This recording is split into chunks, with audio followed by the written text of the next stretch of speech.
Howdy all, Nimby here. Gonna be doing up a couple of Prince Nymphs and then we're gonna move on to some Zugbugs.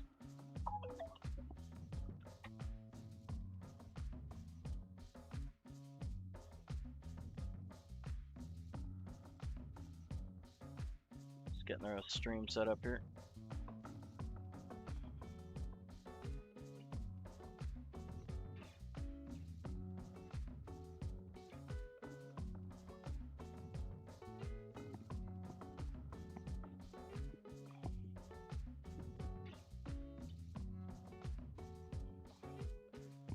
There we go. Okay, so we're just going to start our thread. We're doing a smaller lead collar up front here.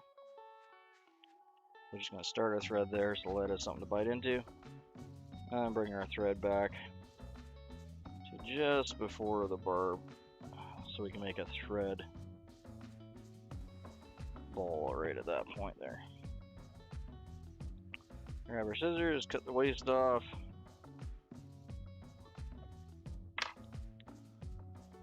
And for this one we're using, where to go here? Hot 10, lead wire. Use what you got handy. Copper wire, brass wire, tin, whatever turns your boat there is perfectly fine. Just adding a little bit of weight. And we want to add the weight in the thorax area, so from where my thread's stopping there, back just a bit. Go over about 7 to 10 wraps. 1, 2, 3, 4, 5, 6, 7. And just break that off.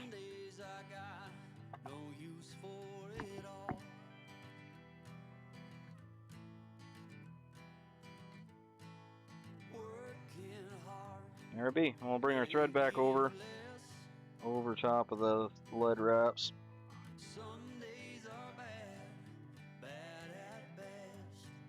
And there we go.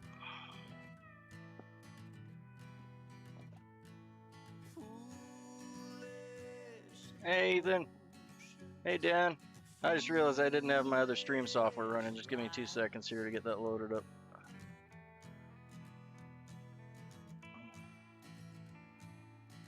I set to thinking I could make something of me, playing every game except the lottery. Can't do a stream without our little dudes running around. Told myself I'm free.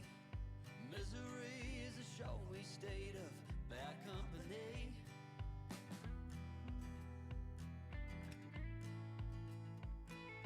Foolish notions, foolish life, foolish notions. They cut me down to size.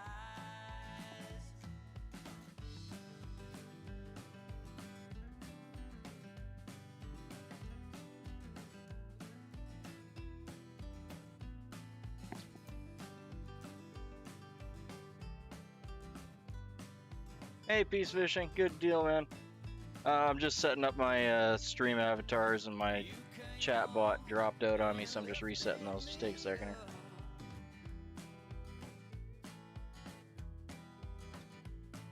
The going got tough, but the tough got some love.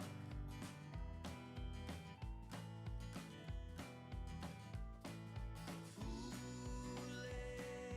notions, foolish lies, foolish notions that made me. Okay, I think I got her. If someone wants to be so kind as saying something in chat for me, we'll see if your avatars pop up.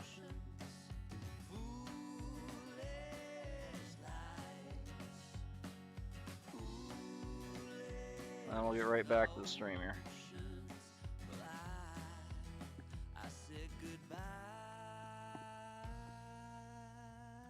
Should be doing okay now.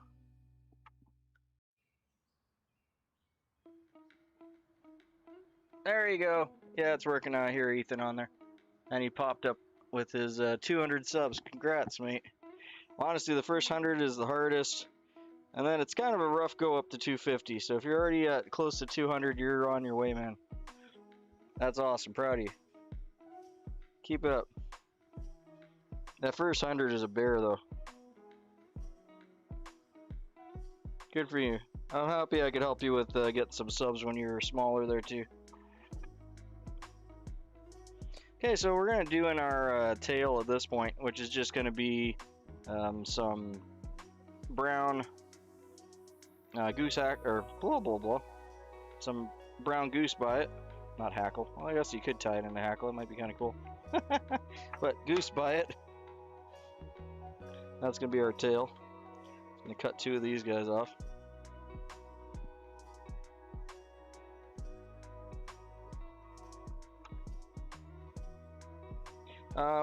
We tied 3 of these last time.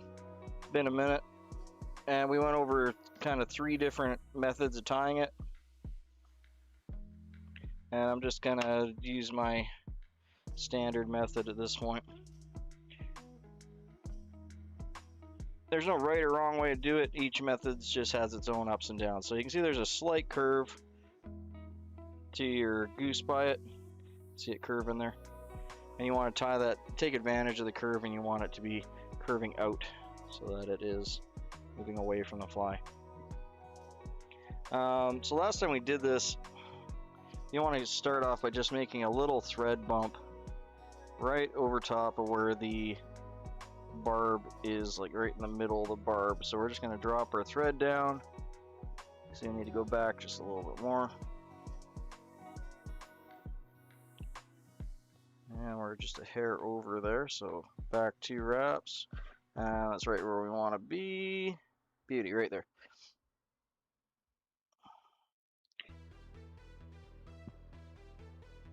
Hey, good to have you in. We're just doing up some Prince Nymphs today. So I'm just making a little thread bump here to spread. This will help spread the goose bites for the tail. I'm also going to throw in just a whiff, just a little bit of, in this case this is just muskrat, but you can use any kind of natural dubbing that you have floating around, or any little fluff you have on your tying desk. Doesn't have to be anything special at all. This does help to hide the thread that we're going to leave behind there, and it also makes that bump a little bit more prominent. And I really like the look of it, even though I've kind of shied away from this method for a little while and just went to tying in the biots to speed things up. That little bit there actually does make a difference on the fly, and it only takes a second to throw it in. So I'm gonna go back on my bad habit and tie it in. So for the length we want to do it is the working body, so basically up to where I'm dropping off my thread there to the back. So I'm just gonna measure that out roughly, bring it in on the side. We'll do 1 or 2 loose wraps to hold it in place, and we can adjust it. I'm tying these in 1 at a time on either side. The other method that we went over last time would be to tie them in together, which will save you some time. And if you get better at that method, obviously it's half the amount of time, right? Because you're tying it in once. The downside is you have a lot less control over it. Now to get these ends, here's the second bite. We're going to do the same thing. Here's the first. You can see it tapering away because of that little lump we left there. So you want it to be just a nice little angle like that. You can shorten those up. You can make them longer. I like to make them longer, the length of the body. A lot of people will tie them at the gap height, which is that much, which is about half the length of the body. So the length between your point and the shank. A lot of people will tie them in at that length because that's more traditional length for the nymph tails. I always find that casting these in after a few fish, these quickly get eaten up and broken, and having them slightly longer, I'll get a few more fish out of them. And they seem to drastically stop working as well once the biot tails get eaten up. Now I'm just going to put my finger at the back here.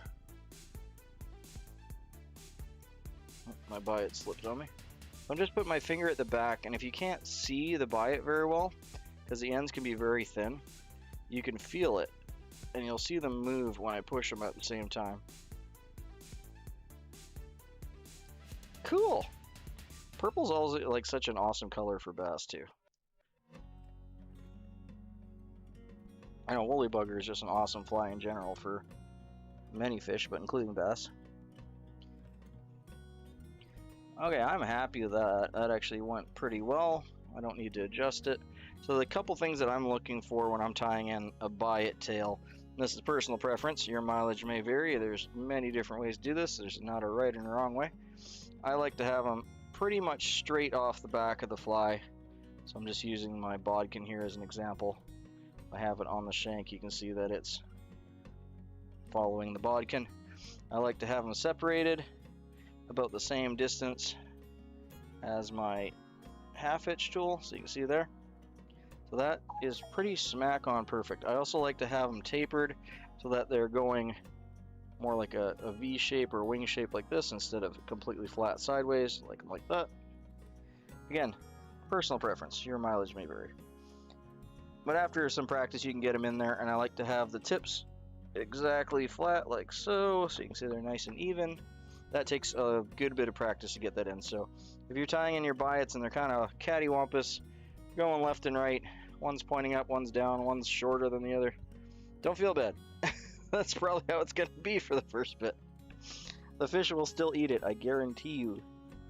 You don't have to worry that much. But there is a very good satisfaction to have it just laying in there nicely like that. So I'm happy for it. Okay, so that'll give us a little bit of weight that we need in the front. So this way when we're stripping it forward, it'll do a little dive and sputter. And that's how the nymphs will move, is they actually generally move with a jet of water out of their butt. And that's what the fork tail, even though they do have fork tails, they're very, very small. They're like less than a quarter of what we got tied in here. And this just exaggerates that, and it also exaggerates the movement that the fly makes through the water to interrupt the water and cause that effect, so the fish will key in on it. Okay, so we're going to tie in our rib first. And I had some extra floating around here. One second.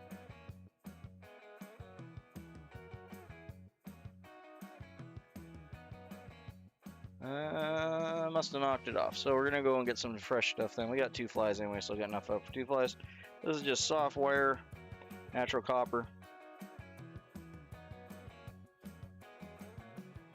You don't have any soft wire or natural copper, you can get it from inside of a pair of headphones or a USB jack or USB cable.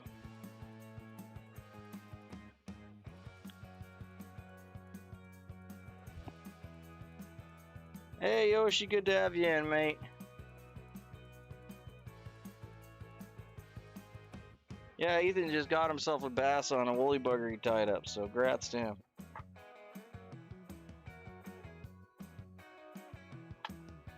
That's awesome. Now, woolly buggers can get a little bit of flack for being a more beginner fly, but honestly, they work really well. There's no point in not using one. I probably got this length a little bit long, but we'll get a couple flies out of it. And then I'm sure I'll find the one that I already cut floating around my bench. I'm gonna get that in, not quite right to the ends because I don't want to interrupt the biots. You can see there I got a couple thread wraps before the end. We'll tie that off to the side. And we're gonna tie in our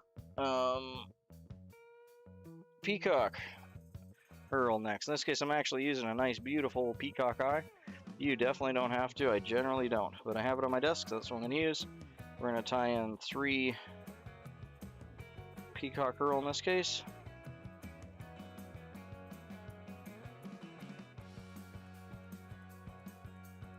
Yeah, I've been busier. I'd be catching up with his stuff more often. I like supporting him.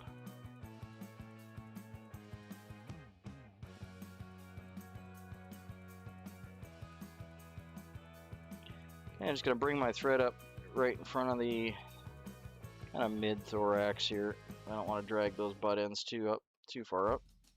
But we do want to use it as a way to slightly thicken the body as we go back. And we're going to tie this end just a hair closer than we tied in that copper.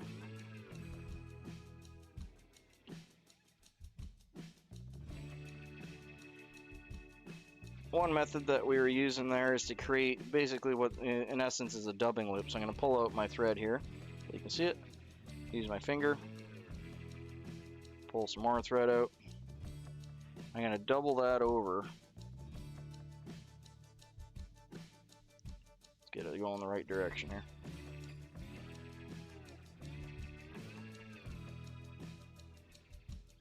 So nothing crazy. You can do the same thing with just an extra piece of thread. You can use embroidery thread or something thicker. I find just doubling up the thread like we got here is perfectly fine. And what we're going to do with that is we're going to cross wrap that as I drop it with our peacock.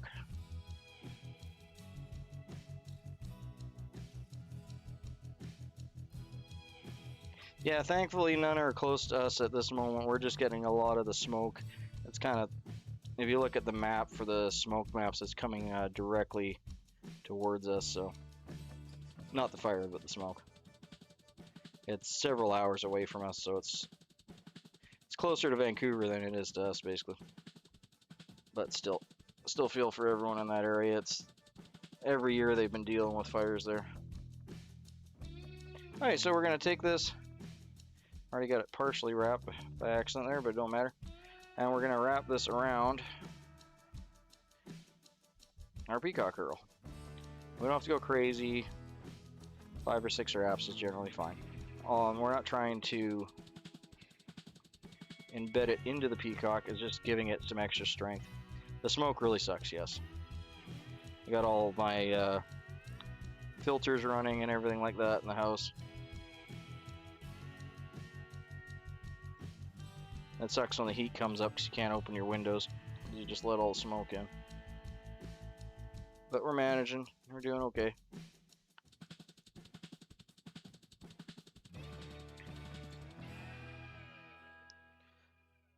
So there we go.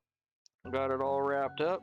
Now that's going to make this peacock curl way more durable. And it's also going to get wrapped up by our copper thread and make it even more so.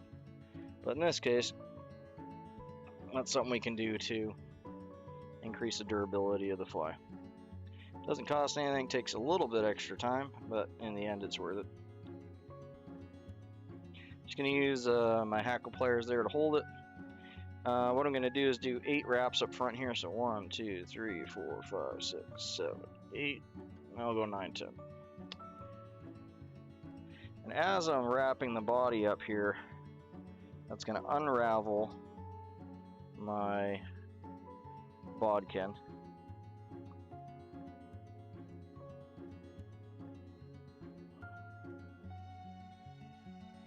Yeah,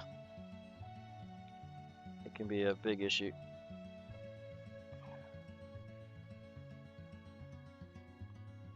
There we go.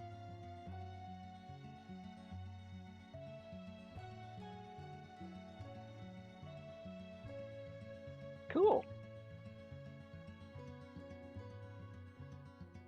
Brook trout are some of my favorite.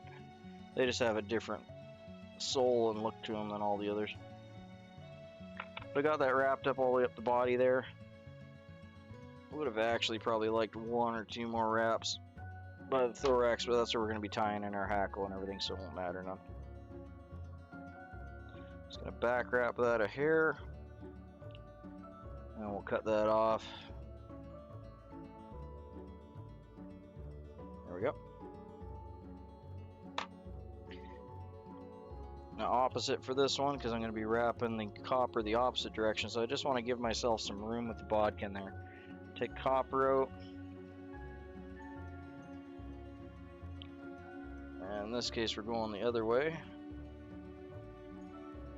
And we're going to get about 5 or 6 serrations on this guy. Oop, that's a little too close.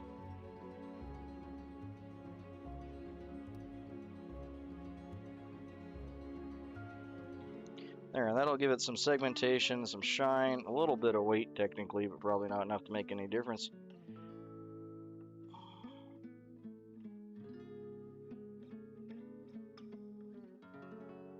Get a couple wraps on either side of that. That'll pin it in place. Make sure you're using kind of medium tension on your wraps to hold it in. Then you can helicopter off the wire.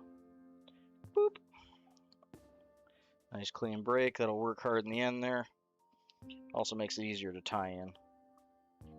Okay, so now we got our nice biot tail. Got our body. Tails.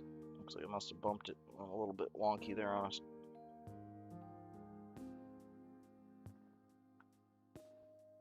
That's better. Alright. Now we tie in our biots. There's a couple different ways to tie in the biots. Or for the wings. I'm going to call them wings, but they're not really actually wings on this thing. But it is in tractor fly, so we're going to be using this lovely white goose. Probably some of the easiest biots to come by, because most goose biots start out as white and then get dyed.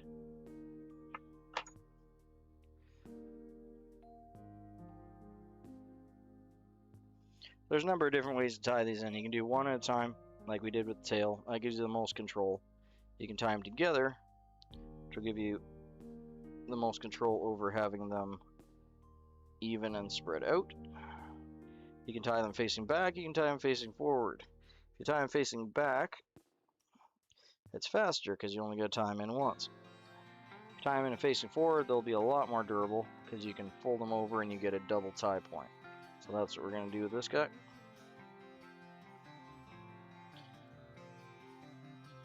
If you're having trouble with this part of the fly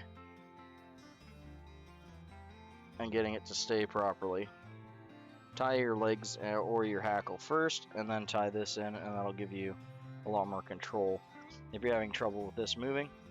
So that's what I like to see, basically trying to match the tail in the front, or the tail in the back, the opposite of front. And we're going to trim those guys off. I didn't check the size on them, and I probably should have, but we're going to go with it.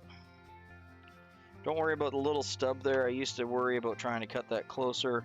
There's no point because it will, when you fold it back, it's going to cover it up.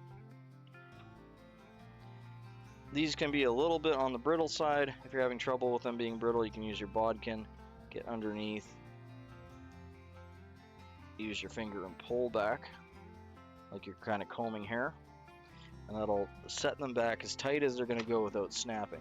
If you try to pull them back, you're going to create a work hardened point right there, and a lot of times they can snap. But the benefit of doing it this way, and with practice you'll get the distance right, which is almost exactly the same distance as the tail, which is the length of the shank, or just a hair longer than that. Okay, and then I'm going to tie in about 3 or 4 wraps, hold that in place. I'm not worried about burying that in right now, so we're going to do the legs. And again, if you're having trouble with getting your wings to look like that, do your legs first, and that'll give you a lot more control over the wings after. I like to do my legs second because that'll give me my thread wraps will bury that part of the hook, or that part of the wing, and make it less visible with using less thread. I also like to take the Sharpie and just color that. See, I missed a little bit on your guys' side here. I'm just coloring that part that folded over. And what that'll do is if I miss anything with my thread, I don't have to worry about putting a ton of thread wraps on that to bury it in. So you end up with a cleaner fly with less thread wraps, so you don't have a bulky head. That's a problem a lot of new people have when they're tying this one, is they'll overdo the head, or they'll crowd the head, and their thread will roll over the hook eye. Because you do have a fair bit for this type of fly, you have a fair bit of stuff to tie in that thorax area just before the head, and it can be very easy to overdo your wraps on it. Okay, so we're gonna get, what was I using for legs now. You can use all sorts of stuff for legs. Generally what I'll use is just leftover pieces of hackle, like this one that I've already done, just dry fly hackle. It's just rooster. And I'll break that off and tie it in into 3 sections. So one section on one side, one on the other, one in the middle. That creates a nice thick beard. And for each section, depending on the feather you're using and how thick it is, I'm going to use about 12 fibers or so, just that amount there. So basically the size of the hook gap, give or take. Your mileage may vary on that. That didn't come off at all, did it? Let's try that again. Your mileage may vary depending on, there we go, the thickness of the feathers that you're using. This dry fly hackle is a little bit on the thinner side, so 3 bunches will do. If you're using something thicker, like say pheasant tail or pheasant rump or something that has some more substance to it, 1 batch in the middle is generally good enough to go to. I want to have this coming out, it's just a hair long. So I want to have it coming out just before the hook point there, is where I like it. You can see that one's on that side, we're going to do one on the other to match that one. And just 2 or 3 wraps, just enough to hold it in, because we're going to be doing it 3 times. I like to do the 2 sides first. So again, gap height.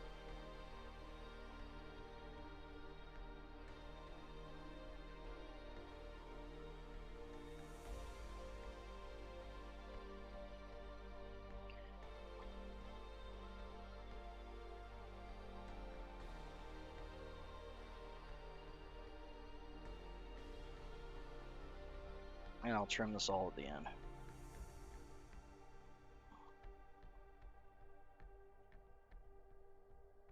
I'm just going to turn this towards my side here.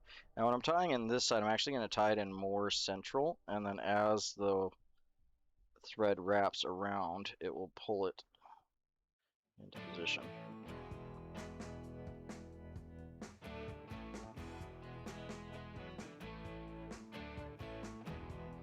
Beauty, just like that. Now you can see on your side is right up with the wing, just like on that side. I got one a wonky wrap there.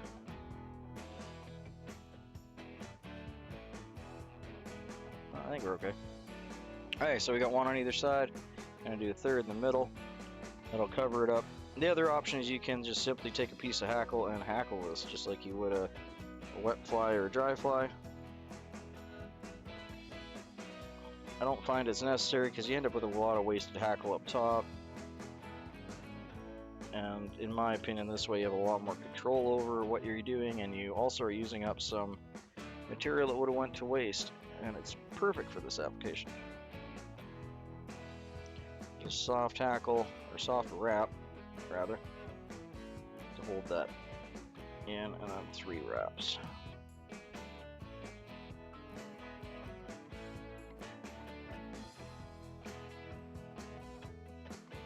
There we go. That'll give us a really nice rounded leg pattern all the way around. You can use your soft brush and brush it out if you need to. Most of the time it comes out okay. And now we're going to come by and trim that. Just grabbing the butt ends. Works if you can get it in those 3 sections that you cut off, but you need to work at it a bit. Not a big deal. Remember not to cut your thread. You can push a little bit back if you're leaving a little bit of a tuft. You can push it back with the half hitch and bury it in. So again, I'm just going to pull that back, cut it off, and the last one. Again, pull it back, cut it off. There we go. And the nice thing about this method over hackling is you can use so many things that you have laying around your bench to do the legs with that are gonna just not get used, and they're just perfectly fine for this. In fact, they might even give it more lifelike appearance than if you did a hackle on it. Okay. So same thing, we're just going to touch that up just right quick with the Sharpie. Just a little bits, don't hit your hackle.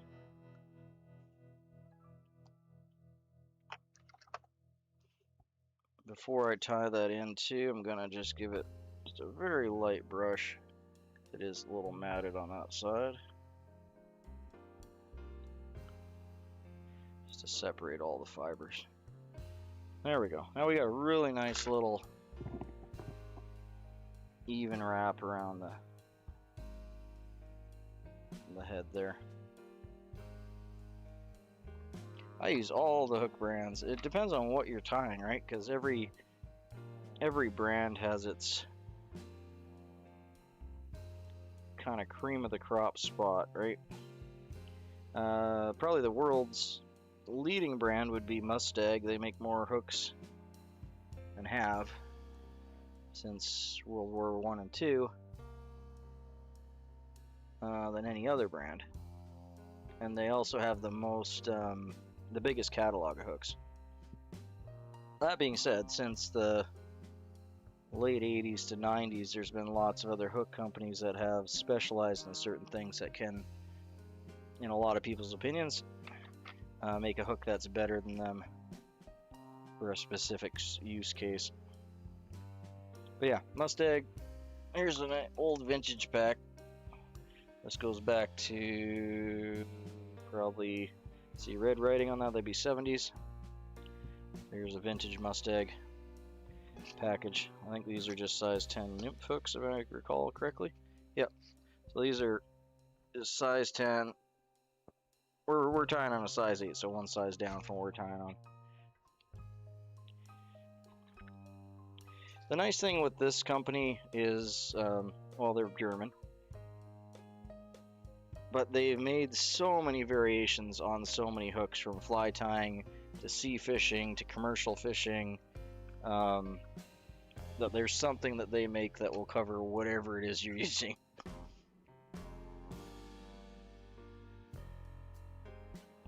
Where a lot of specific hook companies will be like A-Rex or Daiichi, or there's lots and lots and lots of them. They specialize a lot in specific fly tying hooks. So yeah, if I had to just stick to one brand and only tie on one brand, it would be Mustang, just because they have such a large catalog. Absolutely every weird shaped possible hook you can think of, they probably have it on their catalog. One thing that works great for Nymph legs are these guys too, which is just the in between the church window and the pheasant tail rump. Just that change in color there from the edge to there looks just like a kneecap, like you'd have on a when they're forming. You can see if I laid it on the side here. Come on, behave. You can see how that little color change there looks awesome. Hey, no worries. Appreciate that. One second, I think my stream dropped. I'm just gonna reload it.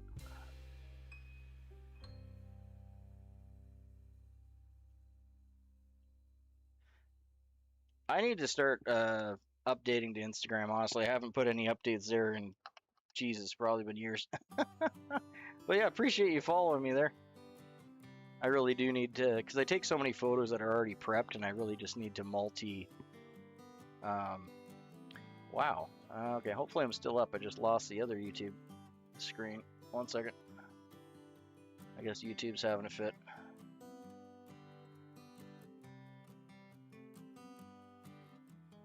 Let's go back and load that back up. There we go.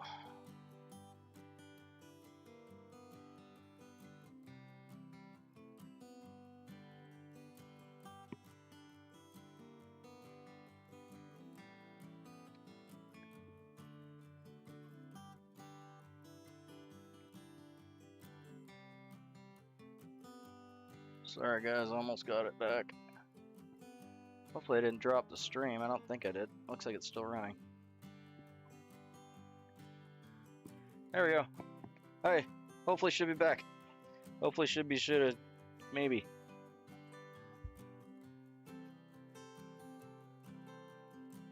Okay, cool. Yeah, I mean, I don't know. I liked it more for when I was into more of the photography end of things. Back when Instagram was more of a photography thing. Now it's just another, you know, same social media hangout as everything else. But it used to be a lot more, in my opinion anyway. Not that my opinion's the only one. It used to be a lot more photography centric. I'm definitely not like a professional photographer or anything. I love photography. I took several years of it in school, but there's a lot I need to learn. But yeah, that's a good idea though, Yoshi. I really should grow all my social media areas, but YouTube's my home and my hangout, and always will be. Alright, so there's a simple Prince Nymph. I like him, he turned out well. That's like the pattern I would fish with confidence. The beadhead Prince Nymph, which is the more common variety, works a lot better for me in creeks and rivers. For this one, I would use as a searching nymph. If I was in a new lake and there wasn't anything rising, this is exactly what I would be dragging behind my canoe. This or a larger variety of dragonfly nymph. Okay, so we're going to put a little head cement on you. We'll get a spin and spiel going. I appreciate that. I think on Instagram I'm probably still as Adventures with Nimby, not Fly Tying with Nimby, but happy you found me one way or the other.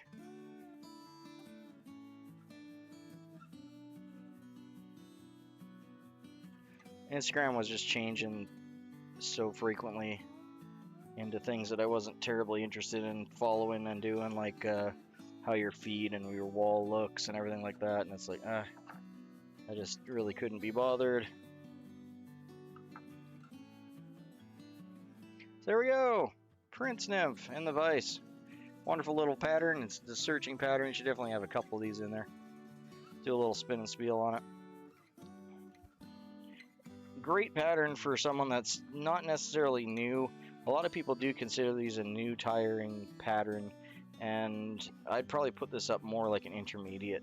Not that you can't tie these as a new tire, you definitely can. There's not a lot of intricacy to it, but it can be a really frustrating pattern for new tires. Just with the large contrast from the wings to the body to the tail and the hackle and everything.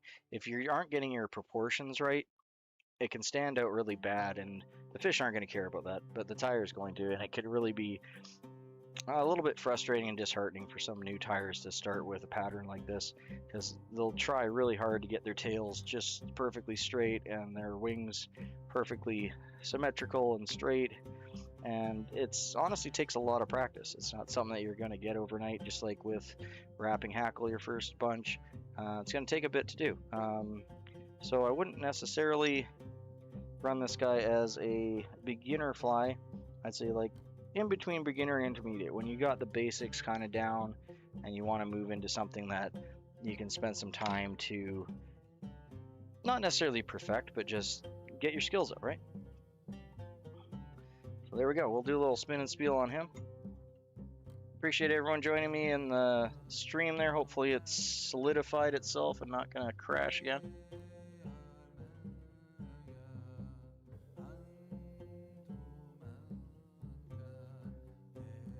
I'll be right back with you after the spin and spiel.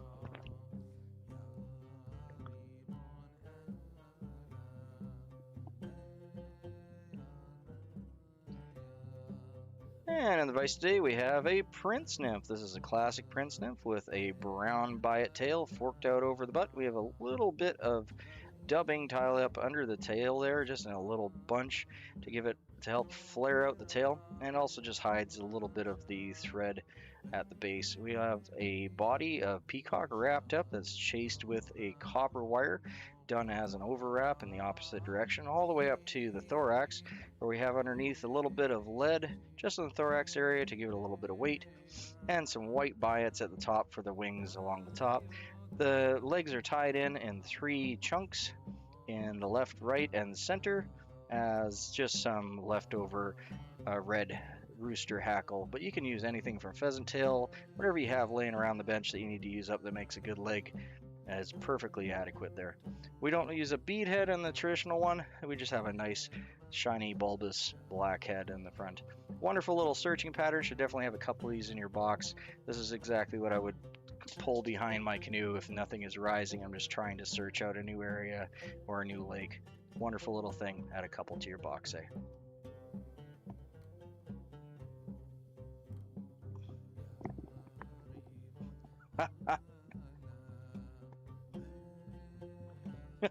I seen Prince Nymph pop up on the screen there, and I was like, "Oh, Rob's here."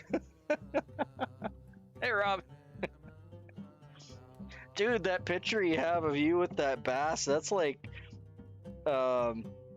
magazine quality. That's awesome. Cool, good to have you in, man. Just gonna let this dry a sec here before I put her in the box. But yeah, that picture you got of yourself, that is awesome.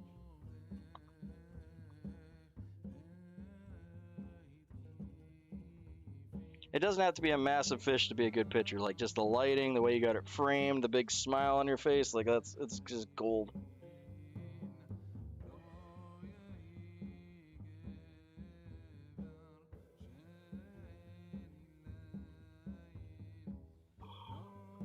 There we go, we have him in the box with his friends. I need to tie one more.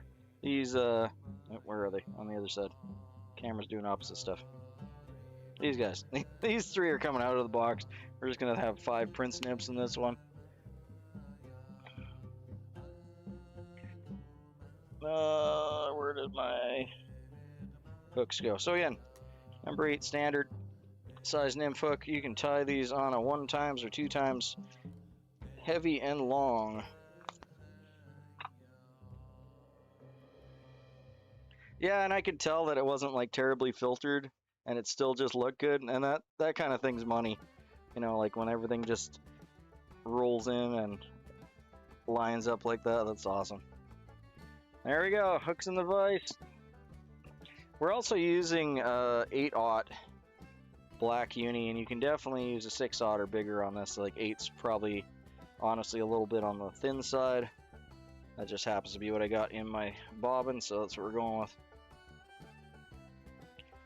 Typically for my nymphs I'd be using a 6 or bigger, just because you really don't need the thinness of the thread, especially after you've tied several dozen of these guys. Yeah, that looks good. Just before the barb point there. Okay, we're gonna cut that off, then we'll get the lead wire. If you use non-lead wire, that's perfectly fine. Again, if you're using non-lead, you can really use any wire you want because you're just adding weight. So most non-lead wire is tin or nickel mix, which really isn't that heavy. So you can use copper, you can use brass, you can use pretty much anything because you're just adding weight without too much bulk. 4, 5, 6, 7. Break it off. So about 7 wraps is normally good for me. What I did. That's dangerous. Oh, hey Valhalla, good to have you in, mate. Thought it was Rob there for a second, like Rob's playing with hydraulics.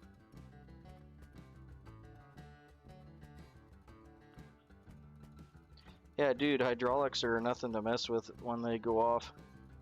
You can get all sorts of nasty problems with that. But I don't have to tell you that. If you're using one, you already know. Okay, so I just did a thread dam on either side of that lead, and I'm wrapping my thread on a larger angle.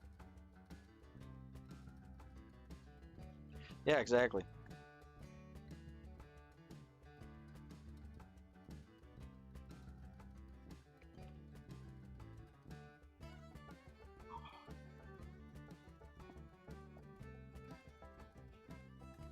Yeah, I got the crew in today. Okay, so that's all we really need for the lead up front there. If you're using a bead head for this one, obviously you can reduce the lead or admit it completely. The lead will help to keep the bead in place, so if you do slide a bead up, do the same thing. Slide your lead into the bead and then tie it off. Okay, so we're going to get the tail going, which again is just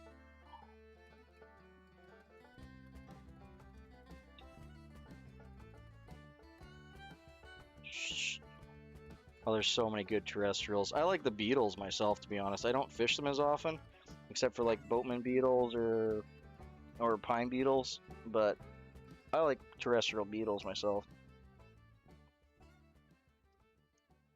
Ants are always fun, especially this time of year. Oh, I dropped my scissors. One sec.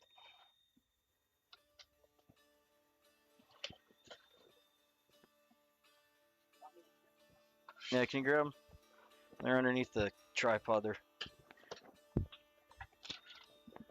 Thanks, Sonny. Sorry, I'm all corded up with my mic and everything, so. Yeah, I mean, that's kind of my staple for terrestrials. Like, I'll tie some...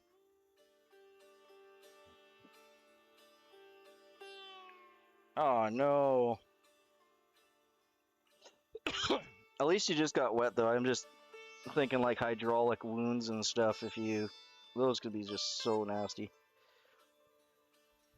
So I'm just doing a little thread wrap at the back here. About 5 or 6. I'm probably going a lot more than that because I got thinner thread. I just want to just create a little ball of thread. There we go.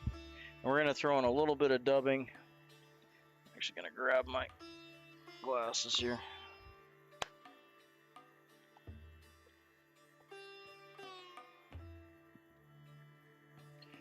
And I'm going to throw a little dubbing on that. Again, just a whiff. This is just some leftover muskrat from doing some Adams. I was just floating around my desk. You can use anything you want. That's roughly the right color.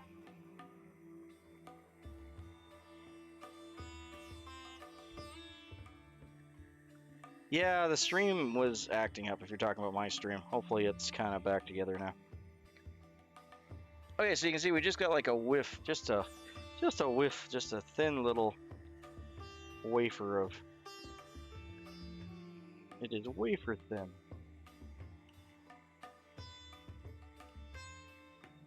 Yeah, especially in the heat, you gotta stay hydrated. It's important, man.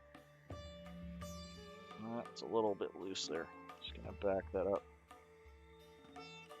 No worries.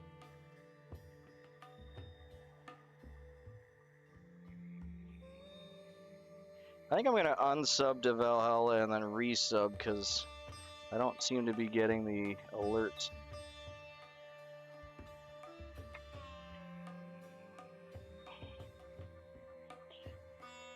I'm wondering that too, if you get a slightly lower quality stream, if they stop feeding you out as much. So it seems to be that way. Okay, so we're gonna go the working body length.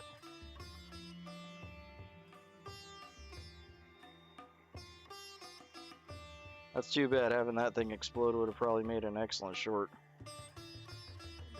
People love people love mishaps and misery. Alright, so we got one tied in. You can tie these in together. If you like to impress everyone, I'm just doing them one at a time. For the second one, same thing, gonna lay it along the shank of the hook. Hold it with my one finger, and I can adjust it. Oop. And I'm gonna drop it on the floor. So I'll cut another one.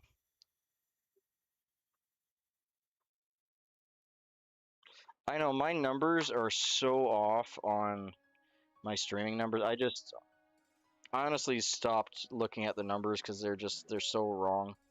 Like it'll say I have 1 or 2 people watching, and it's like I am physically talking to like 3 or 4 people. There is not one person in here. Not to mention there's also like my own stream bots and all that count as viewers too. Cool, size 12 ants are awesome. That's a perfect size in my opinion for an ant. Okay, so we're just gonna feel the tips so we can get them the right size. I feel like it's pushed down a bit on me. That looks bang on. Hold them with the other hand.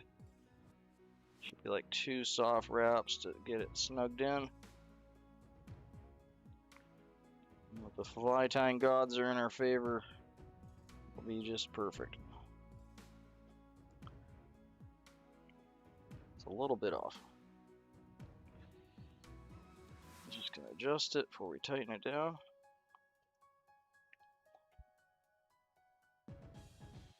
That looks much better. Yeah, that's nice. I like that. Okay, we'll go with that. I leave my biots in again, not only just to thicken the body up a hair, but it also helps to build that ramp up onto the lid so the thread doesn't bite into the creases in the lid. There we go. So just a light wrap. I can go back when I'm tying in the lead there, and that'll all get tied, or not lead, the copper wire, which I probably lost. No, I didn't. Hey, look at that. Found my wire for once. So this is just, we're doing a Prince Nymph, and then I'm going to do some, what's the name of the next one? No, Prince Nymph. Although you'd expect that because I have copper in my hand. But just soft copper. This is size, was it small? Size small. If you can't find this because it's kind of an older product, they still technically make it, but it's hard to come by. If you can't find the soft copper, taking apart a pair of headphones or a USB cable will give you the exact same diameter copper. And it'll be the same temper and everything. Some extension cords will have the same thing in it too, but normally it'll be the flexible extension cords. So if you have like an old vacuum cleaner or something that's meant to be a lot of abuse on it, when you pull them apart, if it's 14 or so gauge, it'll be roughly the same diameter. And pure copper, same stuff. Copper's copper. Okay, so we got that tied in. We're gonna grab our peacock curl for the body, and we have this beautiful peacock eye that we're gonna be using. You don't need to use a beautiful peacock eye. You can use whatever you got. Most people are gonna be using just a regular bundle of peacock, and normally that's exactly what I would be using. In this case, I have a peacock on my desk, so I'm just going to use it up. 3 strands is just well. We'll cut the brittle rachis end there. Let's cut those guys off.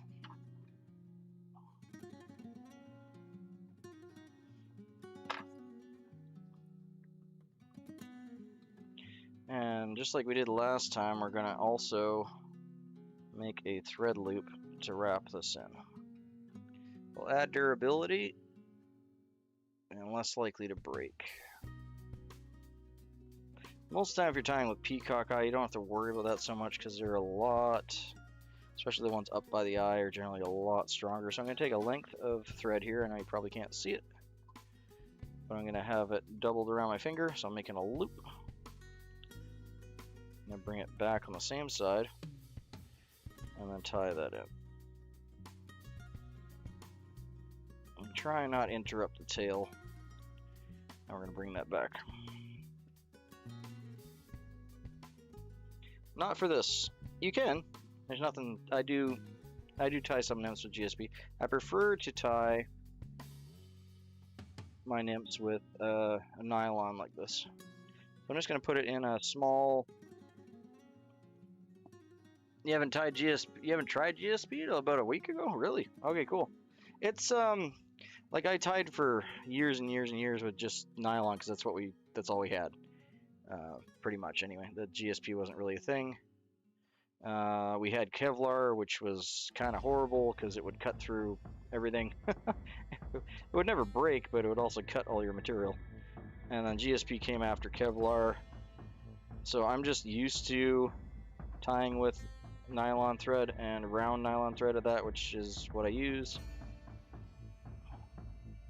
But GSP has a lot of benefits. One being it's flat, so you have problems with your head building up too much or what have you with that.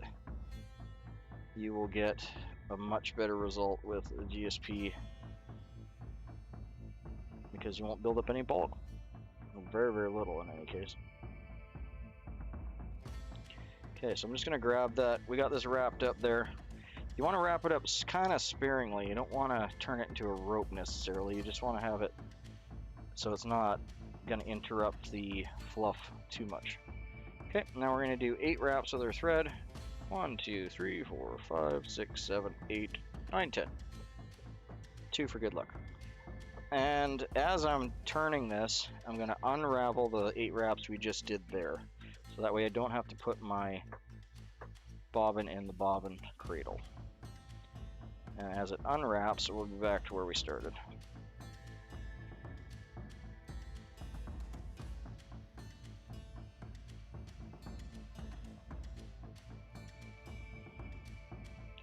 And we'll bring that right up to our tie-off point. Beauty. And we'll grab both the hackle and the hurl and the thread in our overwraps. And that'll be solid. That's not going nowhere. A lot of times when you're wrapping these, if you're not doing that, and you don't need to, but if you're not, one of your hurls will commonly snap on you. It's happened to everyone, and it probably will continue to. But that thread overwrap, if one of them breaks, it'll keep it tied in. And since we're overwrapping this whole thing with copper in the opposite direction, there we go.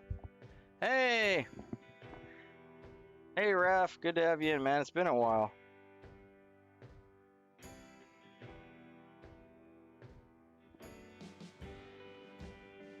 Love your logo and everything, by the way. I've always liked your logo. Okay, so same thing this time, except we're not going to wrap the thread because I'm going the opposite direction.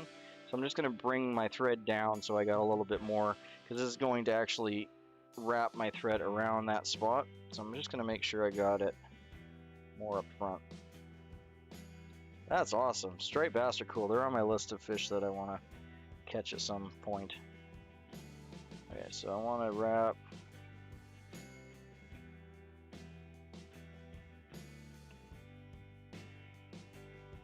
Cool.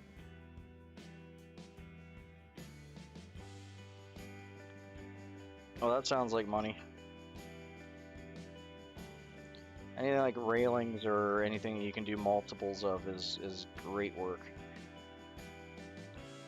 There we go. So we got our segmentation done with that. Catch our copper in, a couple more wraps, catch it in a second time, a couple more wraps. And we'll just helicopter that off on the other side. Give us a nice clean break, like so. And then this is work hardened for tying in next time. There we go. So we got our nice foozy body. If you guys can see it good there. Got our nice tail spread out.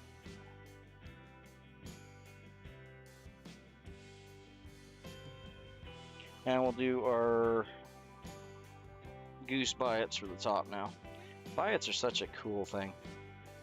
When I was a young tyer and I didn't know any better, I thought these things were just magical. I had no idea that, like, what part of the animal they came off of.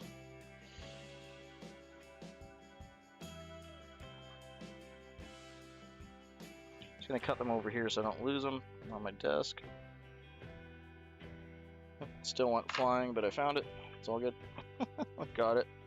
Okay, I'm gonna tie these in together. I like to tie my wings in first and then my legs, as we went over on the first one. Your mileage may vary. If you have trouble with the wings, tie the legs in first. Then you can spend more time playing with your wings. I like to just get them lined up like that myself, so one's just crossing the other. I'll trade them so you can see.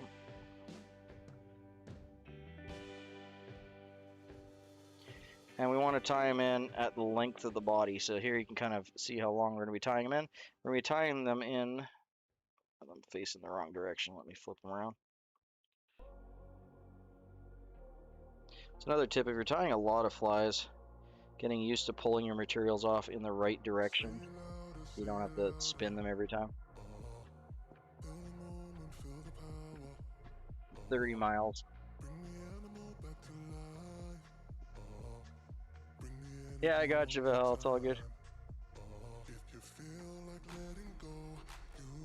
Okay, so we're just going to have these tied in at the body length, which is right about there. So I'm going to trade these over. Pin them down with my finger. And just a light wrap to start. And that'll should pin them in place, and then 2 more wraps. Well, I'll go 3. Okay, and you do have to a little bit trust yourself that you got it in place correctly. You can adjust it at this point if you need to. I'm gonna pull this one out just a hair. Cool. I'm gonna have to have a look at that one. I've heard about it. I don't think I've tied that one myself. I have some standard ant patterns that I use up here. But I do like ant patterns are just plain old fun. So I'm always up for new ant patterns. So I'm just gonna do a couple more wraps here. You don't need to worry about the white spot going back here because that's gonna get covered up. Okay. A good rule of thumb. Your tail, which is as long as my half-hitch tool is, should be the same and a little bit less because we got to tie it back. So there, we should be perfect on that. But you're gonna lose a bit because you're pulling this over. But it should be roughly the same length as your tail, which is the length of the working body. And just a hair more because I just like to have it coming out just a little bit past the body. So again, if you grab these and pull them back, this part will get work hardened really easily, and a lot of times these will snap. So the best thing you can do is kind of ease it over, just like if you're bending wire. So you take this, your bodkin, and just kind of comb it back like you're brushing hair.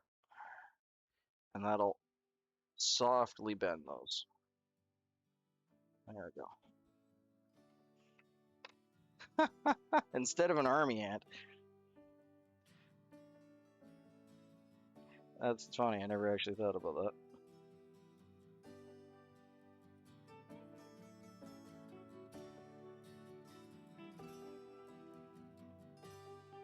Okay, and then again, 2 to 3 wraps to pin that in place.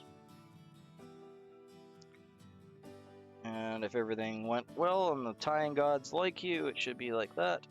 Nice V shape on either side. I like to have them just slightly cupped, like so.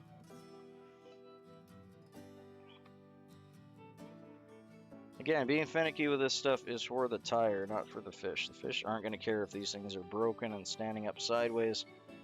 They won't care. But it is a fun pattern to try and get right.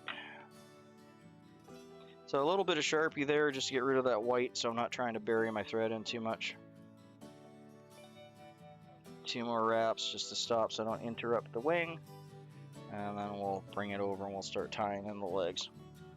So just like before, we're going to use some leftover hackle. Got a little bit left on this guy, but I'm probably going to need another one. We got some left on this side.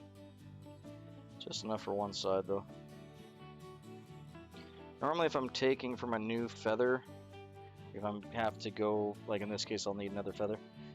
If that's the case, I'll put this one in the center section so that if it's slightly different color or different pattern or what have you, it's just different than the other feather that I'm grabbing, it won't be as noticeable. It will be more noticeable if I tie it on the left side here. Or right side, I guess, I'm not sure. I guess it would be left side, I suppose.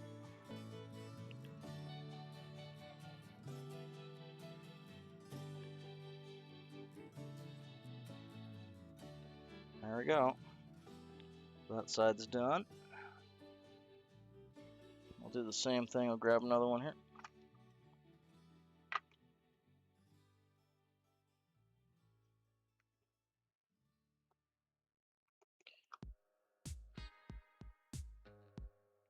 That'll work.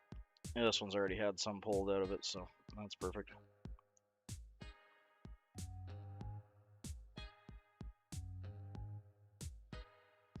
And for the amount you want to tie in for each section, it's roughly the size of your hook gap. So about 12 fibers or so. Your mileage may vary depending on how much, how dense your hackles are. I'm gonna grab another one here. I'm just glad you didn't get hurt or really break anything.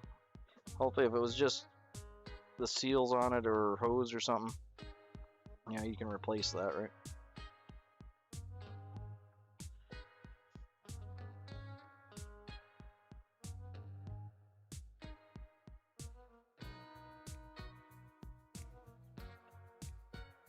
Yeah, hydraulics are nothing to mess with. They can cause all sorts of crazy damage. Okay, so this one's gonna get tied in a little more central, and then as I tie it, it's gonna pull it towards the wing. There we go.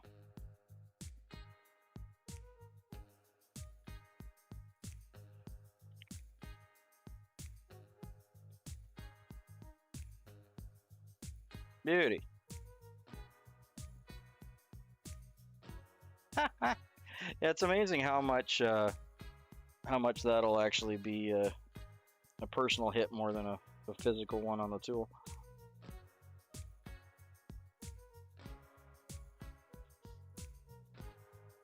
Yeah, I mean, you can use almost anything, right?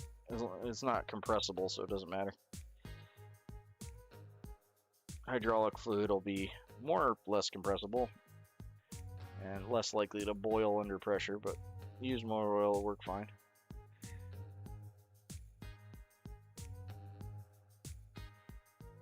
Again, soft wrap.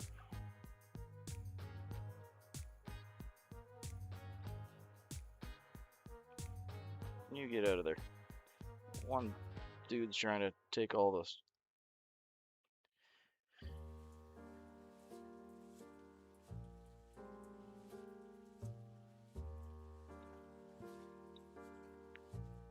I might need to add just a few more fibers on this side, but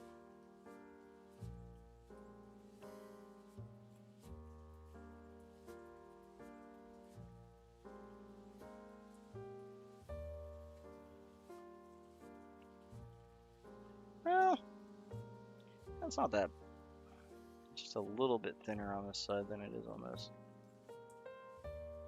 I'm probably being super picky. I'm just gonna leave it. I think it's good enough. Probably didn't roll quite as much as I wanted it to, so either case, we're gonna trim these guys off and get the head done up. Just pulling them back kind of central and then clipping them off in chunks. Yeah, good work, man. Back to streaming. Thank you. Peacock is such a wonderful color.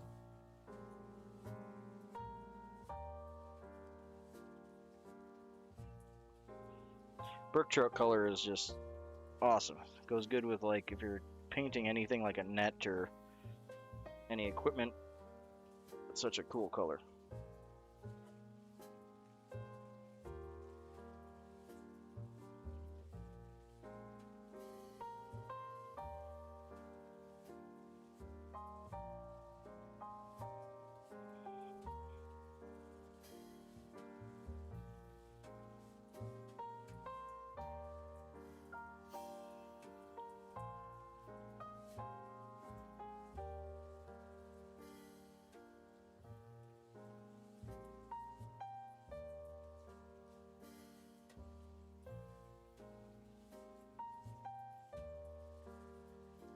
There we go.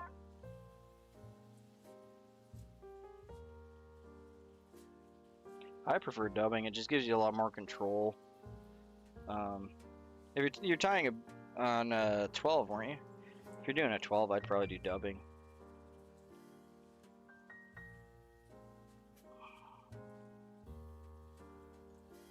Okay, I'm just gonna hit that up with Sharpie. Just get rid of some of that hackle fiber. And it will magically disappear. You can use a cottering device, you can burn it with a lighter, but this method works just as well. And it costs nothing. Well, pretty much nothing, just Sharpie.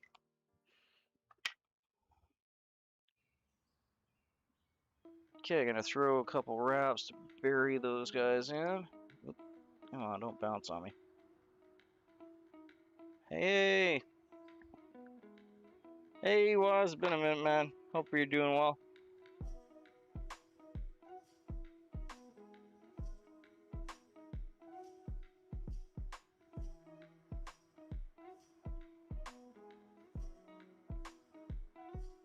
Zugbug, that's the word I was looking for. Glacier Shark asked me to do some up, and it just happened to be the fly I was tying next anyway, so I'm gonna get some done up for him.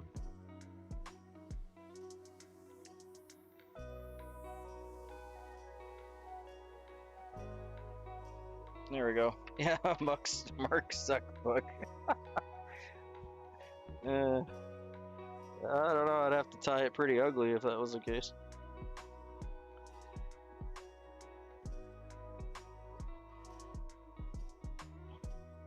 That would be a funny thing to do, actually.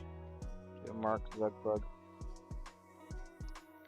Good to have you in, Show Flies.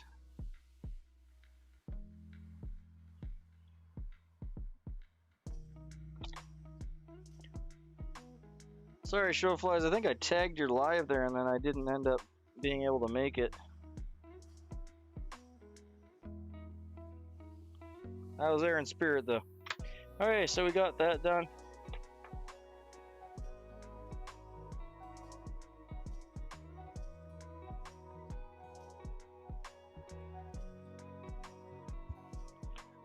All good, he was. We're all hanging out. I just throw a little head cement on there. Such a cute little classic simple fly. It's amazing how much more nymph-like they look to me anyway without the bead head on them. Not that I'm against the bead head, but unless I'm fishing kind of faster water, I don't normally need them to go down that quick. The bead heads actually work really well as well if you have those really fine spinners. Yeah, tell me about it. It's starting to get hot out. I got my noise cancellation like maxed on my mic right now, so I don't have all the fan noise from all the cleaners and fans running. Yeah. And it seems to be blocking the fan noise pretty good, so hopefully you guys aren't being inundated with fan noise. There we go. 118, holy. Yeah, you guys on the East Coast are getting hit worse than we are. We normally get hit way harder. Yeah. The wildfire smoke is really bad here. It's cleared up a bit now. I can see it, like I can see you down the valley and see the mountain on the other side now, which I couldn't do before, so hopefully that means the winds are shifting a bit. It was so bad yesterday. I posted that one picture for you guys on the community tab there, and that was like 6 p.m. like middle of the day, and it looked like nighttime. It was so dark that my outside light was actually turned on in the photo.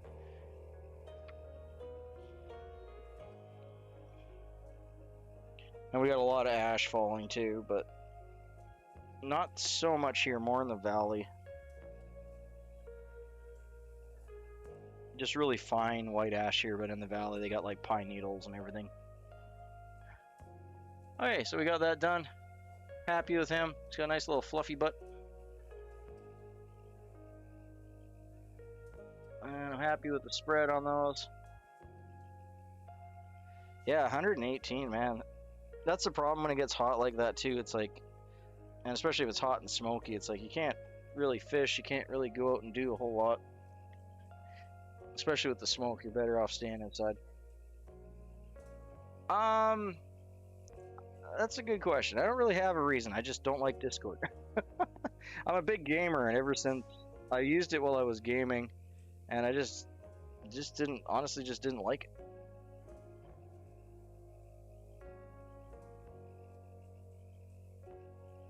Yeah, I don't blame you. I'd be taking breaks too.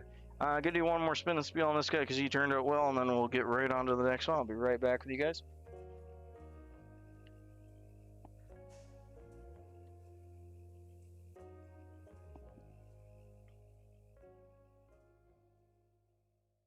And the device today we have a Prince Nymph. This is a regular classic Prince Nymph with a brown biot tail out the back.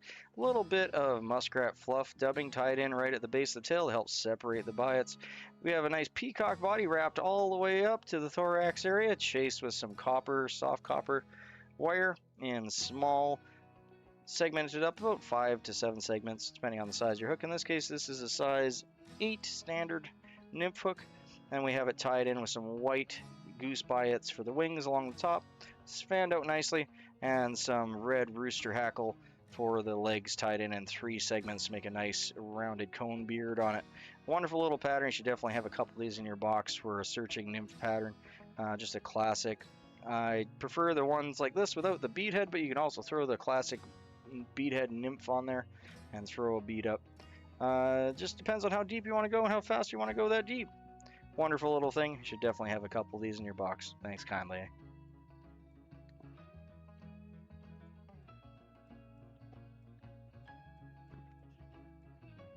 And we're back.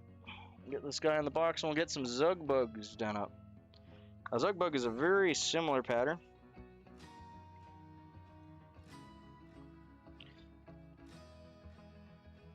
It predates the Prince Nymph. It's an older pattern, but it's pretty much the same deal.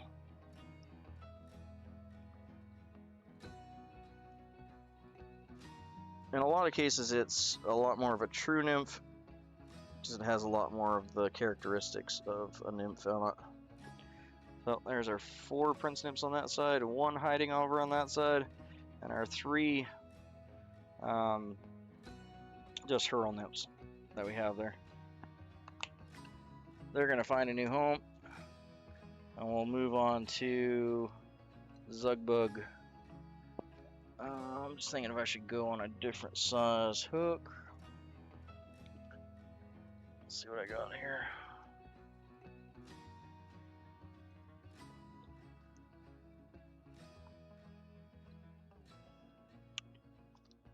Well, I go up to an 8 2 times. That's 3 times. 3 times probably a little big for a Zugbug. Let's just stick on the standard.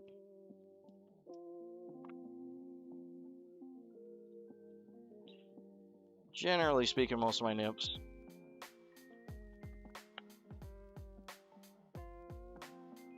Two G's or 1? Zug, I think it's just 1 to be honest with you, because it's named after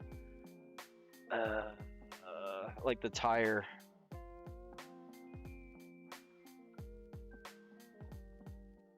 And I should know his name. Let me see if I can find it in my book here for you.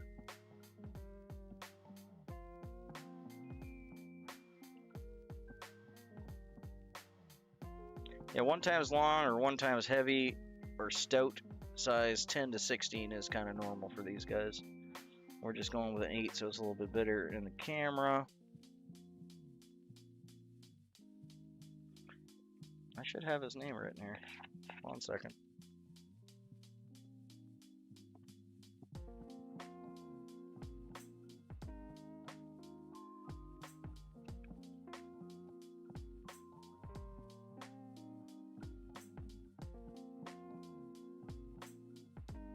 Huh, sorry Rob, I don't. I'll have to look that up for you.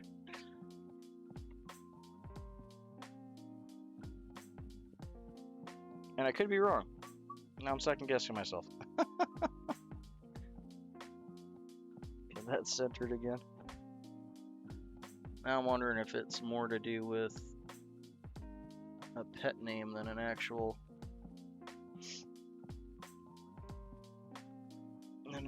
name. We'll stick with the 6/0 for now. I might switch over to an 8/0. For this one, we're going to be tying in a lead for the length of the body.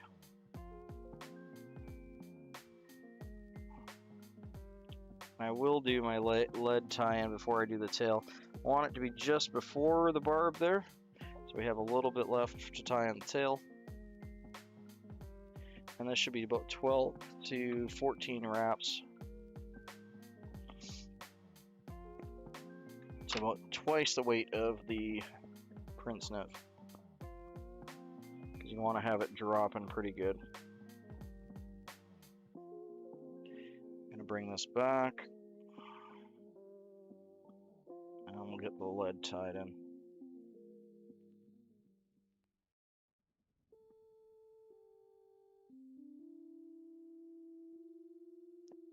Five, 6, 7, 8, 9, 10, 11, 12. I'll go 13, 14.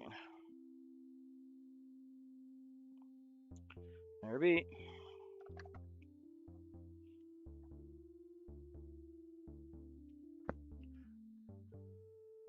There you go. Thank you. Thanks, Showflies. And Rob, appreciate that. I knew it was his name. I just like trying to figure out how Zug was his name. And I was like, maybe it's like German or something. No offense to Mr. Zug.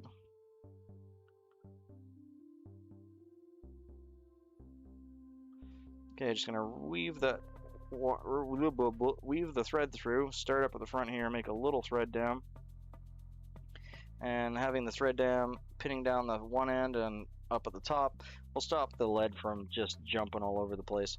And then we'll take larger wraps going on more of an angle, so we're not sliding into those grooves. Back this way, and then doing the same this way. So we're going over top of that, not sinking into those lead grooves. And that'll give us something to wrap on now that those are tied in. And we'll just give it a little bit more of a wrap. There we be.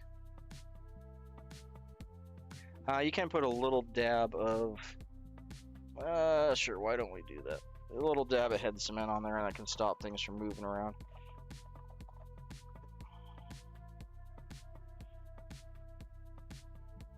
And just like a whiff along the top, which is more than enough. Okay, for this one, we have a fancy tail. So for the tail on this one, we have a peacock sword, which of course I put down somewhere I can't see. Here it is. Come on, buddy. Come on. Ugh, there we go. It's stuck under my keyboard. Alright. Beautiful material. Absolutely gorgeous. Probably one of my favorite feathers for looks. Just a lovely thing. Wish I ever had more uses for them, to be honest. There's not terribly many flies I tie with them. They're a little bit more, like, they're still brittle, like all peacock is, but a little bit more durable than your standard kind of peacock curl.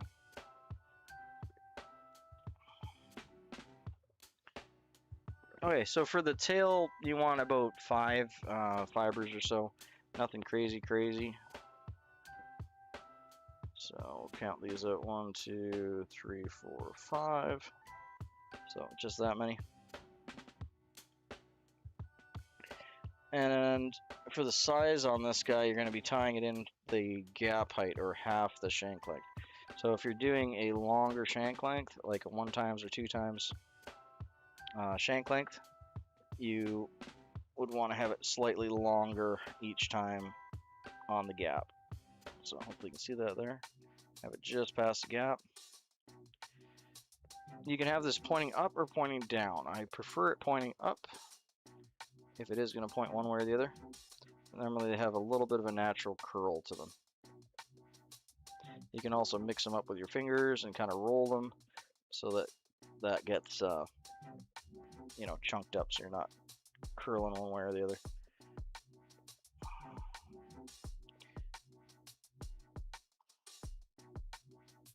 And we're just gonna do a soft wrap to hold it in.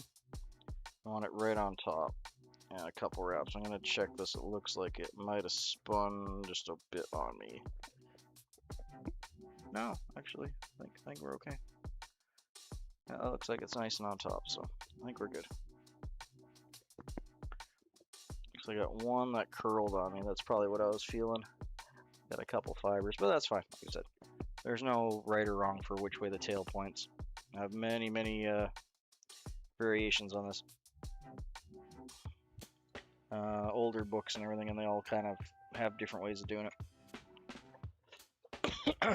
So I chalk it up to personal preference. Excuse me. More tea.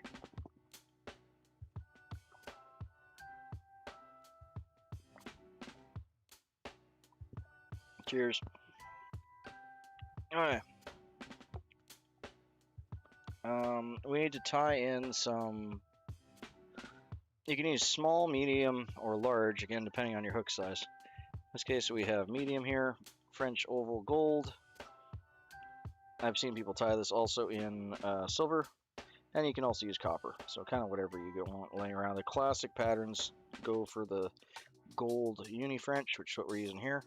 In medium, you can also use gold in large if you're using a larger size on the hook. So if you're tying like bigger sedge pattern, kind of imitation, you'd want to use the large. It's a little bit of a personal preference thing, but you want to size that with the size of the hook that you're running. So we're going to get a length of that out. There you go. You're going to name my cup Morty? That's probably not a bad name for a teacup, actually.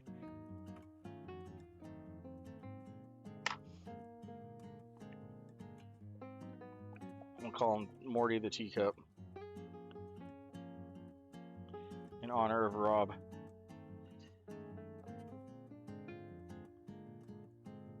Okay, I'm going to tie this, and I'm going to leave these guys up here for a second, because I'm going to use them to wrap the body a little bit. But before I wrap them in, I'm going to get my uni French tied in down here. And I want it to go just on the other side of these guys. About 3 wraps. Pickle Rick!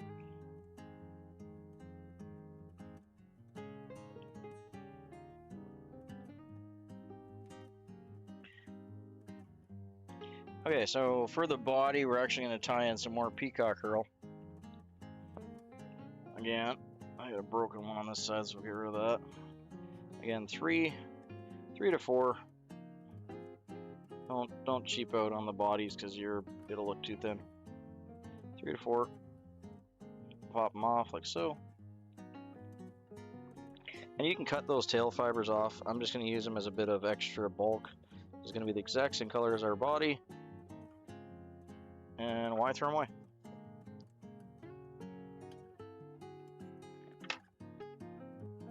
And I'm going to use them to help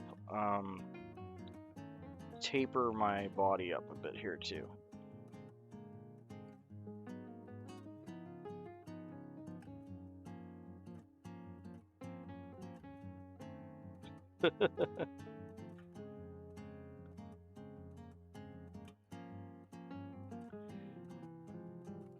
I was just trying to remember, for the life of me, I couldn't remember the name Rick and Morty. Yesterday I was trying to think of the name of the show.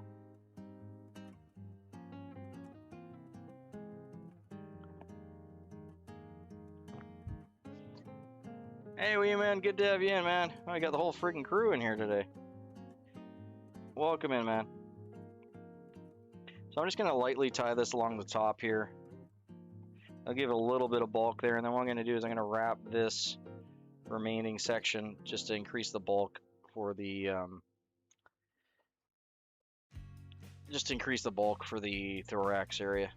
And I'm also going to give myself even more work by giving myself a kind of dubbing loop here.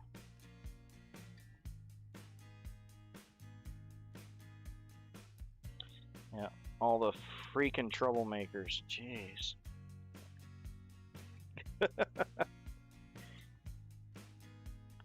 We're going to be using this thread like we did on the Prince Nymph. But if we're more unusual than usual, then wouldn't that make us usual?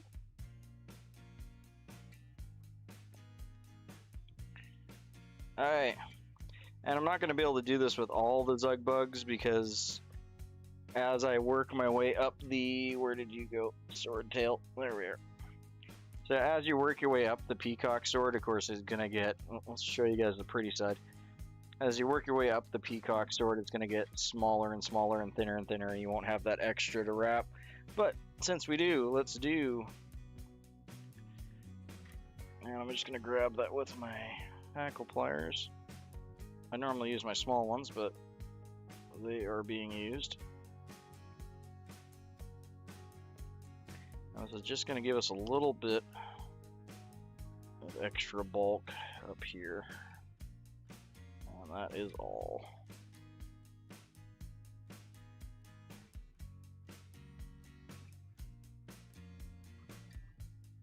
Yeah, I don't feel bad.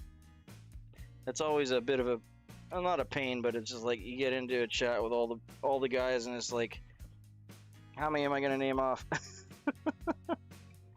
So it's perfectly okay to just say, hey guys, we all get it. We've all been there.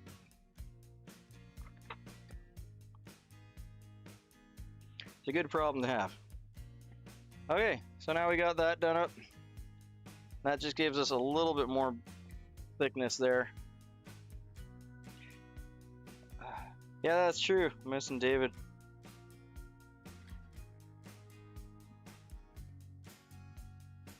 I haven't seen, hopefully he's doing okay. I'm assuming he just took a break, but I haven't seen the craft for a little while either. I know Spirit Flies is busy with all the guiding and everything right now as well. But hopefully all the regulars that hang out that aren't here are doing well and having a good summer.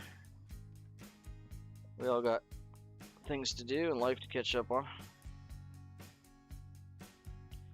Yeah, he threw a couple shorts in a little while ago, and then that's kind of been it. So he's still around. Hope he's doing okay. I like Craft, honestly, dude. He's a good guy. I like how he ties.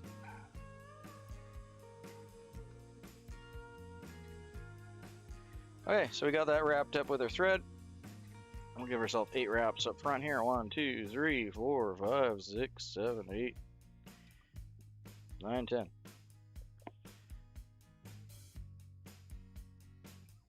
Am I doing that? Yeah, I'm going the wrong way. There we go. That's the right way.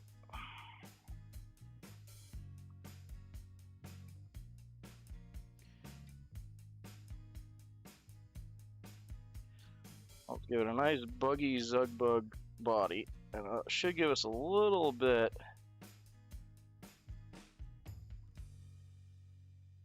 That should give us a little bit thicker thorax. There we go. Just a hair thicker. I like that. That worked out well. You don't need a lot. Like, you just need a little differentiate the two parts contrast. It's one thing Trout can see better than most animals is contrast.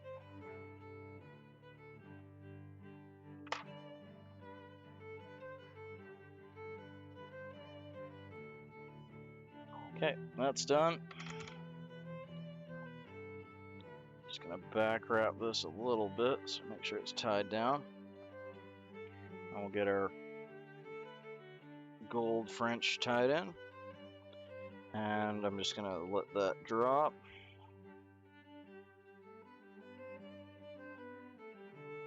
Yeah, this way. There we go. Sometimes it takes my brain a second to remember which direction I need to turn the thing.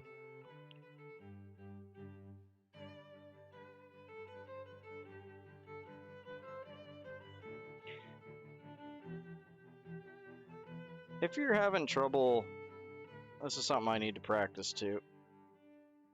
But it is one of the benefits of having a rotary vise over a standard. If you hold your No, I didn't actually. If you hold your... Oh, behave yourself, come on. If you hold your segmentation, your wire, your wrap, your whatever, if you hold it at just the right angle, which is, I don't know, not 45, maybe 32 or so, and you spin it, you will get an even wrap almost every time. And you'll find there's like a sweet spot, so the more you do it, you'll feel it. It's more of a feel thing than anything.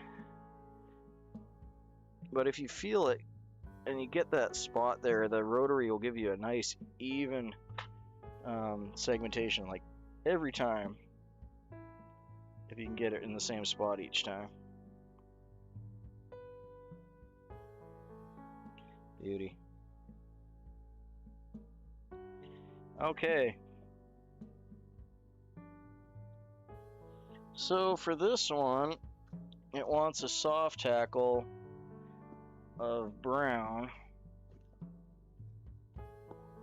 I'm gonna try and use some, and you can also use these as the overwing for the Zug Bug. I just have a lot of these, so this is just an old zippy bag. But these are the red brown breast feathers from the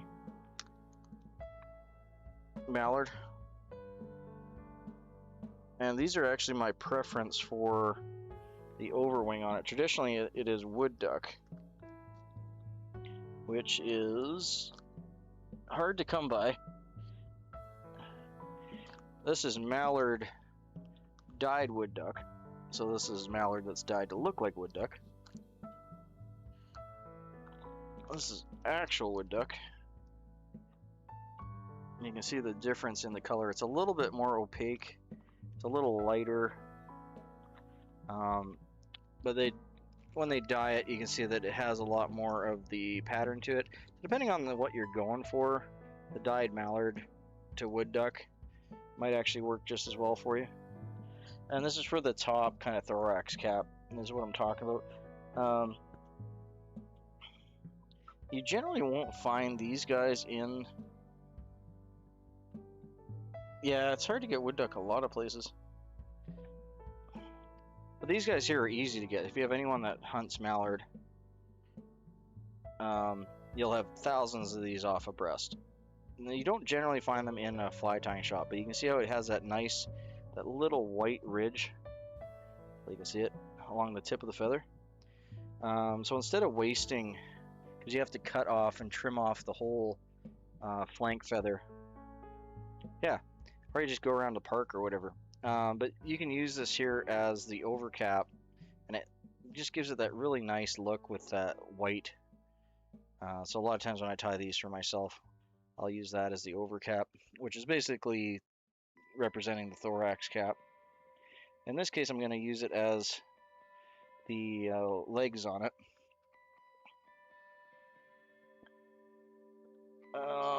And if you don't have any of that, and especially if you can hunt duck, the traditional way besides that would be just using this is just your standard, not quite mallard flank, but in between the flank and the breast you get these nice kind of smaller fibers.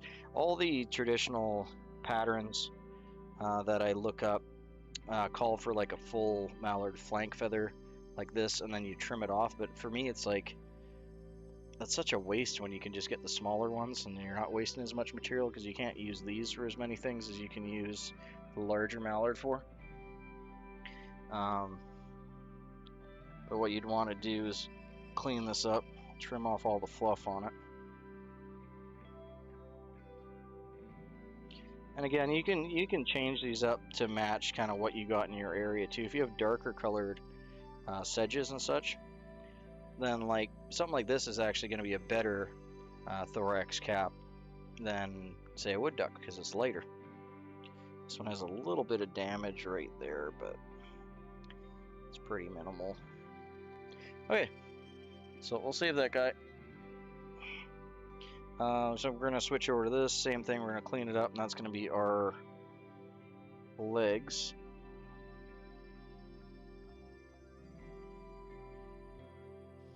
gonna pull all the fluff off this guy. Give me a second here. I'm trying to get it in my trash can. I got so many fans and air filters running right now that literally just floating everywhere.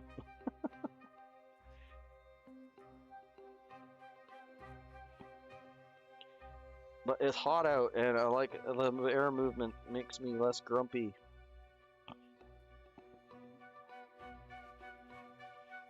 Yeah. Are you supposed to keep that? Shouldn't you put that back in the water? Well, mind your business.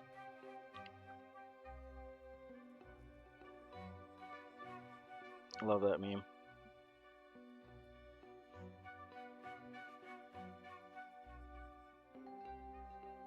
Fortunately, I seen a car accident yesterday, like right when I was coming back from getting some pet food. It was like right in front of me, but I didn't see it, but I heard it. I thought like I blew a tire or something because it was such a large whomp sound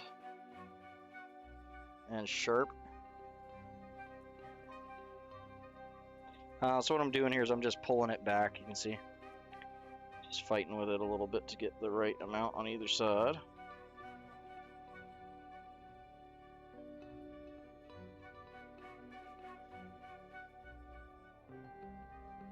There we go. So if you're tying these yourself and you want to save on material,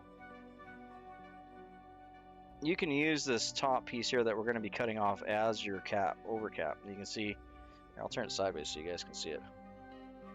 But in my opinion, that makes a wonderful looking overcap, like that.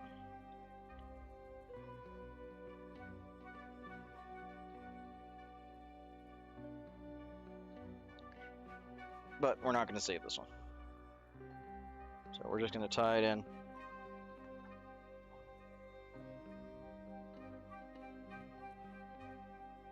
Okay, and we're trying to tie the traditional one. And we'll cut it off and we'll get just that little triangle there. And that's what we're going to tie in.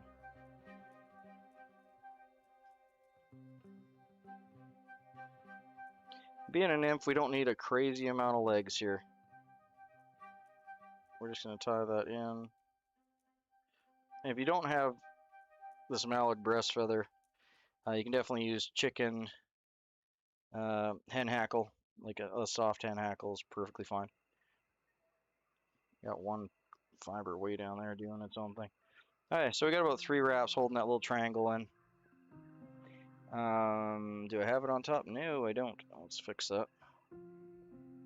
I like to tie it in right on top if I can, because that'll hide it when we're tying in our top cap. So that'll work. Hey Rob Green, good to have you in, mate. So I'm gonna grab this, bring it up. This is fragile. Grouse would work good for this too, or partridge if you don't have any either. I do like this like light brown to little tips on it though, just make it look so good. And we're just gonna do like 2. I'm gonna use my tiny hackle pliers.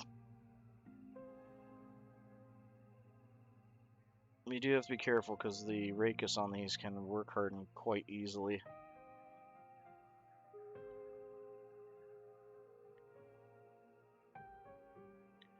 And I just want to bring it up like so. All we need is 1 wrap. That's really all we're looking for.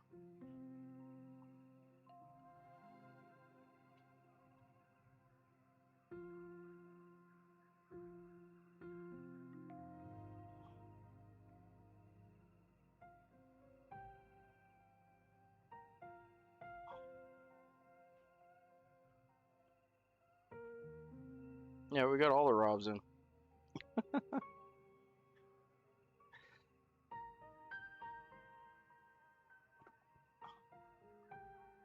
No worries, Landon. Good to have you in, man. Hopefully your connection is better next time. Nah, keep at it. You'll get it. Ants are fun. Play with it. Have some fun with it, man.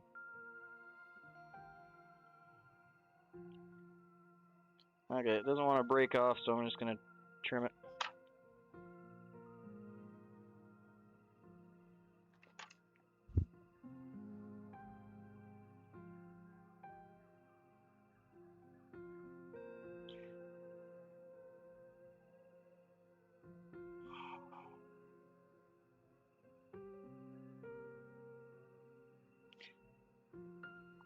Now I'm just gonna get my brush here, make this a little easier on myself, and I'm just separating these hackle fibers left and right, a little more on one side than the other. And I'm gonna tie those back, because we don't necessarily want them up on the top. Just gonna push them left and right, hold them down, and get a couple wraps on top.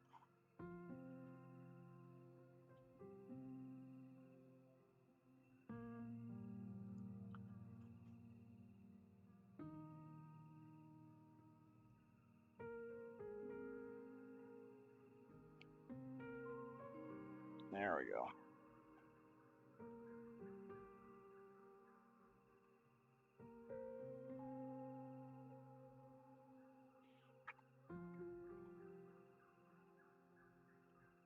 That looks good. I like that. I like a big messy set of soft legs on this guy.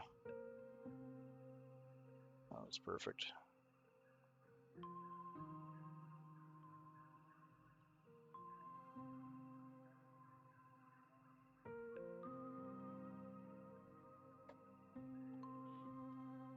Yeah, just like that. You want them right around the base like that, but you don't necessarily want them or need them up top. So if you can push them down, tie them in, that's all the better. Okay, so we went over a bunch of different options we can use for the overcap. I am going to use one of my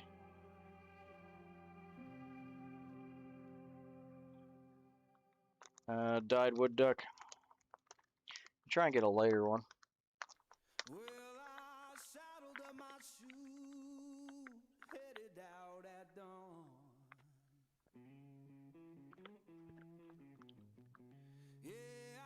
Yeah, this will work. So this size is perfect because you're going to be cutting it off and wasting anything too big. So I've got a couple kind of in that area we'll grab out. When the road keeps rolling on. I didn't know they changed passport colors all that often. So this is kind of what the traditional calls for, is tying in a full length one like this and then cutting it off. But to me, like you're just wasting so much of a nice feather doing that. You're not gaining anything. If you want to do the traditional pattern, no, that's what you're looking for.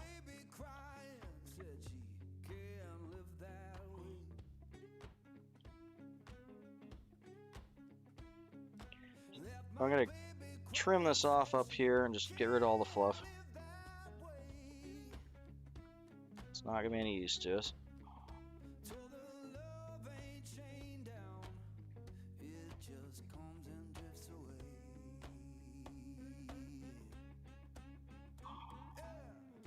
There.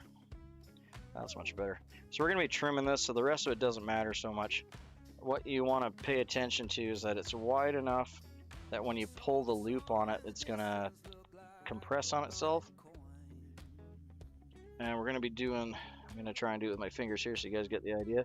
So once we tie it in, we're going to be pulling it back.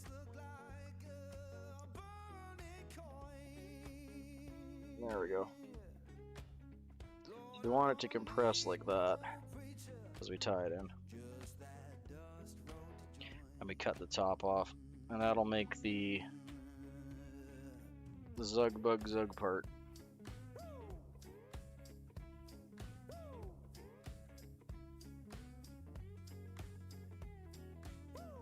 So we're going to do just 3 wraps so we can still move it.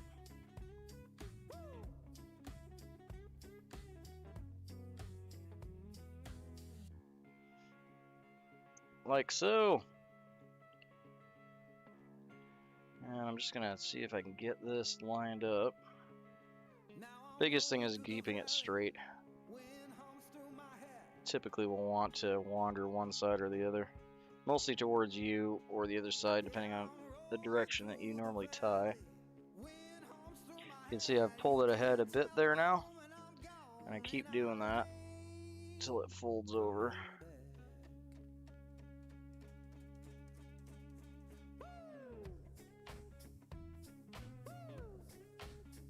That's pretty good. Stay. Yeah, that's folding over pretty good. Okay, so That's how you do the top of Zug Bug. Now that we got it where we want it, we'll have to get a couple more wraps in so it doesn't slip on us. I'm not going to cut the front yet, I'm going to cut the back first, so if I need to adjust it, I can. We want to cut it off at the thorax point, so a little bit before where the point is on a standard hook. So we want to have it, if my point is there, I'm measuring straight up. I want to cut kind of right where that one band is. So lift this up.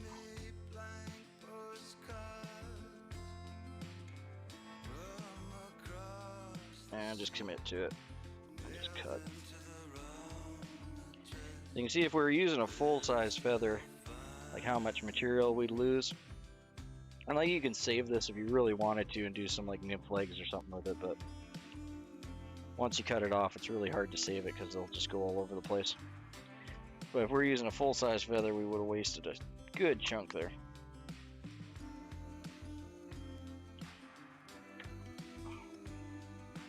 Okay. And now I come in and I'll just gently cut the corners on this.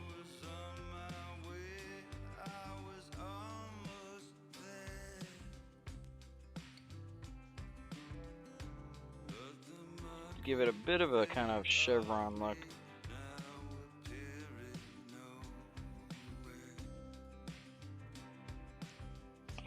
There you go.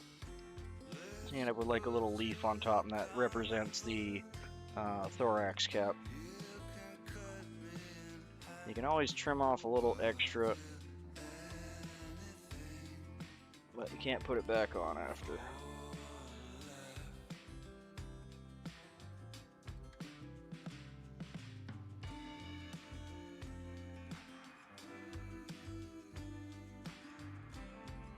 There we go. Okay, I'm going to pull this back, do a couple wraps in front, and then we'll cut it off. That should lock it in.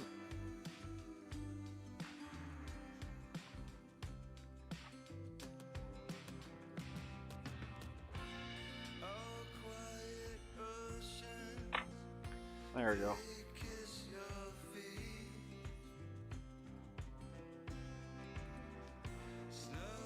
Actually, I'm going to unwrap some of that and just hit it with Sharpie quick,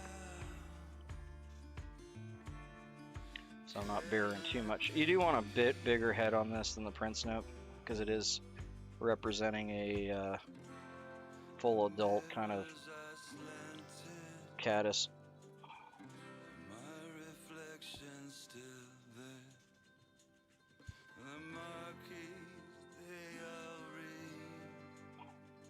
Extremity wounds suck. They limit all the things you can do. Hopefully it gets squared away for you. There we go.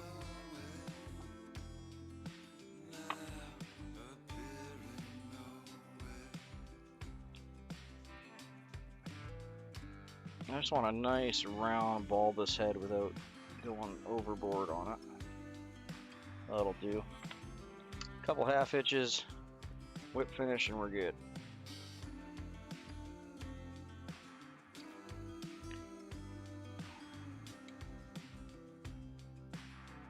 Yeah, very much so if you're in sports. In fact, that's probably why you started with the problem in the first place. I used to play rugby, God, the amount of times I got hurt. Of course, I was the fast one that always got tackled.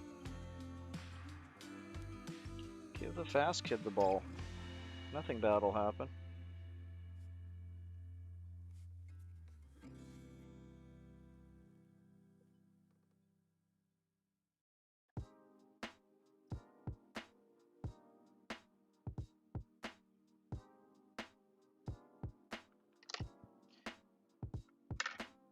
And we played in a mixed league because we just didn't have enough people to make teams up for the whole league.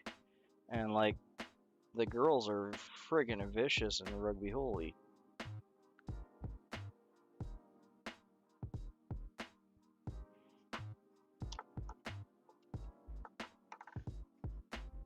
Okay, there we have a Zug Bug. I'm just gonna clean them up I'm gonna do all my brushing on them right now. Just to brush those legs out, separate them a little bit.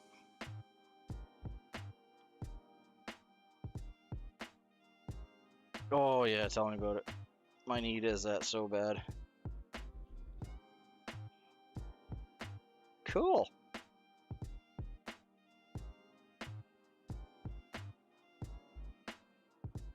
There, I'm happy with him. That would be a messy Zugbug. And like I said, besides calling for the wood duck collar on the top there, I like the pattern. But you can see how using a mallard flank or a mallard breast, if I can get it to behave itself, you can see wood duck, mallard, wood duck, mallard. I think this looks cool. And you can tie in, like, if they're thinner like that, you can find ones that are a little bit thicker on the bird, just digging through your bag. But if they're thinner like that, you can always double them up or put a little bit of head cement on them after to thicken them as well. But yeah, that basically is just a simple, yeah, it represents a lot of different things from sedges to caddises to all sorts of different nymphs. Wonderful little pattern though. There's a different take on the same kind of idea. It's an older one. Has the Prince in it. I could probably trim that down a bit there.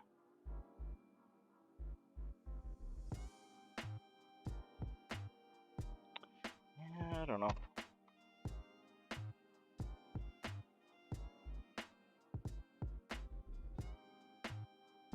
Yeah, I'm gonna trim this down just a hair.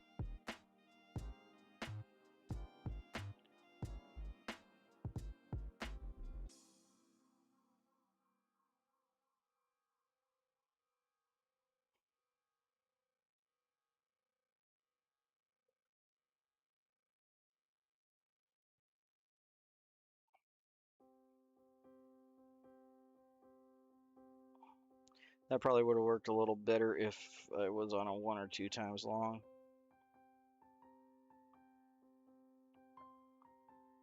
It's one of those things that you're always kind of like, go a little bit more, and then you go too much.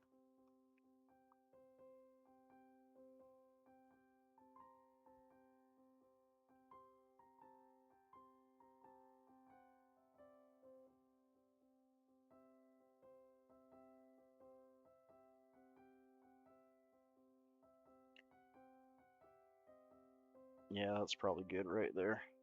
That looks a little better. And that just represents the thorax cap. I mean, you can do all sorts of variations on this. You could use swish straw up top there. You can use many, many different things. But that is the idea. That is a traditional Zugbug. Hopefully Shark will pop around. You can see the Zugbug. He said it was one of his faves. Very classic fly. I'm just going to have to rewrap this. It came off with the spool. Which is bad because the whole thing will go spring. Just give me a second to get that wrapped up.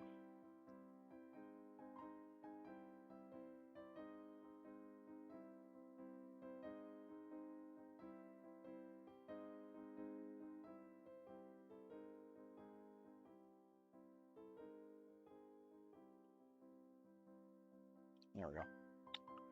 Close enough. Oh, it came off again.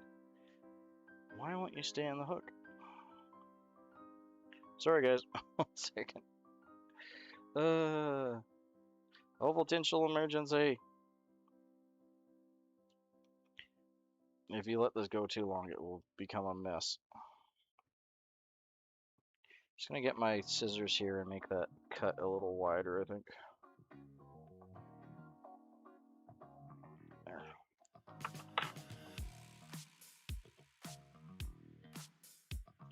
There we go. Stay, you bad oval tinsel. There we go. Have another sip of Morty. Mm. Alright, let's get the medicine men on there and move on.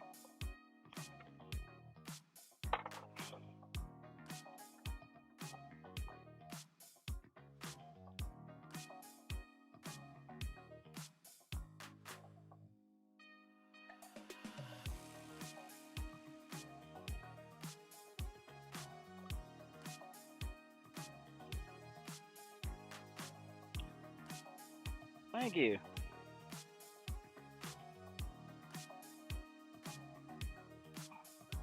I've seen people tie variations of these with bead heads as well. And lots of more modern variations on it as well, with chenille and that for the body. And like crystal flash out for the tail. But this is just the traditional, as far as I'm able to dig up, this is the most traditional kind of variation of it.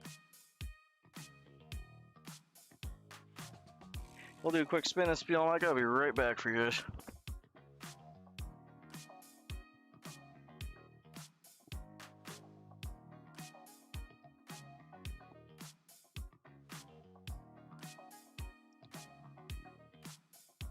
And in the vise today we have a Zug Bug. This was originally tied by Mr. Zug, and it has some nice pheasant sword tail fibers coming out the back. In this case we use about 5 to 8 fibers, which takes place of a tail from the Prince Nymph. Instead of using goose by it's using the peacock sword tail. It's a wonderful little feather. It's just gorgeous. Wish we could use it in a lot more patterns. It's a little bit more of an older vintage material, but it's wonderful. If you get your chance to tie some in, definitely do it. We have some peacock quills all the way up for the body, chased with a little bit of gold oval tinsel, and a mallard breast feather for the legs, the red breast feather. Wonderful little thing. And for the top, for the thorax cap, we have some yellow wood duck tied in and clipped off for a little thorax cap on top. Wonderful little traditional pattern. Should definitely have a couple of these in your box or variation. There's lots of different modern variations on this fly, but it's just one of those ones that just works. And anyone that's older fly to fishermen, you'll generally see a bunch of these in their box. Wonderful little thing. Add a couple to your box, eh?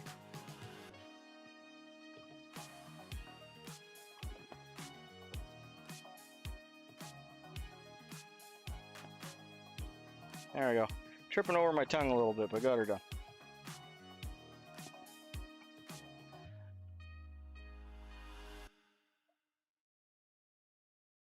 Good to have you in, mate. Welcome to the stream. So I'll get the Zug Bug off. I don't have a case for Mr. Zug Bug. Where did I put my cases?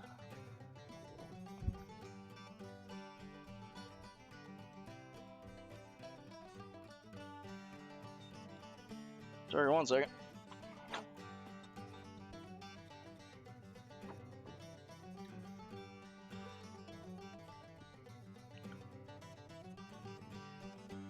Actually, I'm gonna leave him in the vise there. I'm just gonna take a quick minute or two break here to grab a fly tying case for him and grab a drink, and I'll be right back. So we'll just have like I'm gonna do it for a 5-minute break here, but we'll probably be closer to like 1 or 2 minutes.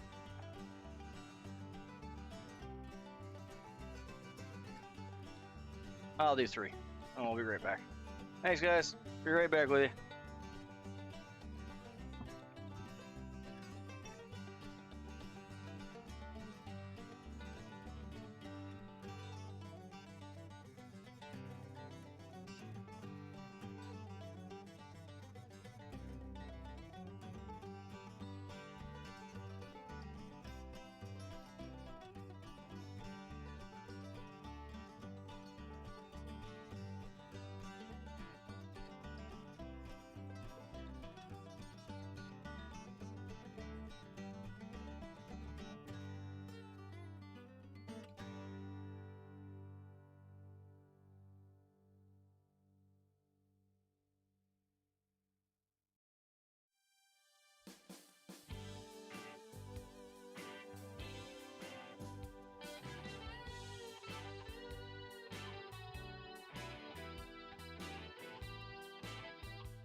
I totally didn't have my mute on the whole time. I've been talking to myself.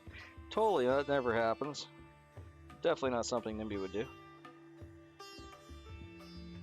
You guys didn't miss anything.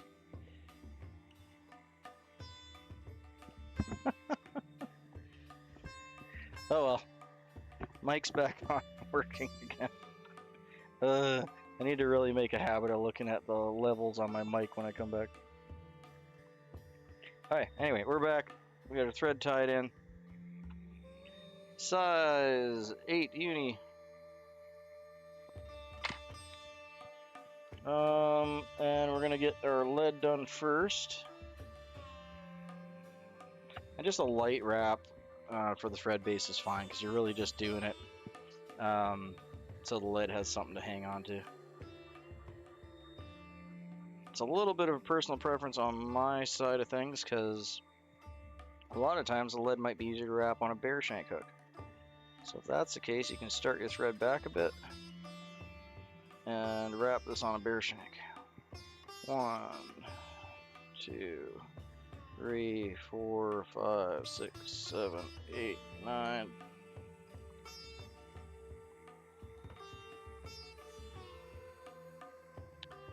Now we got 9.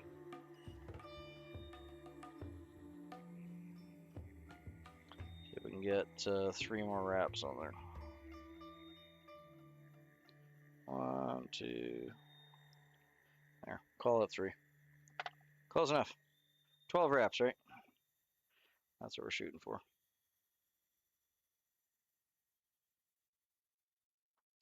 We probably had 12 on there anyway, because I had a pretty long tail up here to wrap in.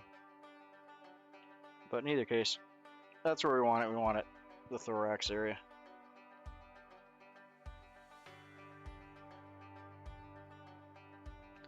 Light wraps throughout. Thread dam up front. Big elongated wraps on the way back. Big elongated wraps on the way back the other way. And then just bury it in.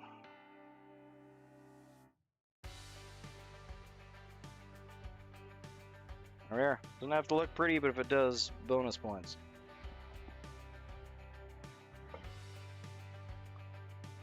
Hopefully I still got everyone in the chat. Hopefully you guys had a good little break. It's good to get up and stretch your legs a bit. We've been going for 2-3 hours now. 2 hours.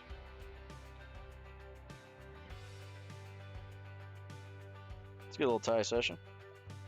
Just gonna put a little bit of head cement on there that'll soak in. It won't do much to hold the lead in, but it'll hold all the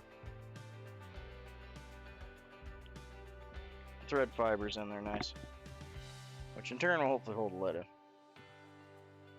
Okay, so we want the peacock sword tail again, about 5, and it'll depend on your peacock sword. Some are nicer than others, some will have more damaged ends. Like there is one you can see right there. Second one in is damaged, so I'm not going to count that because it's probably going to be too short. So 1, 2, 3. We got 2 damaged on there, or 3? No, 3, 4, 5. We're just not going to count the damaged one. Like so. Pop them off. If you're not going to wrap them up, then it's a good idea to cut the brittle ends off first. That'll give them a little more freedom of movement and make them a little easier generally to tie on top. So again, we want to have this a little bit longer than the gap. So right about there. Traditional nymph tails are about a gap height or half the length of the shank. If you're using it 1 time or 2 times, of course, adjust based on that.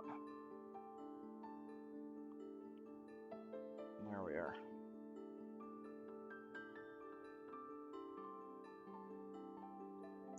Just make sure it's on top nice. It looks like it is on both sides.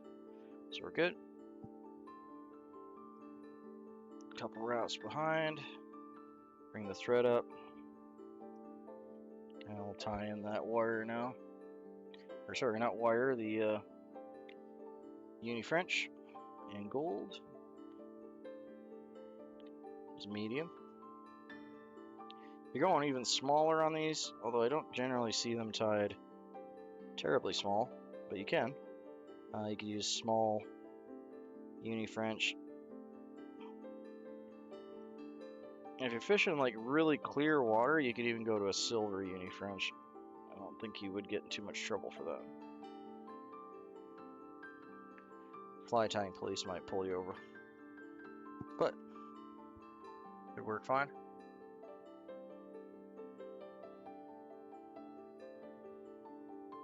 Okay, and for the body, we're of course using the peacock herl again, this beautiful peacock eye. And we have, again, a broken fiber out there, so we're going to skip that and add in 3.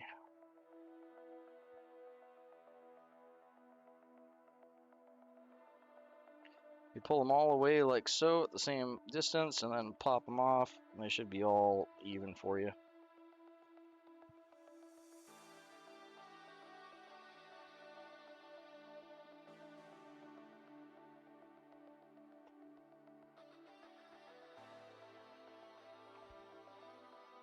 I like this song coming up here. It's like an 80s synth wave.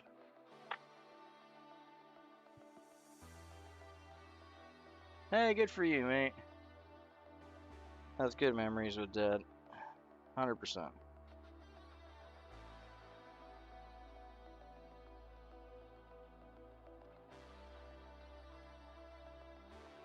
Good life skills as well. So I'm just going to tie this back and then over around what we got left over for the peacock sword.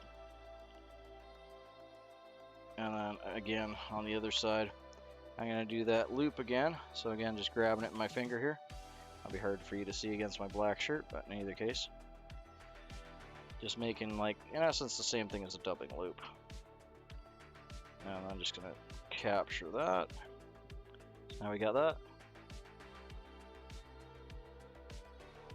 Yeah, I haven't done that in a while. I use it for my quill body mayflies and stuff. And there's like a number of ways you can strip them. The quick and dirty way, if you're at your desk, is just to use one of those white drafting erasers. I probably got one here, actually. Yeah, of course I do. So, yeah, just white drafting eraser, like one of these magic erasers. You can use a regular pink eraser too, but they're a little bit harder. They're coarser, and they'll strip it a little too aggressively, I find. So, one of these type works the best. It's, you know, like a Mars Standard. Where's the other one? If it's a younger one than like your pink eraser, and you can strip it with that, but these are a lot more aggressive than the white. You can also get like a gum style art eraser, and that works pretty well too. The other way you can do it, which is kind of the, I don't want to say proper way or more traditional way, is using bleach. And you can bleach them and move them around in a bleach solution, and the fibers will come off the herls. And that'll give you a much nicer looking wrap, but depending on the amount of work you want to put into it. I'm just going to move this up to the thorax area. Actually, I'm going to go about halfway. Right there, about halfway on the hook shank. Just bring these guys over, place them down with my finger. Over top, just lightly, just so they're on top, because I want to have most of this bulk up where the thorax is going to be. Mainly over top of that lead there.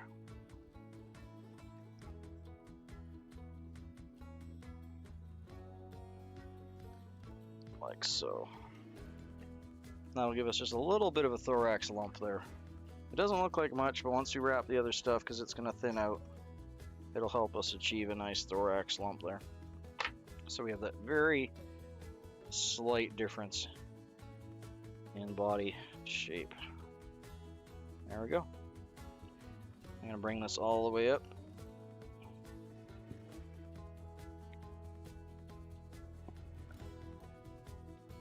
Oh yeah, well the hair remover is basically just a gelled bleach, right? So when I do mine, I use you can buy, I mean, the hair remover works, it's the exact same stuff, basically. The benefit of the hair remover is it's a little bit safer to use if you get it on your skin, where the bleach is like not going to be friendly to you if you get it on your skin or your clothes.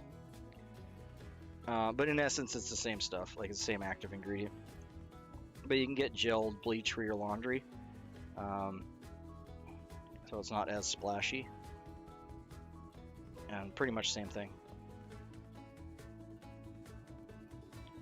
But yeah, the hair remover is a safer option for sure. As long as you don't leave it on your skin too long, it won't eat through your skin as bad. It has a lot more stabilizers in it. And probably smells a lot better. I would imagine.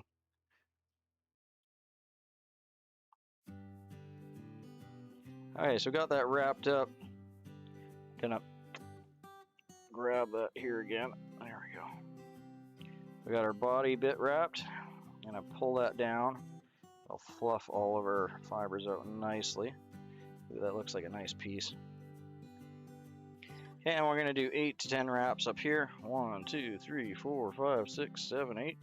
That will stop us from needing to put it in our bobbin holder up front here. So as we wrap it this way, it will unwrap and make like happy. Yeah, I'm gonna have to think about that.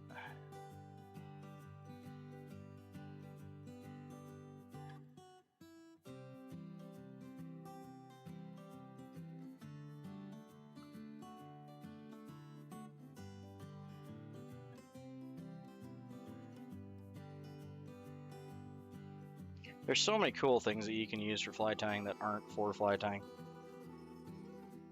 I love all that stuff.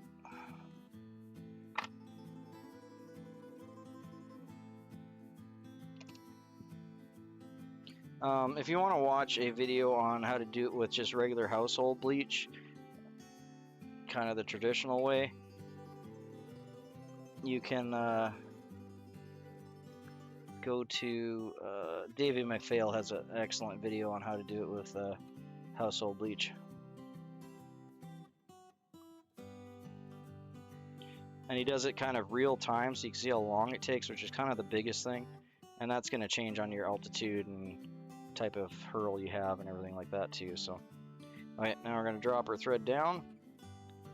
No, not quite that far, one second. About there. And as I spin it now, it's going to coil my thread up. And that'll give us a nice segmented body. There we go. Yeah, I haven't done much material prep videos. I really should get on some stuff of that.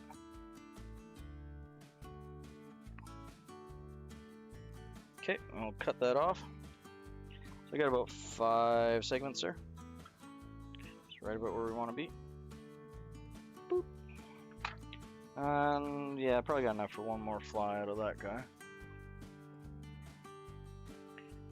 And if you don't have uni-French tinsel, you can use really any brass or copper wire. Davey really is. Don't have anything bad to say about Davey. He's just awesome all around. Awesome tire, great guy. Yeah. Cool. The red's what makes it what it is. That's what makes it stand out, and especially against like the milky white and the fins and that. And if you're doing like a slight move into orange. Okay, so we're gonna need to do the legs next, and we're gonna use one of these little mallard duck breast feathers.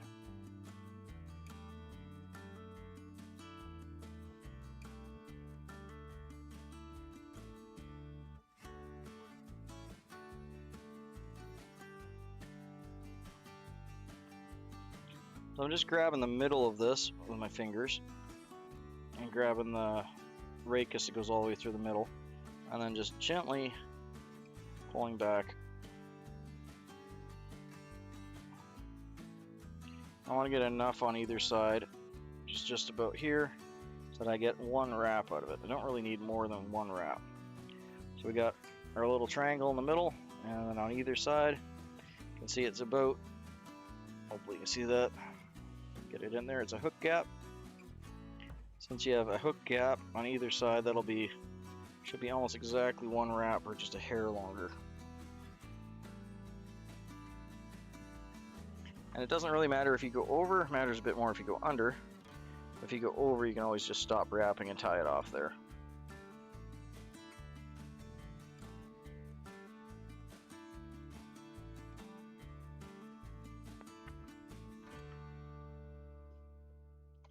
Okay. I just cut that tip off, so now we have this little triangle, that's where we're going to tie it in at.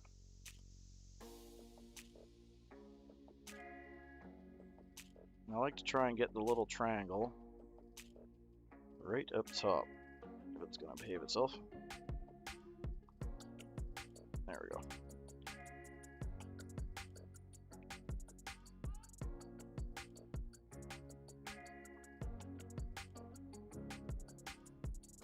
You can hold it down with your finger like I'm doing.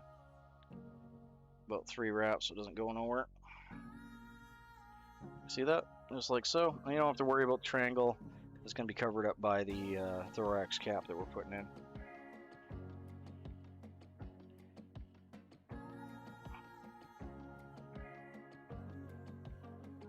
And I'm going to pull this back.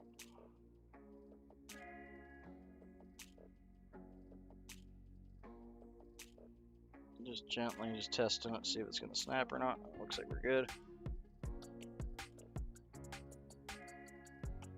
It would be, it wouldn't be confiscated. You'd have to declare it. It's not something that's against regulations here, but it's it would definitely get searched, and you'd have to pay duty and everything on it. To be honest, I got a good chunk of it, and I do use the substitutes because most people have to. So it's a little bit like, I would love to have like a full cape of jungle cock feathers, but I'm not going to bother because it's so hard to get them in Canada. You can only get ones that are already here. So I fully appreciate the offer, mate, but it's probably not worth the trouble, to be honest with you.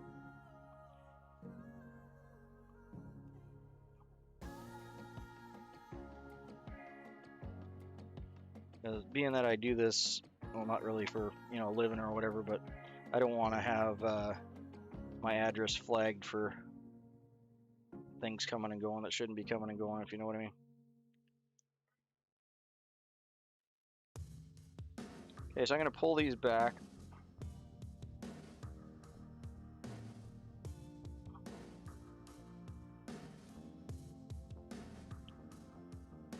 And I'm going to bring them around. And it should end right at the top here.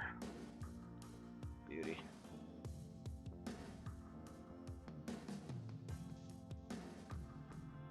Perfect. Oop. Don't slippy on me. Come on now. No slippy duck. Here we go.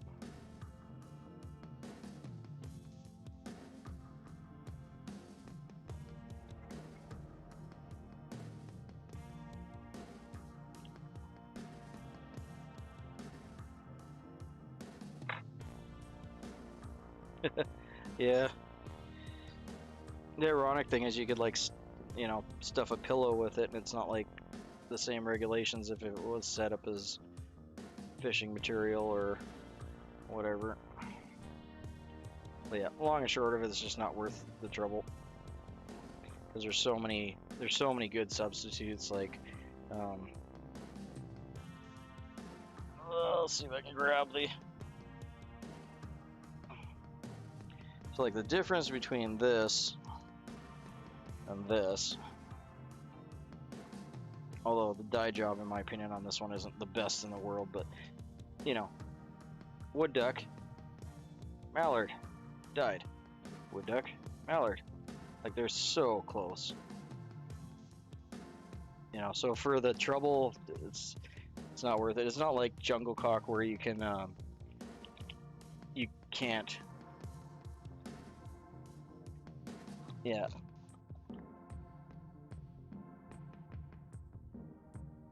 And it's not like I can't buy woodcock, or sorry, woodcock, wood duck. It's not like I can't buy wood duck here. It's just hard to come by.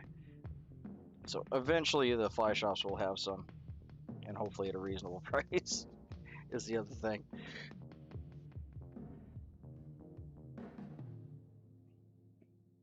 Okay, that looks pretty good on that side. I'm gonna brush that out after I get the top on.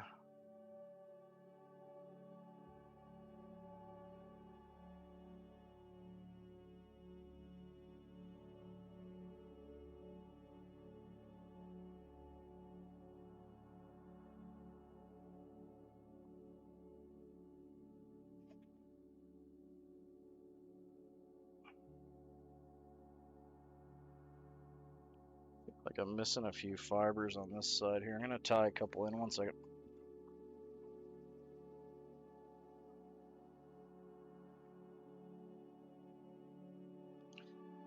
I feel like I'm missing a few fibers over there, so we're just gonna tie in a couple extra to just finish that off.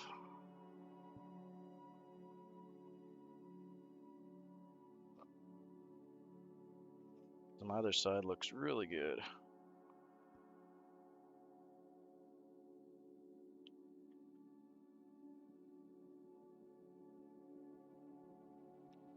I'm just gonna tie in a little bit on that side just to fill it in there, just like that. That's good.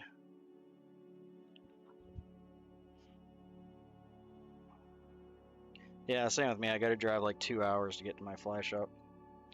Thankfully, there's like 3 of them, you know, within about an hour drive, but it's 2 hours total. And that's if they have what you're looking for too.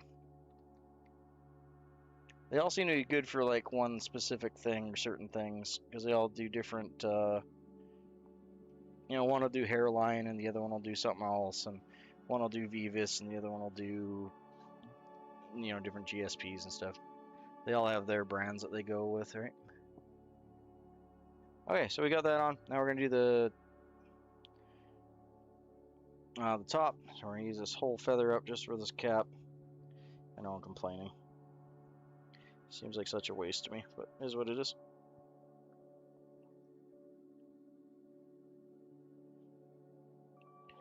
It's not doing any good sitting in a bag, so we'll turn it into a fly.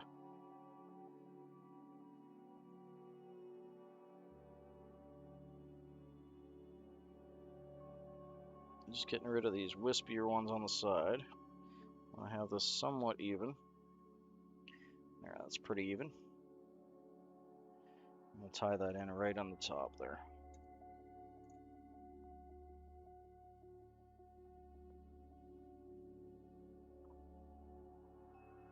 That's cool. I love small fly shops, especially close ones. Close ones are awesome because they're close. Okay, I'm just gonna try and keep this.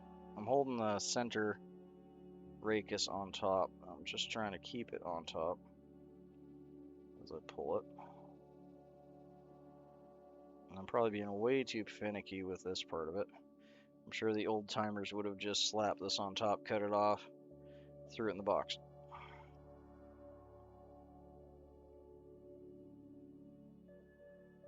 There, that looks good. Yeah, that's good. You see how it just cups? You can see how it's just cupping the side there when I pulled on it? That's what I'm looking for. See, it's just starting to cup. Okay, we'll do a couple wraps on the inside here. Right up against it, so it'll stand up like so. And when we cut it off, it won't pull back.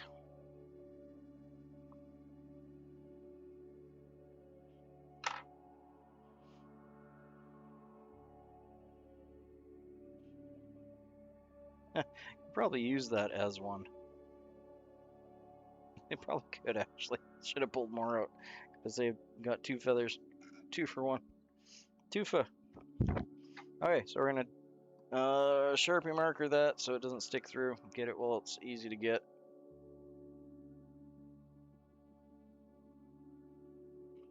It's amazing how it just disappears. There we go. See? No point in fighting with it, really, you know. And I'm just going to do a couple wraps to lock that in. And I'm going to do 1/2 inch up front here just to hold it. Keep the tension in while we're cutting that and pulling on it. Last thing I want is to pull on it and have it come out. There we go. Could probably actually finish the fly off before we cut this off, but I'd rather leave it on there in case we need it. Okay, so I'm going to pull this up gently, try not to get any tail fibers like I've done. Or leg fibers in this case.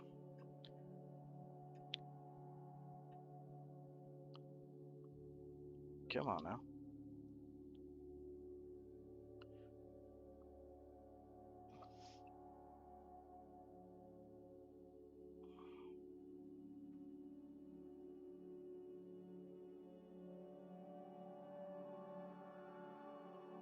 Well, yeah, there's always that problem, right? Man, I feel like I could reuse this, but I mean, I'm sure you could. It just seems like such a waste to throw away all these nice legs.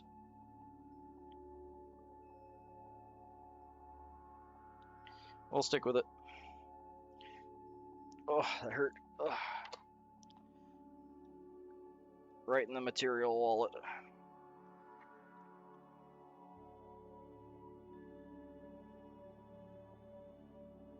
Okay, and just clipping these edges off.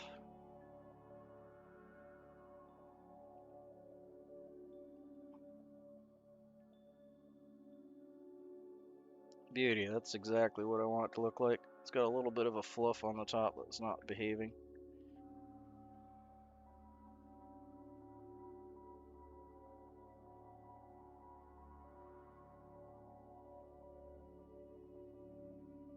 And there we go. Just one fiber that was kind of sticking out. That's beauty. I like that. That's good. Nice little thorax cap. Let's brush this out now and I'll tie it off.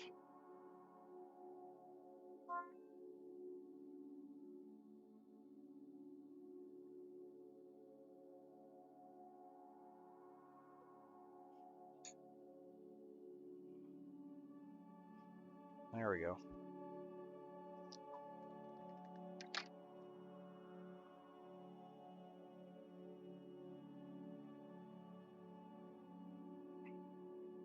Okay, I'm gonna do a whip finish now. We already got our 2/2 inches on there. Really, buddy? Come on now. Wow. Okay, let's redo you. Something's not right.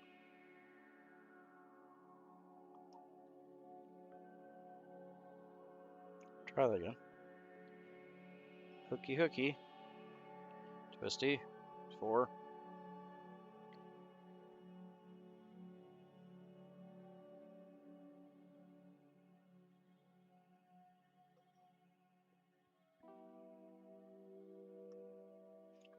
There we go.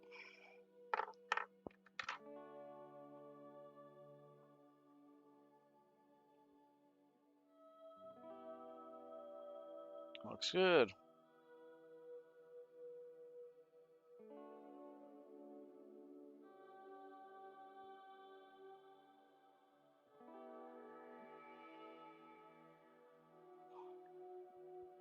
Sharp little bugger. There we go. I like my legs kind of hang down like a beard, but this one fiber there is being a bit of annoying.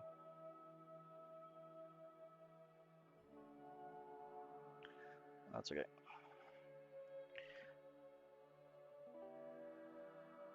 I like a big old soft messy legs like that. Makes me happy. Hey, more tea for Morty. Cheers. Almost out.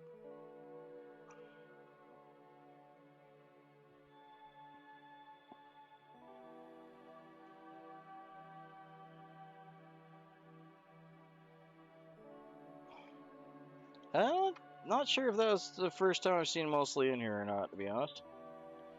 If I'm wrong, I apologize. If I see him in here more often, I'll toss a blue name on him. So you guys can all connect around.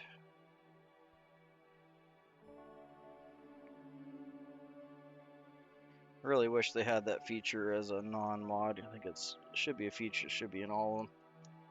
But that's just me.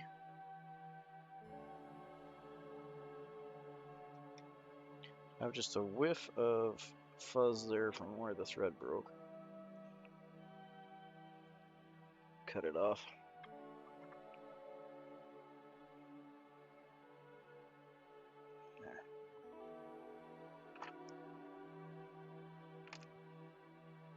Okay, there's a Zug bug. Happy with that one. Nice buggy legs on that thing.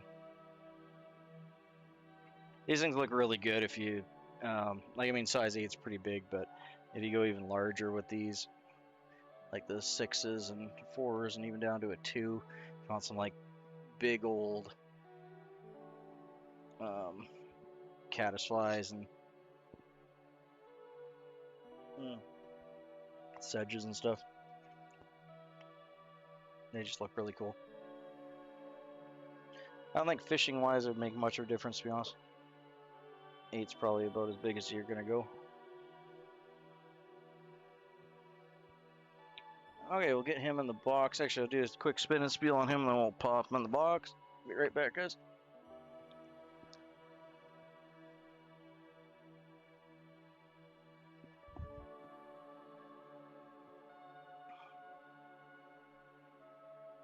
And in the vise, we have a Zug bug. We tied these up for Glacier Shark. I mentioned them last week. Wonderful little nymph pattern. Very traditional.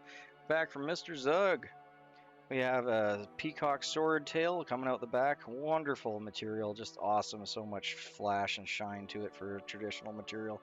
Peacock curl body wrapped all the way up with some gold uni French tinsel. About 5 or 6 segmentations will be fine. Have some mallard duck. Red breast feather for the legs, and some wood duck overwing or wood duck breast feather for the thorax cap up top. Tied in with some black uni thread to finish it off with a nice bulbous black head.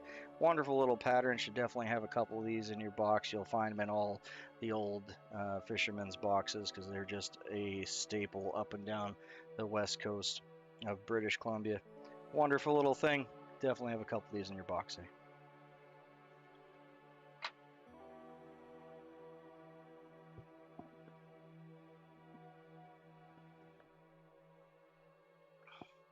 There we go. Thought I'd throw a little shout out for Glacier Shark in there for recommending this fly. It wasn't just Glacier though. It was it Ethan?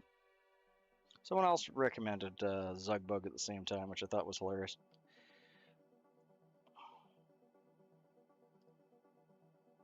I'm happy to oblige because it was the next fly I was going to tie anyway. So there you go.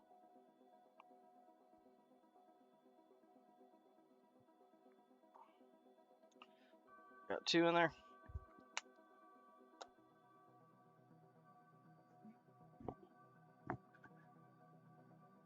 Thanks, Rob. Hopefully you get to hook into some more bass.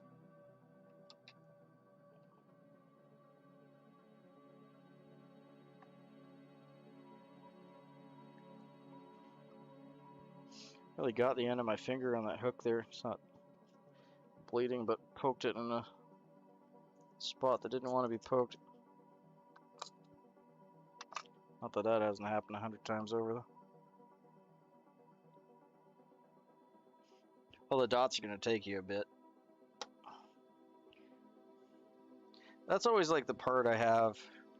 I used to do a lot of fish artwork, and that was always one of the parts I had troubles with, was how many dots to put, how close together. You know, if I make them slightly oval or perfectly straight, you know, it's just always something I mulled over. Okay, just trying to get this in there a little straighter.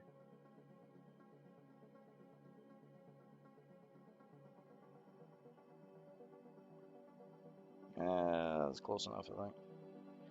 Might be tweaked a little bit this way. Oh wow, that takes some skill. I've always wanted to be good at airbrush. I did a fair bit of airbrushing, but I never really 100% got it.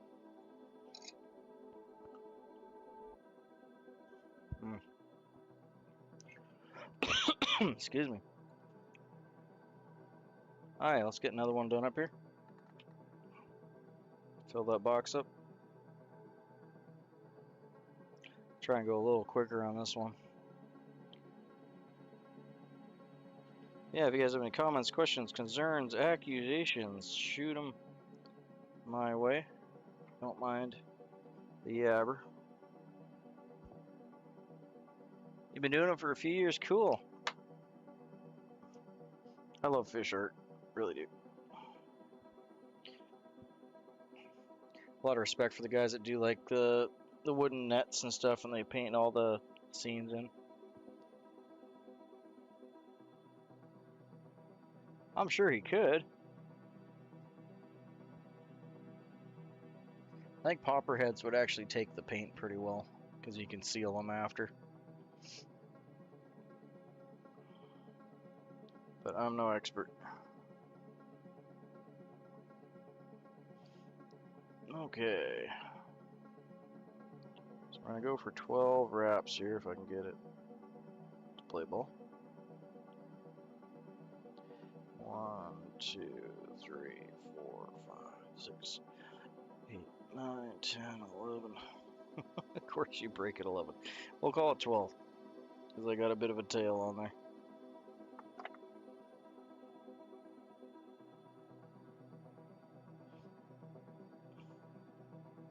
Yeah, we'll call that 12.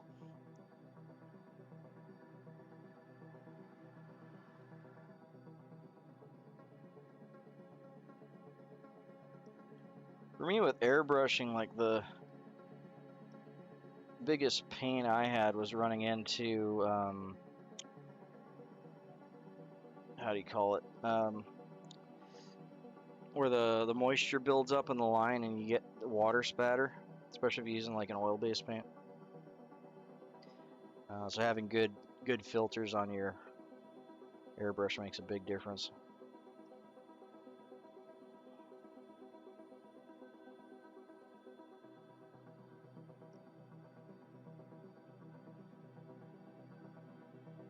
And I did not have. I always wanted to have a good water filtration system on my airbrush thing, but never did. Yeah, there's some people, what's his name now? Tight Lines Productions, I think. That one. He always does. He also does techno, and he does like he plays his own techno in his streams, and he does like really expensive, well done glide baits, and he'll do like dozens of them at a time. I want to say it's Tight Lines Productions. He has a Facebook group. Cool dude though. I like watching his stream. He's really talented at it. Yeah, there's frogs too. He was doing some frogs as well. Even seen some really cool like rats and ducks and things done up for top water stuff for bass.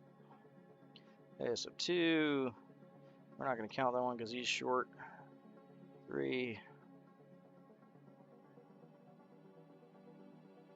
And another short one. Okay, well, that's 5. With 2 short ones.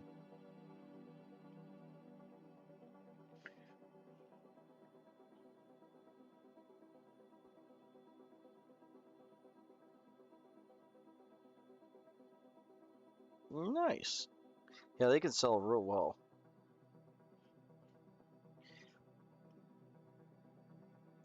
I have a lot of talents in a lot of areas, but actual woodworking's not one of them. Would love to, but just not one of my naturally gifted talents.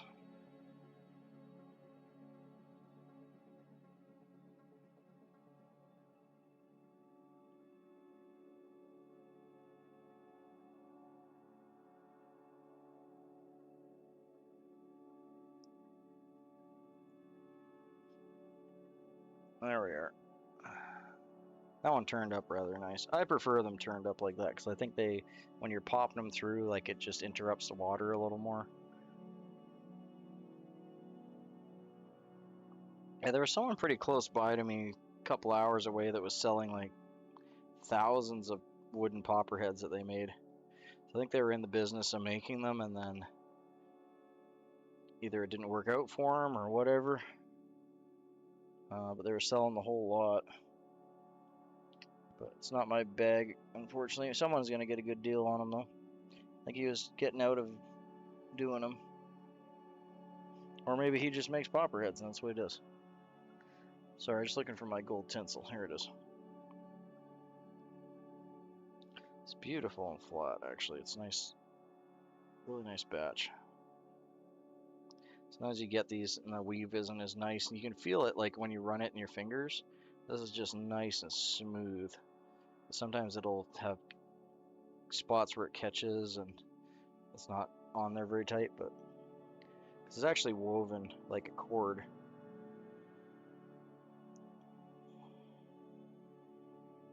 This is a nice batch. I'm happy with this. Come on now. Let's lay flat. There we are. Oh. Sorry, you guys can't see my battle here. Just trying to get it to lay flat so I can tie it in. Prefer to tie it in on the side, but it doesn't matter all that much.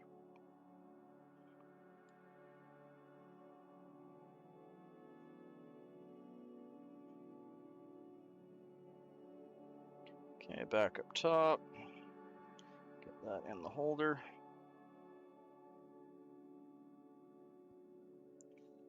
And peacock. What a beautiful peacock, eh? I wish there was more things you could actually do with the peacock eye itself. Such a beautiful, beautiful feather. These are the ones here. You know, in theory, I'd be saving these, but these fronds here on the top of the peacock from right about here to where the peacock eye actually starts. So like all these guys, these are the ones you want to save for making your quill bodies with. They'll give you the most sturdy and flat quills. So normally I would save those for quill bodies, but in this case we're going to use them for this. So again, if you hold them out, so they're perpendicular to the rachis, like so. Hopefully you can see that. And then pop them off. You should get them all perfectly lined up.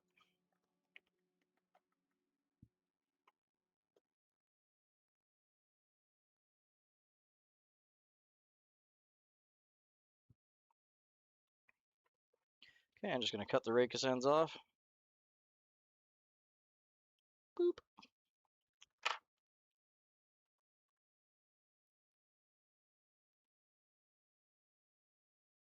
Tie those in.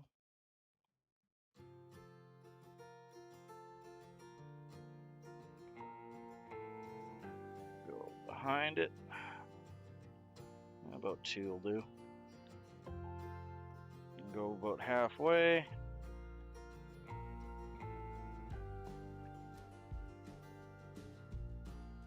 We got a few from a hobby store, cool.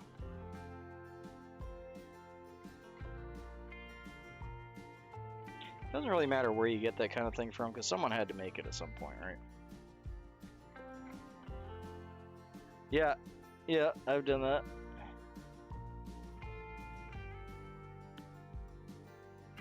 I made some makeshift flies just out of parachute cord too that actually worked really well. Where you make it with the inner strand and the outer jacket, and just use a lighter and melt it together. I should do a video on that.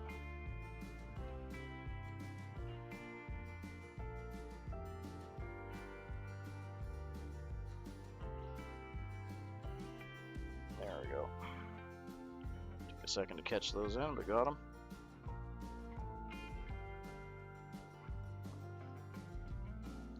Hey, there we go. That whole step is completely not traditional whatsoever. I'm just trying to get a good body formation there and not waste the material. I think that accomplishes it. Traditionally, they probably would have just tied it in along the length of the body and just hacked it off. Okay, I'm just gonna go back here. Should have done this before I tied that in, but I forgot. That's okay. Gonna do our thread loop. Back over the top. Okay. Securing that in. And back again.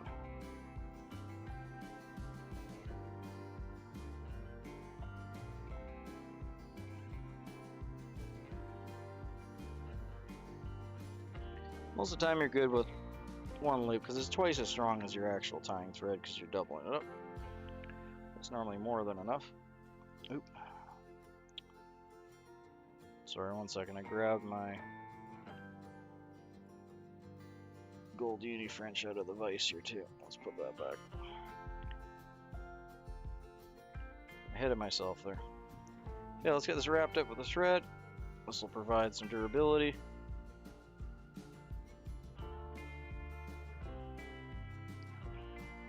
Without sacrificing a lot of fluff. If one of these strands breaks, this will pin it down. Give us more options to fix it and or continue fishing. And it doesn't really cost us anything.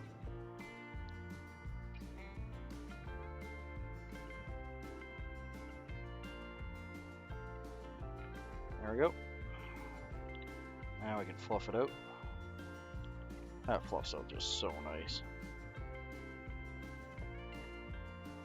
That's why they're premium quills. Alright, 1, 2, 3, 4, 5, 6, 7, 8, 9, 10.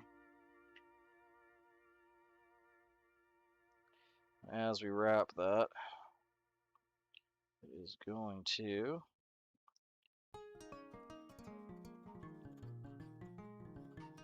unspool.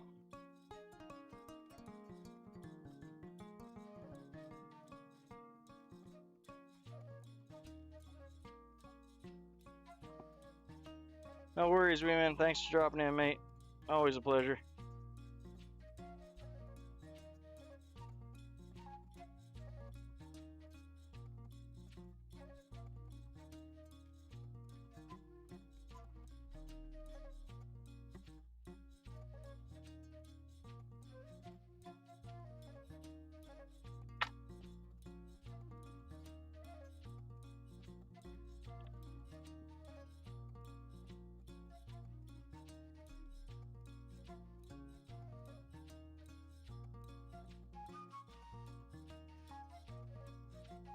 Cool. I just used the chest strap from a backpack for a long time.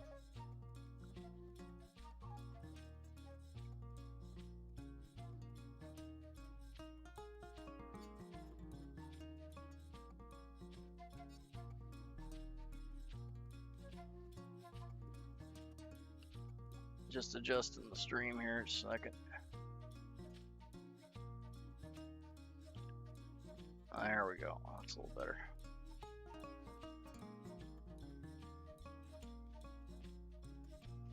Okay, so we're going to wrap this one the opposite direction, so I'm going to drop my thread down.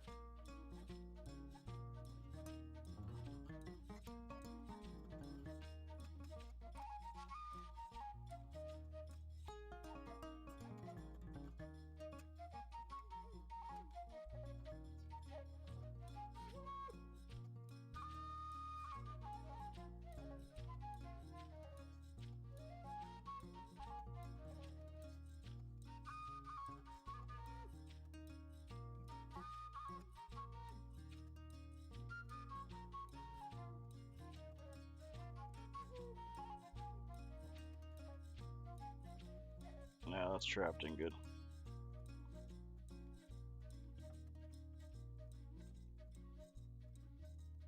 Not 100% if I'll get one more fly out of that. Could probably get one if I tied it in a bit shorter.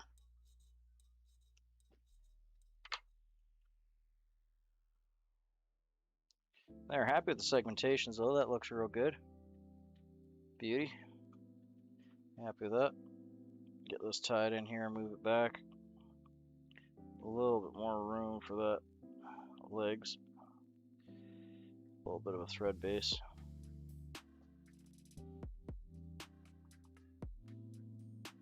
That's better. Perfect. Okay. Let's see if we can get another duck feather here.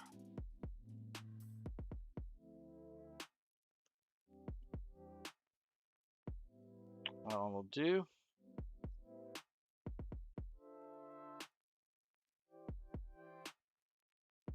And you can use, stay with me. You can use hen, you can use all sorts of soft tackle, you can use grouse, partridge, don't matter. I like the way that this looks.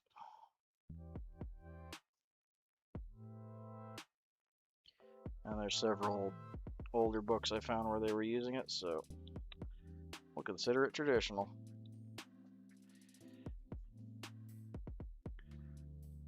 Now again, if you have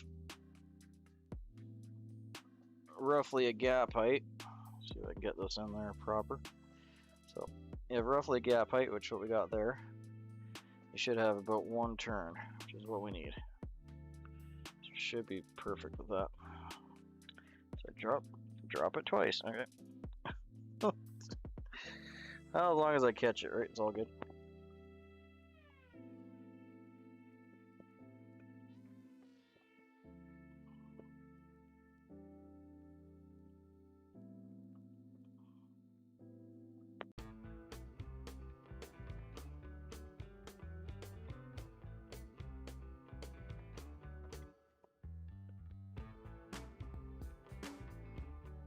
Just cutting the tip off. Trying to do it left-handed, it's just not working for me, so I gotta switch to right-handed. There we go. Not as ambidextrous as I used to be, I suppose.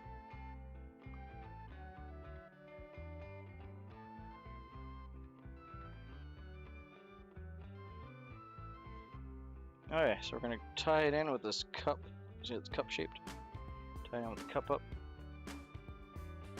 And that triangle right on top.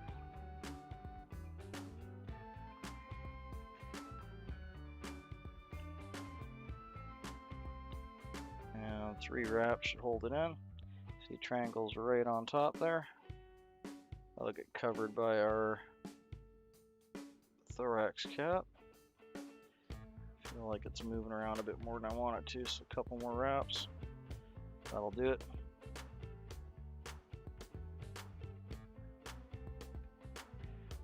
Just gonna do 2 wraps behind it and throw a 1/2 hitch in. Hey, Superfly. Good to have you in, man.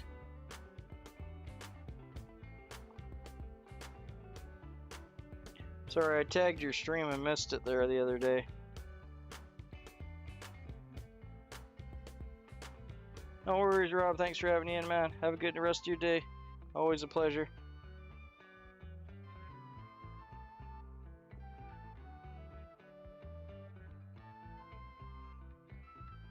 Good to have you in, Superfly. At least I'm getting your notifications, though. That's always a good thing. Just gonna use my hackle pliers on this one because it's got such a short stubby. The rachis broke on it, so I'm gonna grab it with the hackle pliers.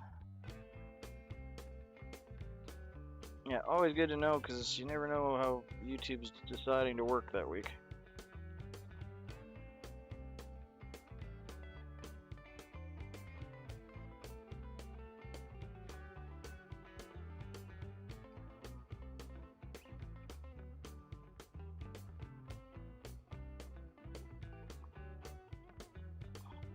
Yeah, have a good night, Trudge. See you later. Sorry, just fighting with this soft tackle.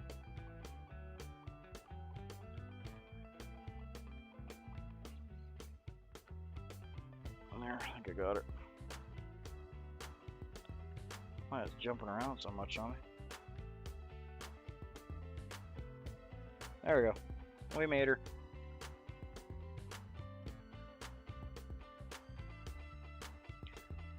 Soft tackle is another thing a lot of people suffer with. As long as you're gentle with them and you take your time, They're not so bad. This takes a little practice and getting used to the material, and each one is different too, right? That's the other thing. If you go from, like, say, tying up a partridge to tying in this duck, it's going to be a different experience.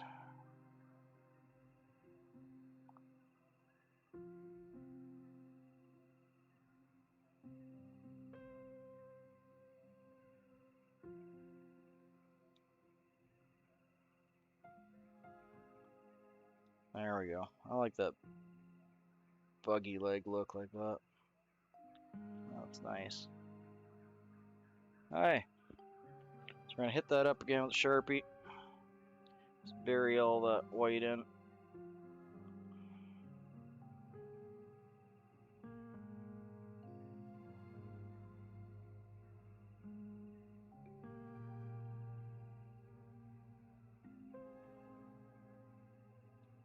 There we go. I'll get ready for the thorax cap now. She's a pretty one though. I'm liking that.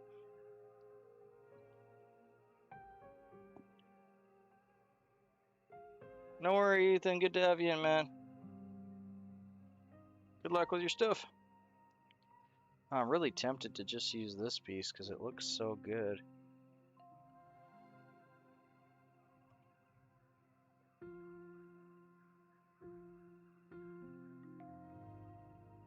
Now, I'm gonna tie that in and just see how it looks because we might get away with that. It's almost exactly the right size.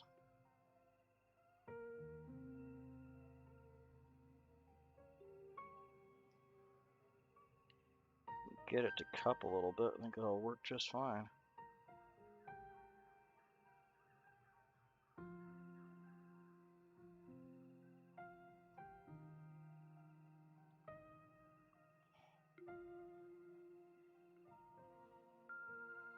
Thank you. Yeah, they are, aren't they? They're famous and classic for a reason because they work real well.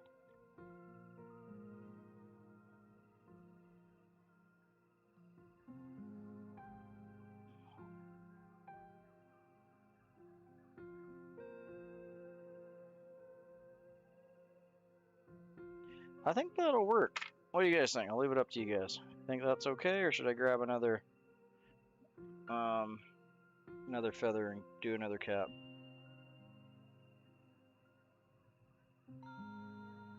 So I'll fix that one spot here. Looks like there was a little damage on that feather.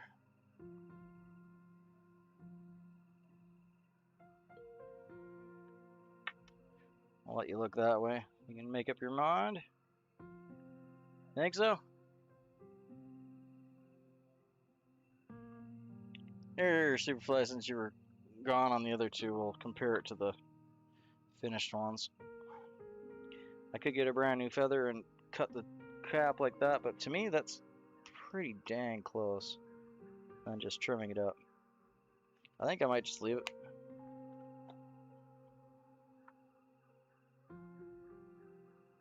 Yeah, we'll do that. Not waste a feather.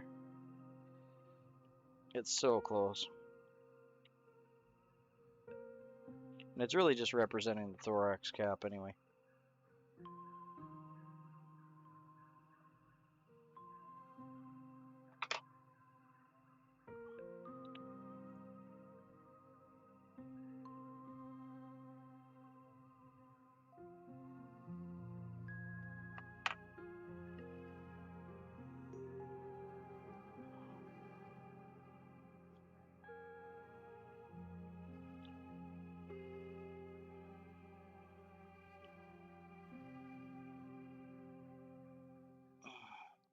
I guess I'm more thinking of the fisherman than the fish.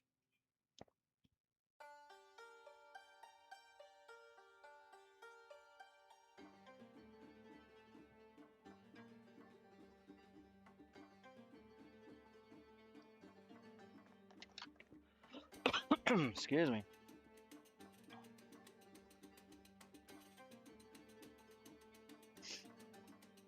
I think it's good enough though.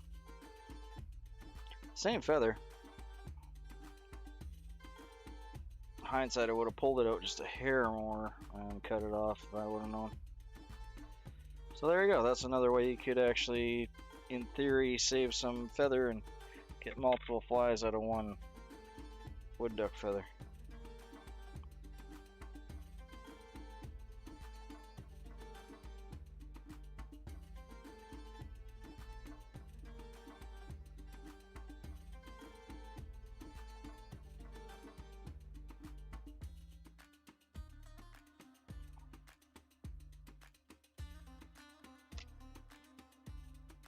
Oh, here are the helicopters going over top.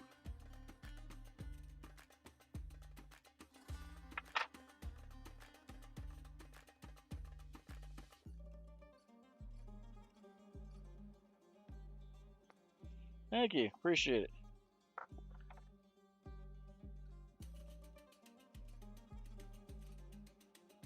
That's a little beat up, being that it's missing that like 1 or 2 fronds right there. There's a little damage, but it's so close. Happy though. Zugbug. I'll throw some head cement on there and get another one going.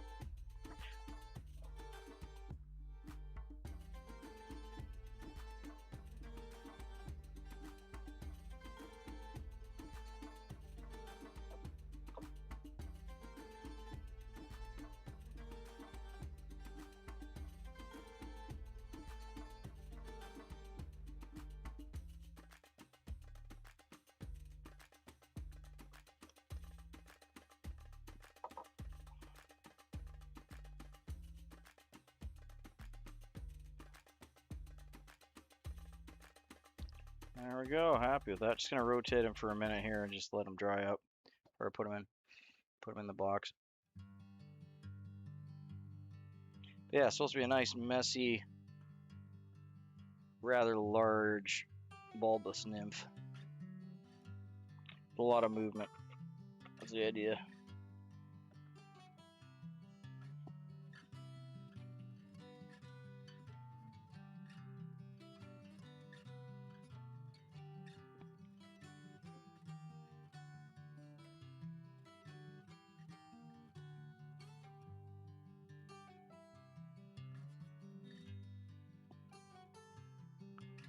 I think that'll probably do. I'll just be careful taking them out.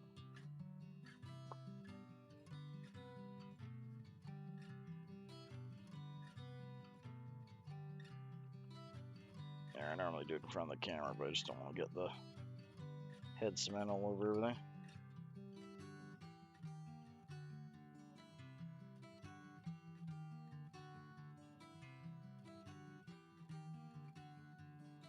Yeah, happy with that guy. Close enough.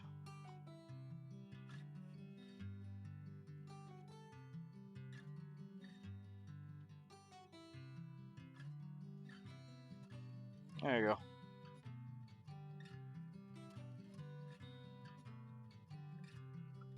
Get 2 more done here, and we'll be on to our next nymph for tomorrow. Not sure what the next nymph is, to be honest. I think we're moving out of peacockerel body nymphs. Oh, thanks, man. I appreciate that.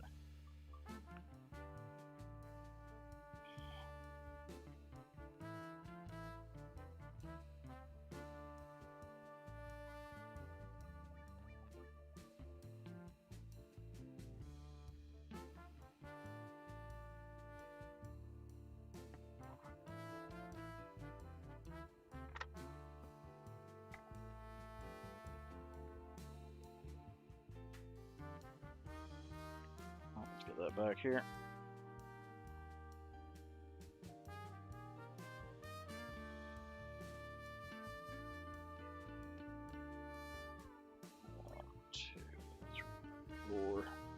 Oh, that broke on 4. I'm putting too much tension on this. I think I got too much tension on my actual bobbin spool here. One second.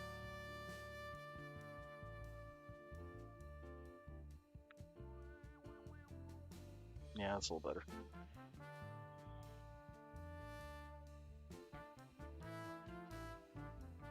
try and get 10 wraps.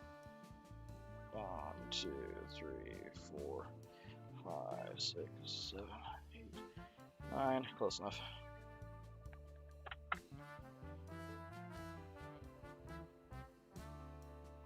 Oh, really? I like watching your little counter go. I think that's cool.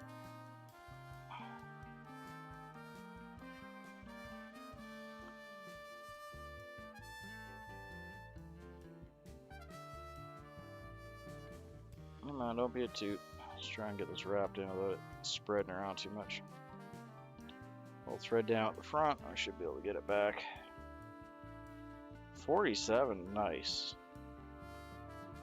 That is something to be proud of. That's pretty substantial.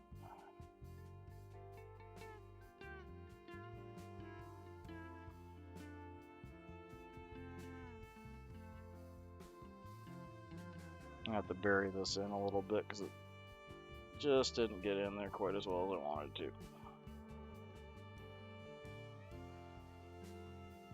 That'll work.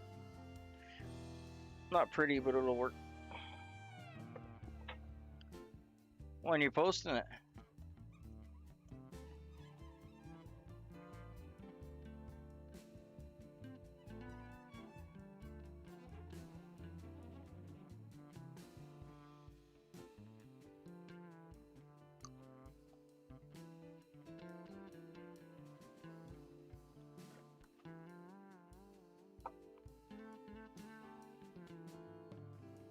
Oh, really? Okay, cool.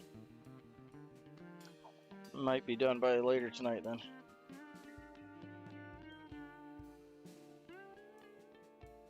It's generally a good idea, at least from what I hear. I'm not like a YouTube guru or anything, but from what I hear, it's a good idea to let it sit, depending how long the video is, you know, an hour or two before you make it go public, just so YouTube's algorithms have a chance to go over it and make sure there's nothing bad there to allocate it correctly. I grabbed 5 of these fibers, so there we go. 5. Pull them off. Boop. Peacock stars are so cool. Such a cool feather.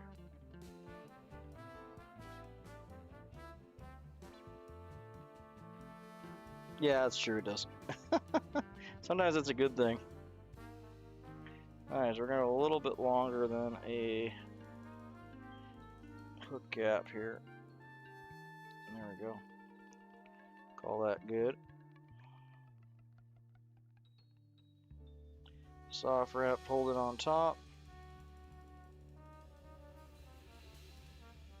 I've had some take like some obscenely long time to get in the system for whatever reason from time to time. It doesn't happen very often, but it does happen.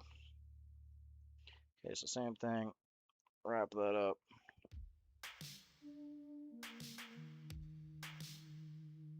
Get the body wrapped in here first. Go with the last couple that we have for our eyeball here. Such a beautiful feather. Boop. Yeah, it is. It's beautiful.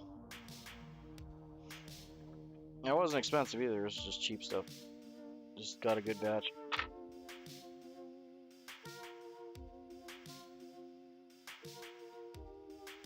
I think I paid a whole like 58 cents for that feather.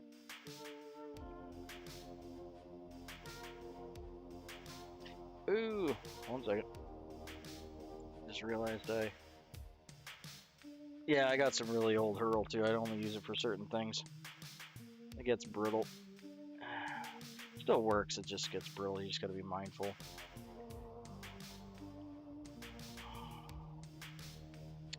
I don't normally do this, but I'm gonna tie this in after I get this body tied in because it's gonna be a toot to do it the other way.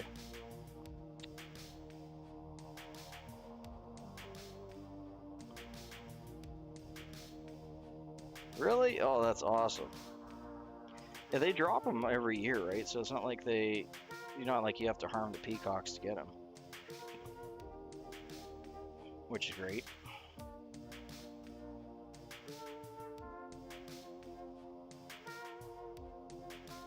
Normally I'd tie this in the whole length of the body, but like I said, we're just a little short, so I'm going to tie this in right at the butt here. Just make sure it's in there nice.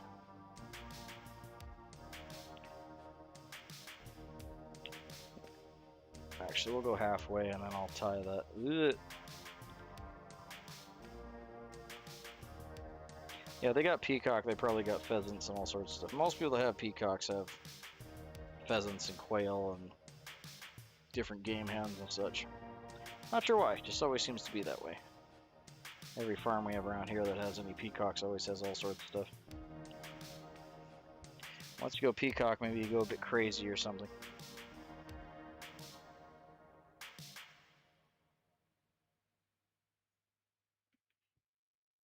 Could very well be.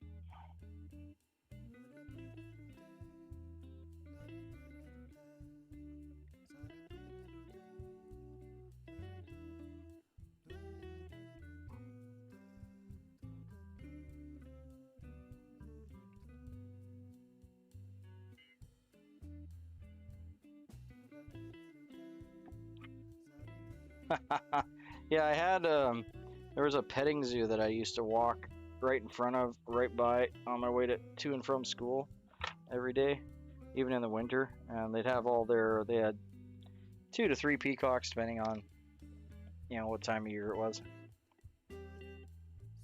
and a couple emus. I used to get emu feathers and peacock feathers. And I still have a bunch. And pheasant, and they had like all sorts. Alright, I'm just gonna get this thread up here to make that thread loop. Forgot to make that.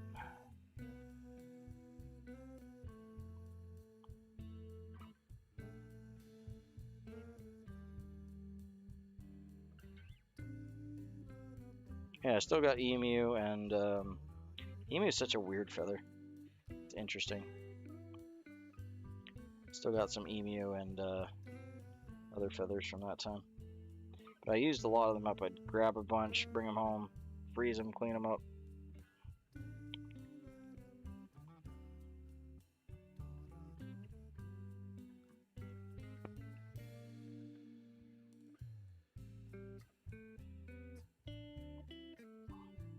Okay, I'm just gonna lightly wrap this.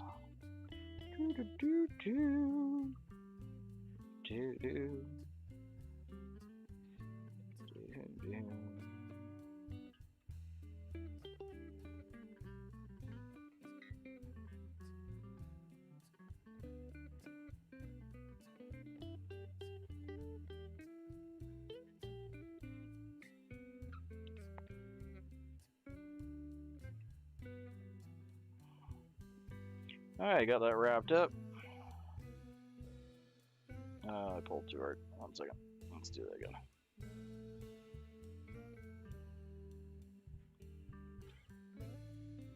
Just trying to fluff you up, mister. Look at how fluffy that is. Oh, that's awesome. Okay, so 8 wraps. 10. 1, 2, 3, 4, 5, 6, 7, 8, 9, 10.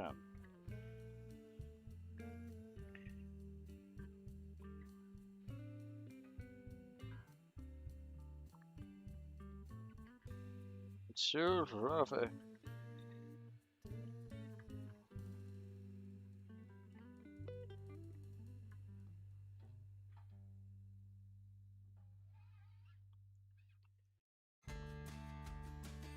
And that little thread trick makes it so much stronger.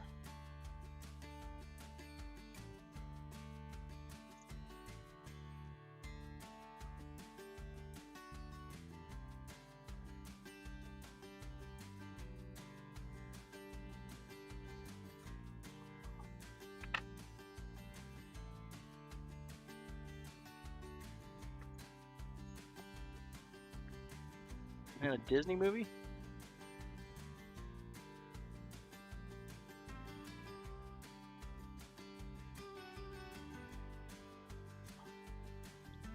Minions are funny.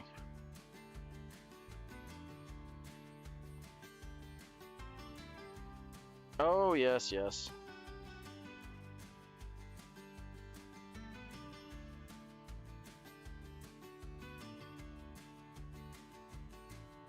Okay. Just gonna drop this down here.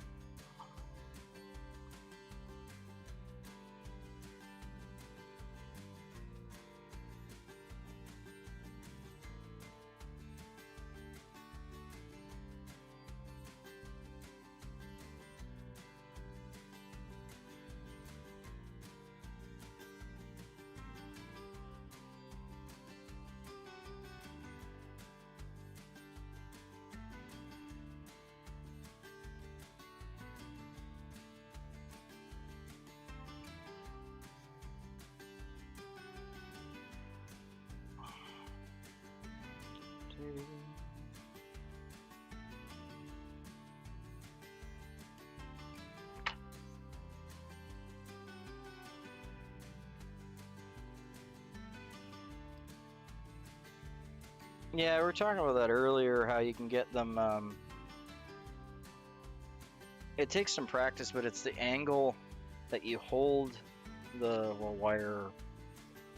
Oop, knocked my garbage can over. It's the angle that you hold it on, and as long as you keep that angle, and there's like a happy little sweet spot, it's like about 30 degrees or so, but as long as you keep the angle from where it goes in, as it wraps, it will automatically give you a nice spiral. So play with it. It's like the biggest benefit to having the rotary vise, which is not necessary at all. But it does help to have nice uniform wraps like so. Let's do some legs. There we go. Nice little guy. Let's strip off the fluff.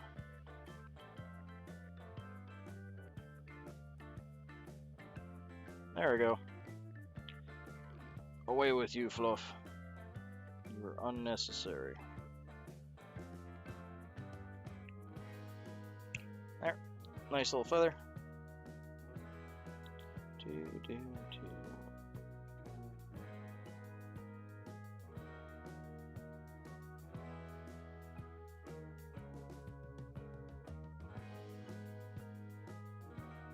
Yeah, I just grew up tying on a non-rotary, so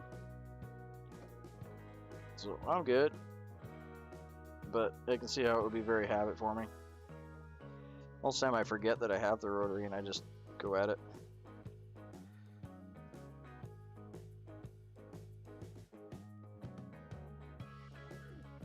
Okay, so what we want to do is we want to pull it apart like so, hanging onto the tip. And you want it to have a gap height, so you can see there, well, we can see the feather behind it, roughly the size of the gap of the hook. That should give you at least one wrap, which is all we need for this guy. And we'll cut that tip off, just the tip.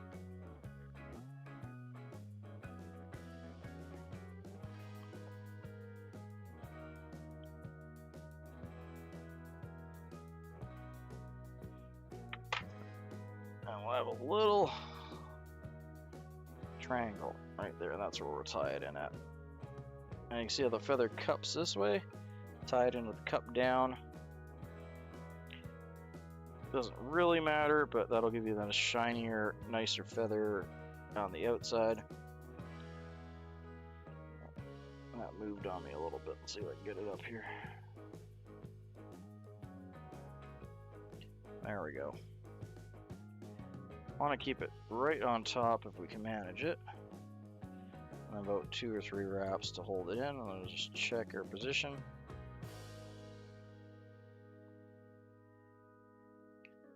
You can see it's right on top there. We can leave that. We don't have to worry. Normally we'd cut that out, but it's going to be covered up by our overcap anyway.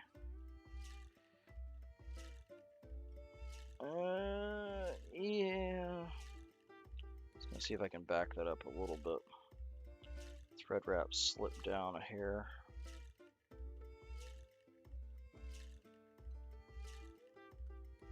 That's better. And just a couple wraps behind it. And be gentle with this thing. Should pin up like that for you or straight up once you get it in there, right? Okay. And then 2 wraps to lock it in. And we'll get that wrapped around. I'm gonna use my small hackle pliers here. Don't need to. If you got a big enough bit like this, you can use your fingers. These can be very brittle and typically will break right around there. So just be mindful. Go slow, be gentle. Gonna pull these back. No, it's all good, mate. Glad to tie with you. That makes me happy. Making me want to tie some ants and beetles now. I don't normally get into terrestrials till like middle summer here. Getting pretty close though.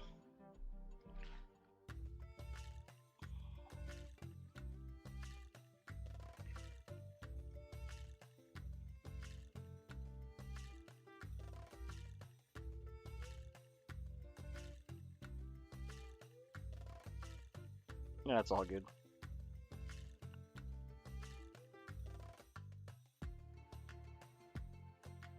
Oh, it's all good. I don't mind. Happy to have you guys here in any form. I need to do that again. Just had like 2 or 3 hackles that are...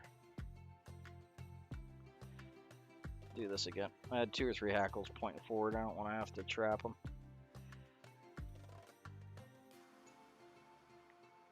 Just get it on that side of the... See, there they go again. There, I got them trapped this time.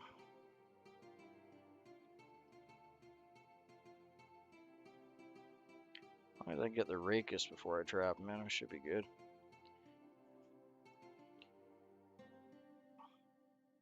Why you be so fussy? Okay, one more time. Do this too many times, I'm gonna break the racus on this thing. It might not be worth it. Try again.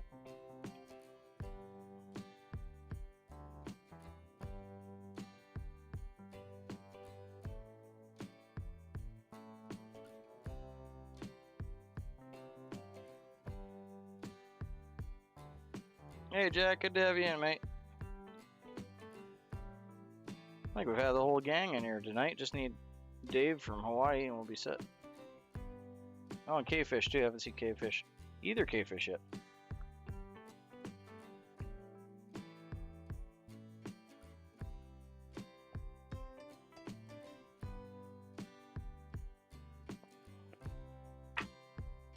There, I got the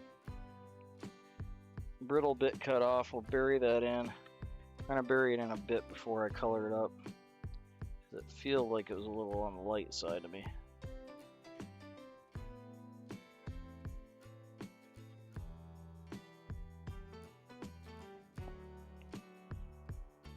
Barbecue.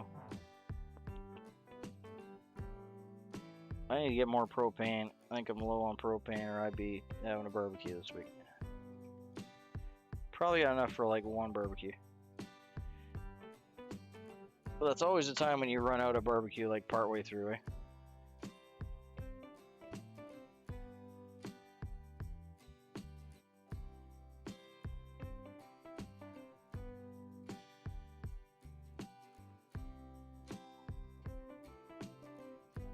Well, it is the king of burgers. At least that's what the guy with the crown says. Technically, Burger King is barbecue.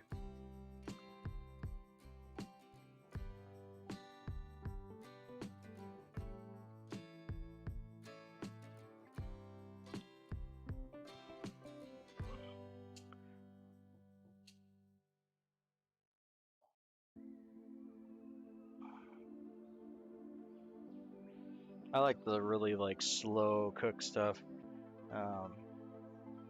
I really like Montana's beef ribs, like when they used to do them. I actually like beef ribs. That was awesome. And for like 20 bucks.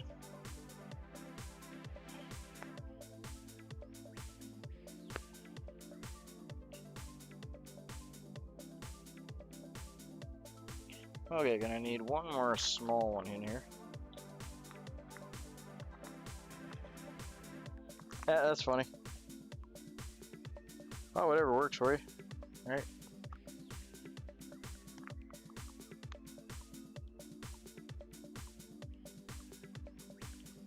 That one's a little big. I'd like to get a smaller one than that one, but see what I can dig out of this mess. Give me a second. Oh, there we go. That's good size. That's good size. We'll keep him out in case we need him. The problem with these grab bags where you're just getting a whole bunch of everything in them is you never know what you're gonna get.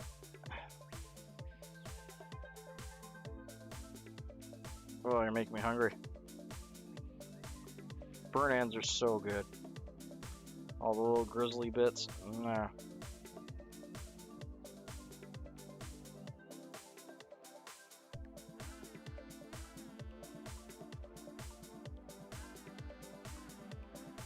Okay, I'm just ripping off the fluff on here.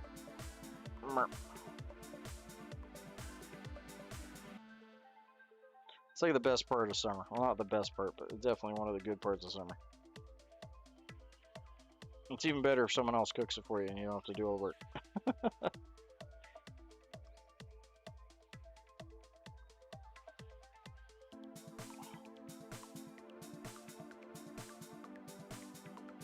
Wouldn't necessarily want to be a restaurant or something with the price of beef in Canada right now, though.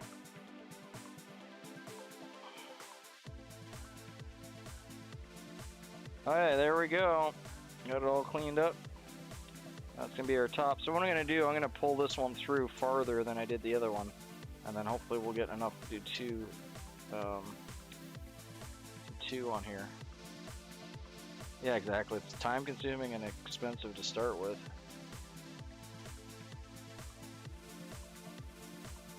Brisket's so good though.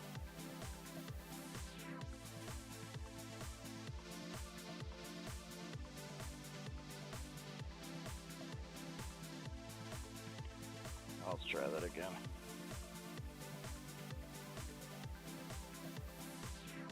Yeah, fishing, barbecue.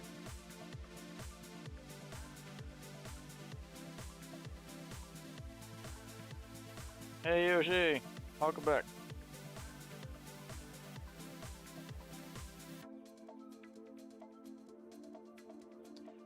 Don't mind me, I'm just fighting with this, see if I can get 2 flies out of this one feather. If I can. Oh, how did that happen? Let's try that again.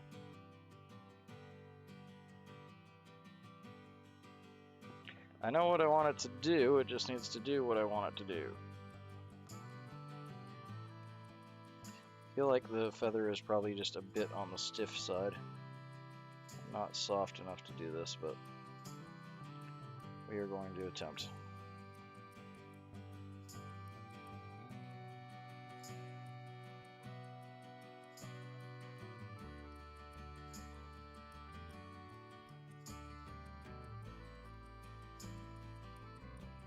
Now it's going to be a thorax cap, but kind of like a wing.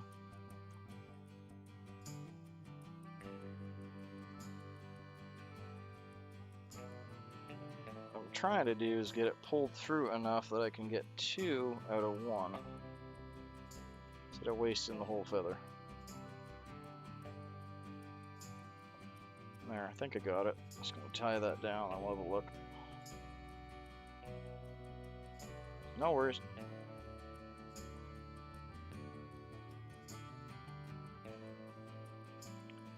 Yeah, I think if this is going to work, I'm going to have to thin this out a bit. These side ones are just a bit too light.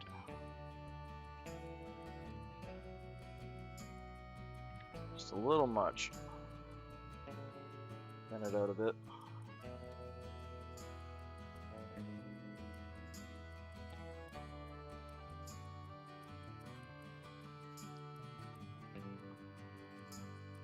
And I think it will be good to get 2 out of this one.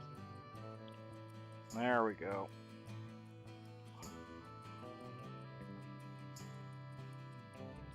That should work better. Just had a little too much resistance. Let's spin you.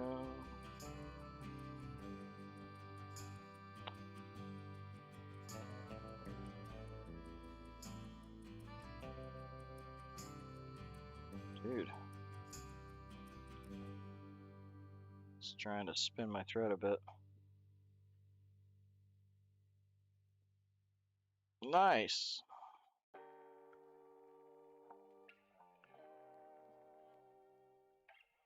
Coffee grinders are so much fun. And the nice thing is you can go to the thrift store and get all sorts of different wool and acrylic and stuff to mix. Why are you being such a toot? I'm trying to do something pretty simple here. It just doesn't want to play ball.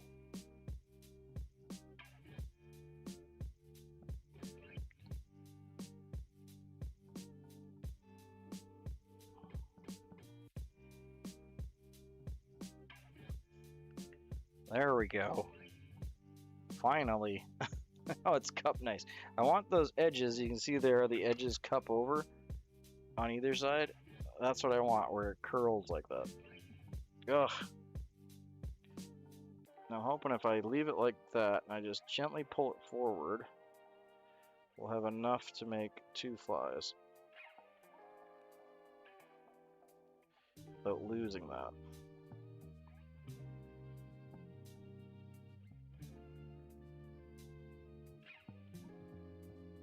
There we go. Okay, so now when I tie this down and cut it off, the part I'm cutting off should be the right length to do the next fly with.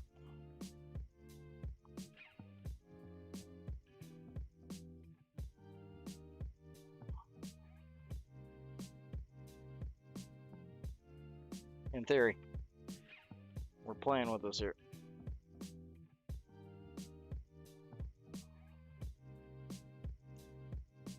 There we go. Unfortunately, I have to molest the thing by cutting it off, but you see here, this one here should be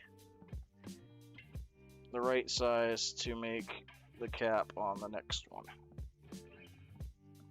That's my theory. Just hurts my heart having to throw out all this feather. There has to be a better way to do it. That feels like a better way to me. This looks really good this way too, like just leaving that on there as like a wing, like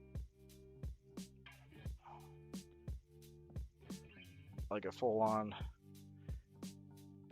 wing caddis or something.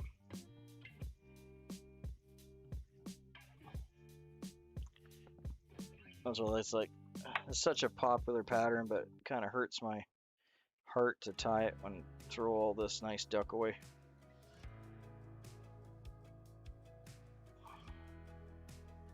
Okay, there we go. Tied in. It's happy. It looks good on both sides. Okay. Now the trim part, and we'll see how good we did.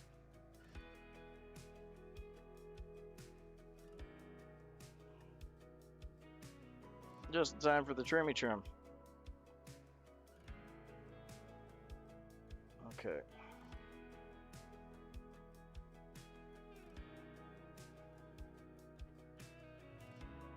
Gonna go right here.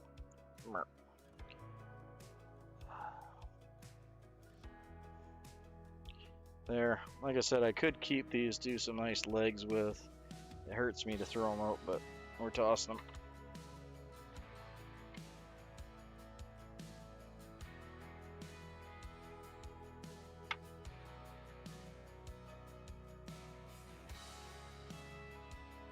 And it's just gonna nick the corners off on either side. Yeah, tell me about it. Well, not just that, but then you don't crowd your head too much either, right? It's all a mental thing. Like, if you see a little piece of white, you're just going to continually chase it until you run out of thread. Or your thread. I know, like I said, it hurts my heart. I like tying flies with long over wings. Like, most of the time if I'm using like duckquill like this, or mallard flank, that's exactly what it's for, is to get this nice sweeping over wing. But this is the pattern. This is a Zug bug, and it works. It works real well, so I can't complain.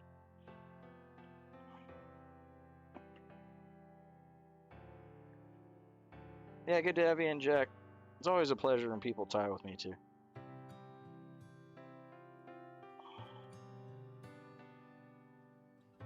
I'm gonna have to look that up or see your video if you make one. There's so many cool ant patterns out there. Ants are something you can really play with and, you know, do all sorts of neat things with. Everything from just simple like thread body ants like I've done before, and all the way up to stuff where you're doing hackles for the legs and all everything. Or rubber legs, or, you know.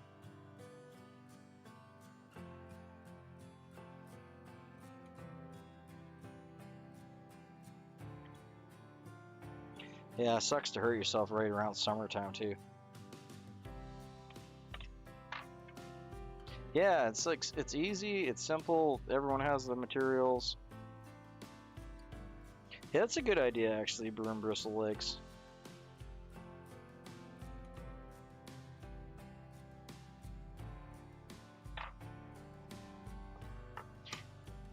Yeah, it takes me a couple flies till I'm kind of really in the zone with it. Yeah, I hurt myself so bad on dirt bikes. I put my clutch lever right through my kneecap on one. That sucked. And I was in the middle of nowhere and had to double back on my cousin's bike on his gas tank.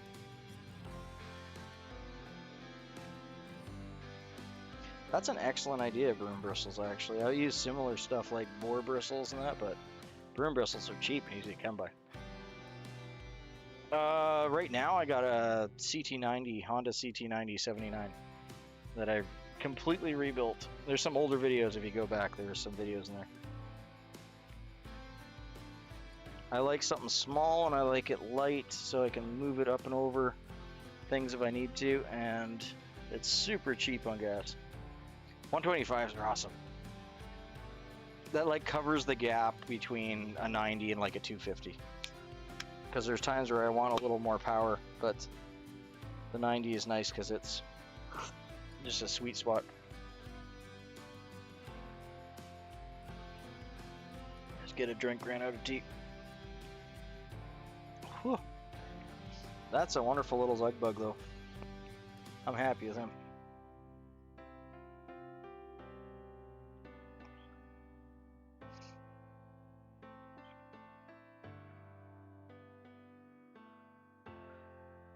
Yeah, you can tell someone that's buried their handlebars because they're... Oop.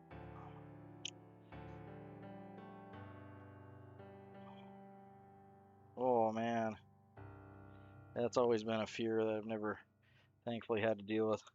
I just nicked the top of it there with my pen, but I mean, whatever. Not that big of a deal. But mistake.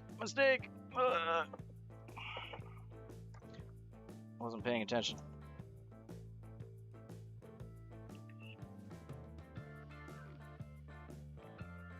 Yeah, Honda CT90 is an excellent little trail bike, and you can still take it on the road, and I've even taken it on the highway.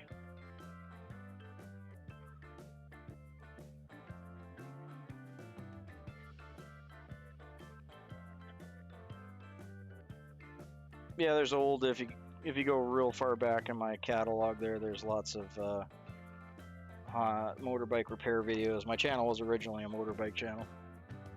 Way back.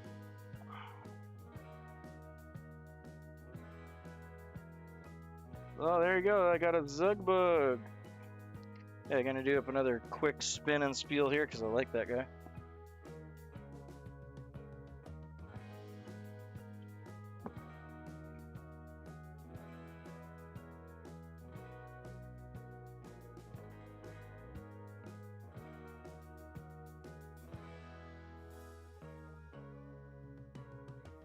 And the vise today we have a Zug bug. This is a classic Nymph pattern.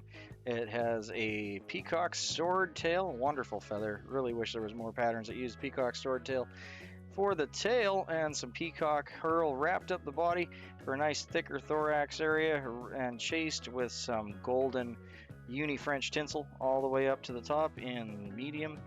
And for the legs on this one, we actually have some breast feather from a mallard duck and the red breast feathers. And for the overwing, some wood duck for the, well, actually, sorry, thorax cap, but tied in like an overwing and then cut off. And bulbous black head with some uni. In this case, it is 6, but you can use 8 or 6. And wonderful little pattern. Should definitely have a couple of these in your box. They're a classic Northwest pattern, all the way up and down the northwest of British Columbia and all the way down the west coast. Wonderful little thing. Add a couple to your box, eh?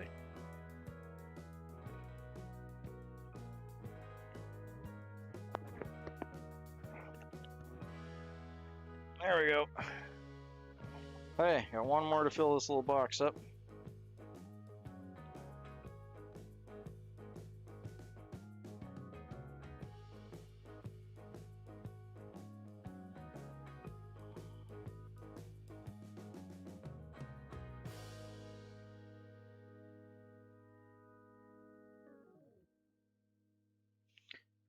There we are.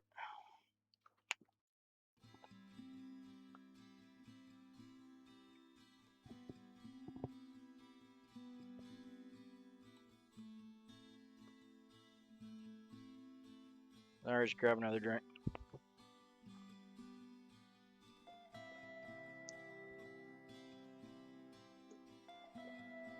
There we go. Alright, let's get the last one on.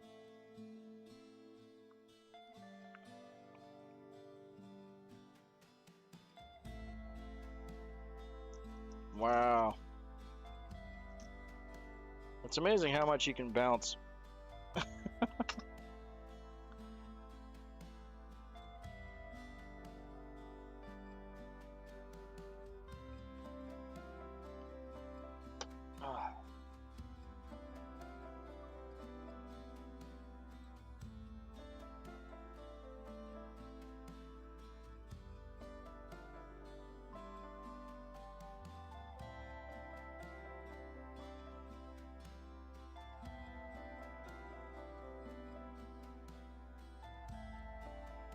There we go. Sometimes they take a little tweaking.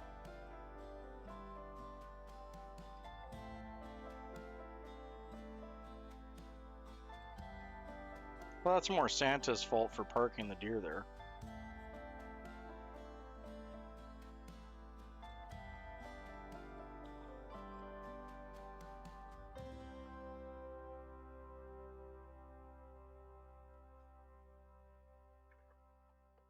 That's why they have no parking zones.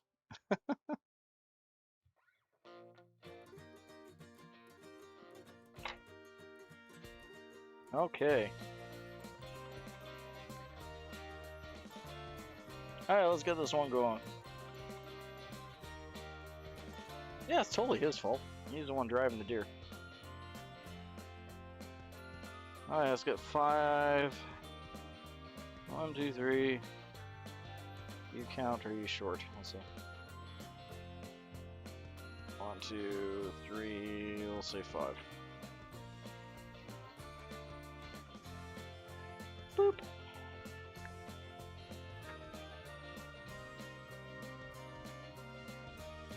Do do do.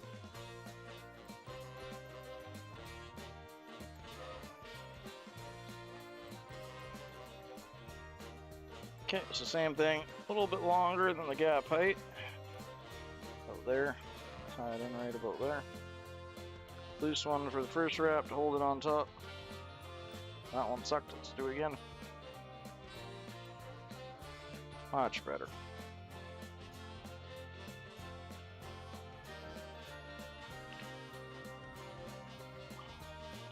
And it was at this point he realized he screwed up.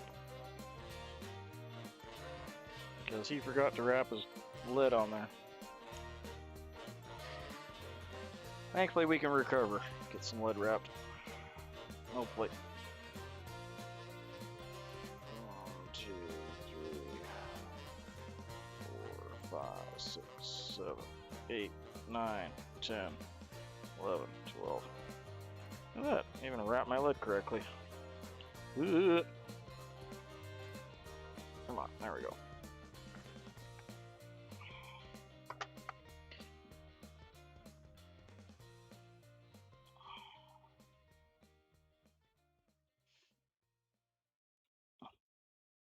Yeah, that's classic.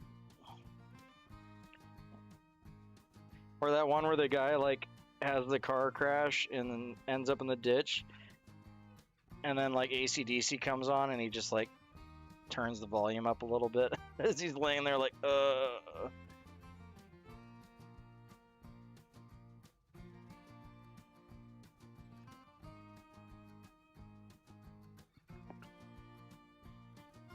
Hey Yoshi, thanks man.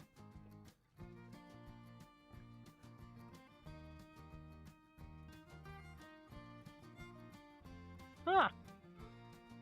Cool. Thanks for the sponsorship. Thanks Yoshi, I appreciate that, man.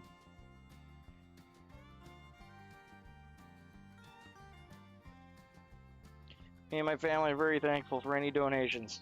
Thanks, guys.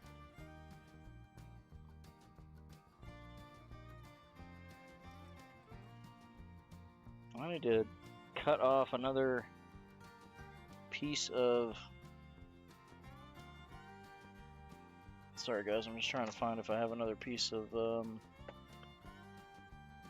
uni French, or if I'm gonna have to cut another one. Well, looks like I'm gonna have to cut another one. Not a big deal.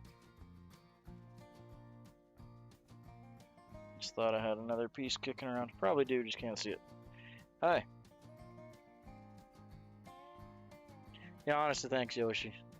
You've been keeping my memberships going. I'm super happy about that.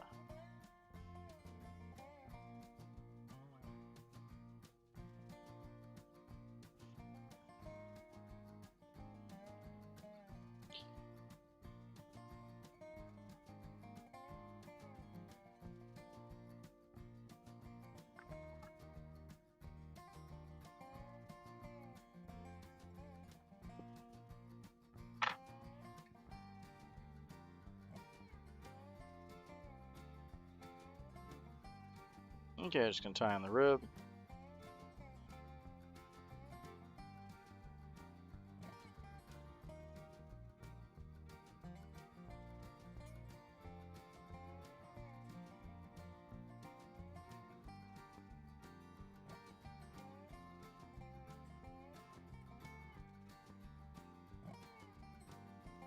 Yeah, I'm gonna get the peacock's eye back here.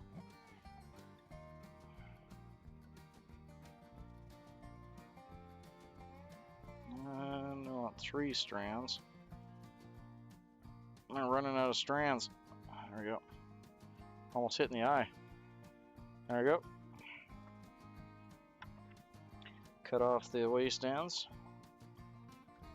Boop. Let's get this up in the material clip. Spring in this case. There we go. I had an old material clip that I used to love, and it finally broke on me a long time ago now, but just a piece of steel, but it works so well. It was almost like a spring-loaded, like almost like a jaw on a vice grip. It looked like it was like a small... I've never seen another one since I've had that one. It was almost like a small pair of pliers, and it was spring-loaded, and when you push down on it, it would grip the stuff. It's really cool. But eventually the spring broke and it stopped working. Kind of wish I kept it and tried to fix it, but I figured I'd just get another one. Never seen it again. Don't even know what brand it was. Probably something out of India.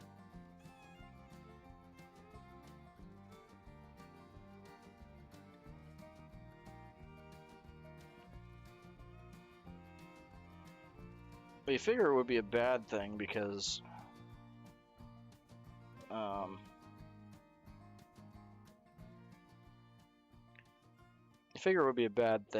the it had spring tension on it, and like the jaws would grip it and it would damage your material, but it was actually really like a just soft enough grip to grab everything.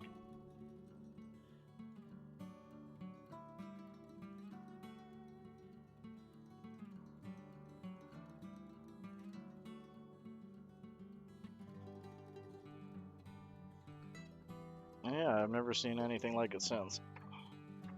But I thought it was genius.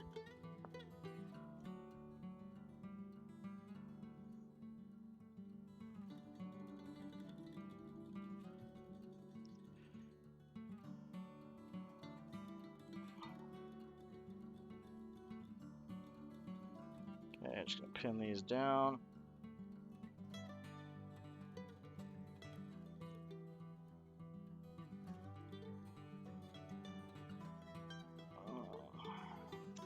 Not sure how much of a wrap I'm really gonna get out of that.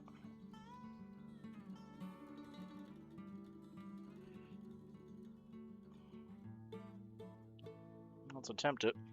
Like I said, as you get farther up the sword, it gets harder and harder to do this because there's just less and less material. And it's completely a Nimbyism. It's not part of the original pattern at all. I just like the look of a thicker, bulbous thorax section. Makes me happy. Okay, that'll be good enough. That's all I'm gonna get out of it's one wrap.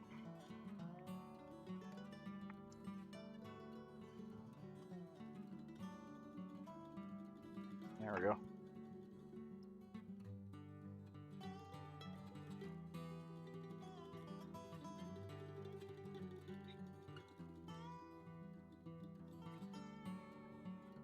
Okay, let's get the peacock curl over and we'll wrap that with the thread. Yeah, Nimbyism.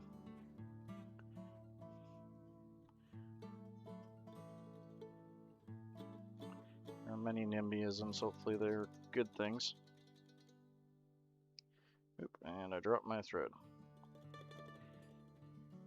Again, we're just going for a light wrap. Should probably have this on my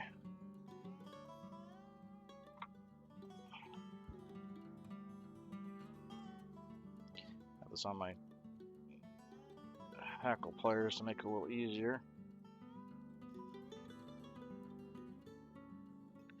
There we go. Why make it harder on yourself? You don't have to.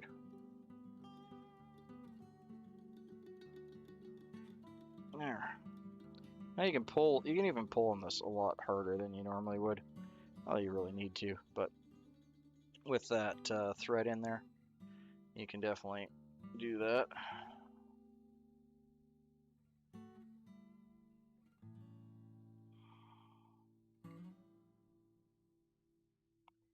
And we're gonna wrap this up. First, we're gonna do 10 wraps here. 1, 2, 3, 4, 5, 6, 7, 8, 9, 10.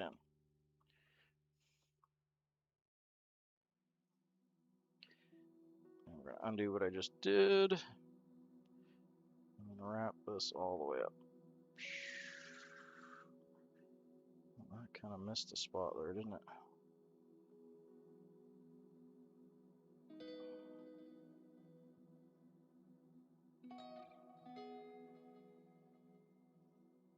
Beauty. Always nice when your material is like just the right size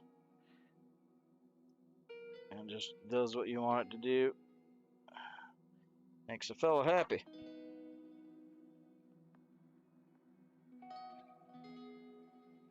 Wonderful.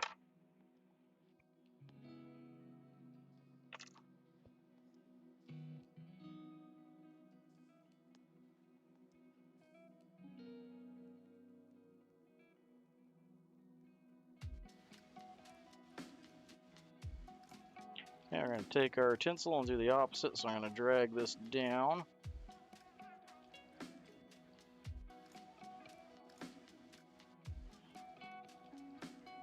I appreciate that. That's kind of the whole thing I'm going for. It's a nice, relaxing atmosphere, like we're all sitting in a fly shop, enjoying the evening.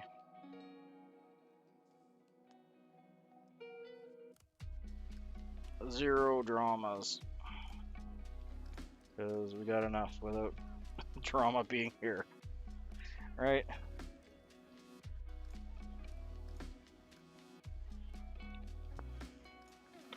There we go.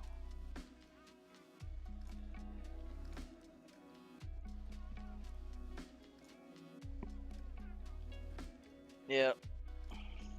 I mean, I don't mind the conversation as long as it doesn't go political or, well, for some extent, religious, I guess. But you know, as long as everyone's respectful, the whole point is we have a nice. I don't want to use this word safe necessarily, but just an enjoyable environment, right? Like you said, let's just chill, We're all here to do what we're doing.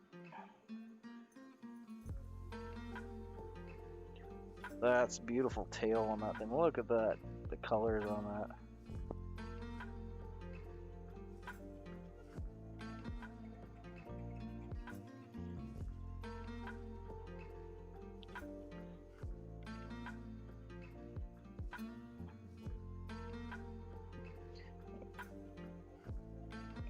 Okay, I need one more of these duck feathers. But the one I got out's like way too big, so I'll try and get a small one.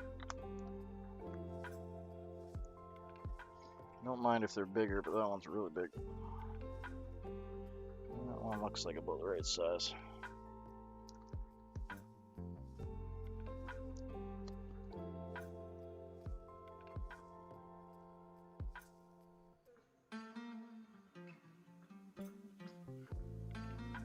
Just gonna clean this guy up.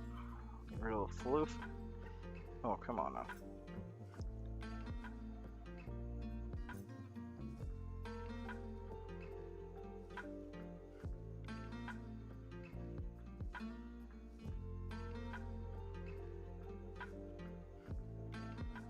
Okay, I think we're good. That's what we want. Just gonna grab the middle here and just pull back with my fingers. Gently.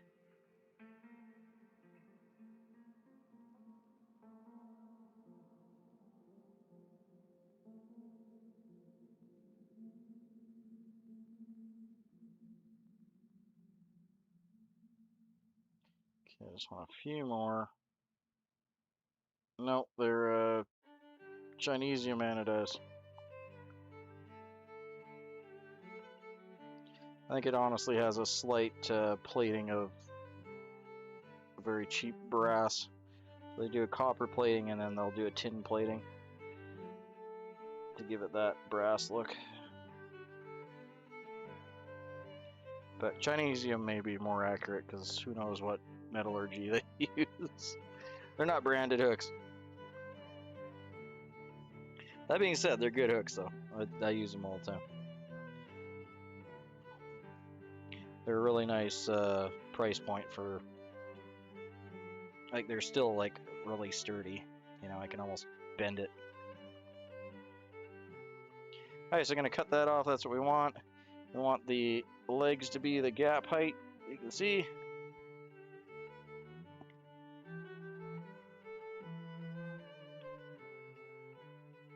Yeah, I don't necessarily go with the least expensive. I just like, it doesn't matter to me really who's making them so much, you know. I mean, like, I have certain branded hooks for certain things.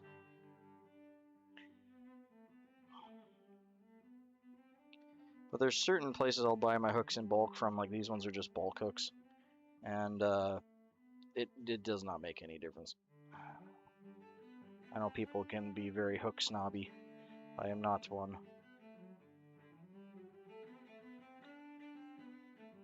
That being said, I do have many expensive vintage hooks as well that I like to tie on for salmon flies and things like that, and hand forged hooks and all sorts of hooks. But every hook has its use, right? Like, there's not much point in using like a $3 nymph hook when I'm gonna probably lose this in a tree. And I'm not planning on catching. Hey, Muddy. Yeah, I haven't been getting notifications for certain channels, and I need to go in. And I mean, like, I'm no YouTube guru by any means, but I find a lot of times when I unsubscribe and then resubscribe and hit the bell, I'll start getting their notifications again. But you know, YouTube being YouTube, right? We all know about that. That's nothing new. Alright, gonna get this soft hackle wrapped up here.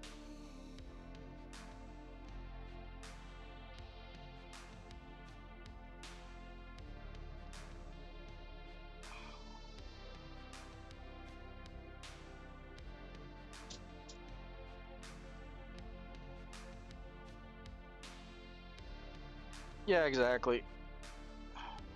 I mean, like, there's a chance I could latch into something over 6 pounds, but it's not likely. And if I do, I'll just play it out, like, really well before, you know? Then it's like a bit of a challenge.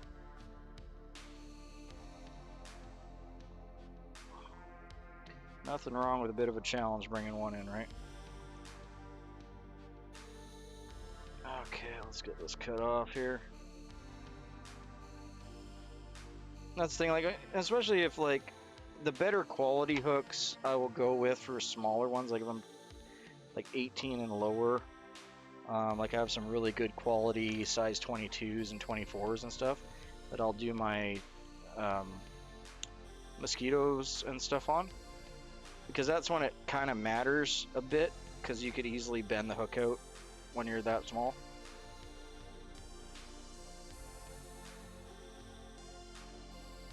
Yeah, exactly. There's really no point in busting yourself over it. And these hooks are plenty strong enough. You know, like you can see, I can move my whole vise. You know, it's plenty sturdy.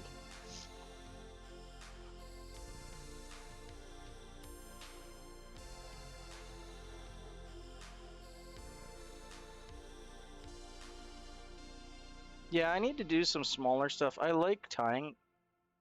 Well, my eyes are still good enough. I do wear glasses, but it's mostly for color blindness.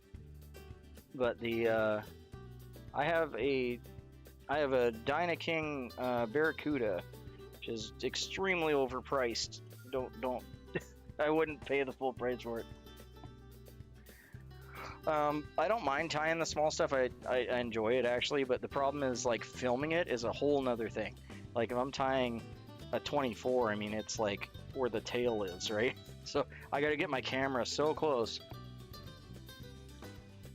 Now filming it is a whole nother thing entirely, to try and have that focal length and still have enough room to move my bobbin. So it's not something I generally tie. Like even for nymphs and stuff like this, I'll always tie them on the bigger size, just so it looks better on the stream.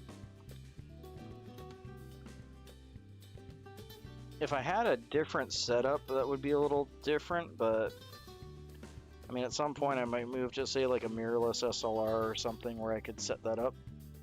Like, I'm really happy with that. The legs turned out really good. Okay, so we're gonna move to the top.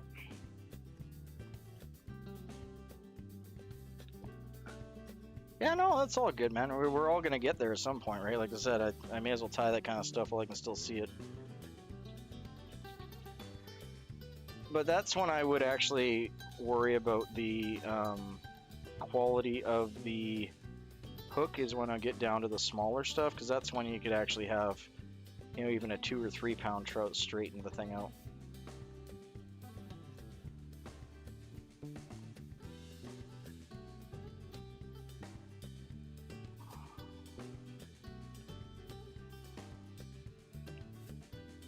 Beauty. Okay, that actually worked pretty well.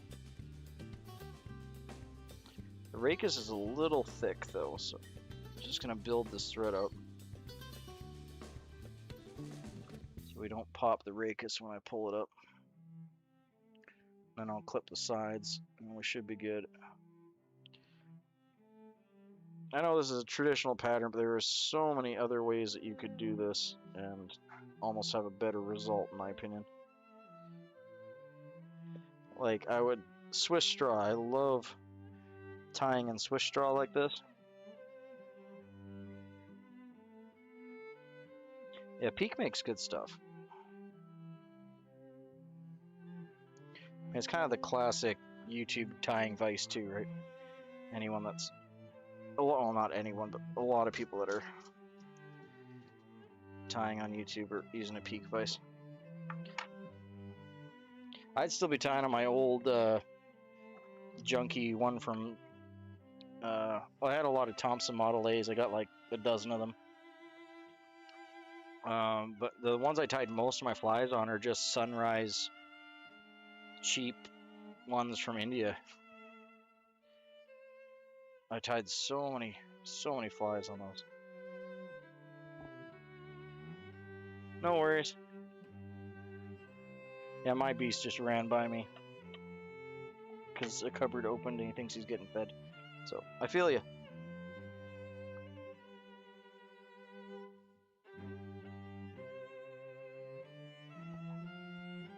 Ooh. Ooh. Almost lost it there. Better get a half hitch on that. Later, he was sorry. Don't want to lose my fly here. Ugh, so close to being done. Okay, let's get a half hitch in that before I lose it. Thanks for hanging out, Ewooz. Appreciate it, mate.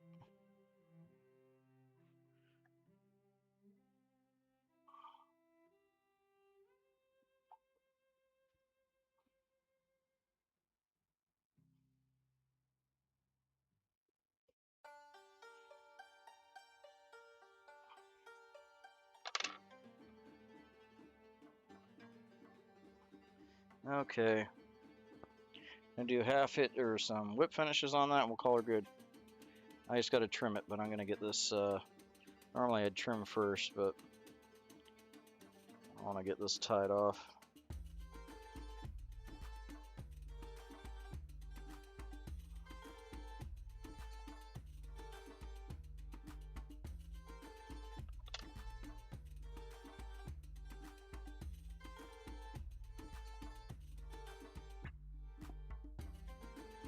There you go. Well, who knows though, because sometimes it'll be stuck on 1 minute for like an hour. I've had that happen a couple times. Once it goes live though, I should get a notification, hopefully, as long as I'm not streaming.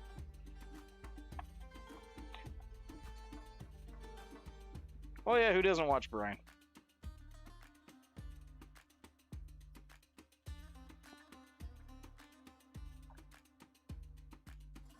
I think everyone watches Brian. He's got the largest following of anyone on this platform, or multiple platforms.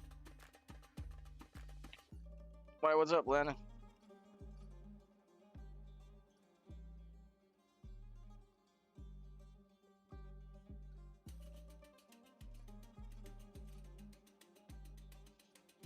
Yeah, I've heard good things about his thread. I haven't tried it, but I've heard good things.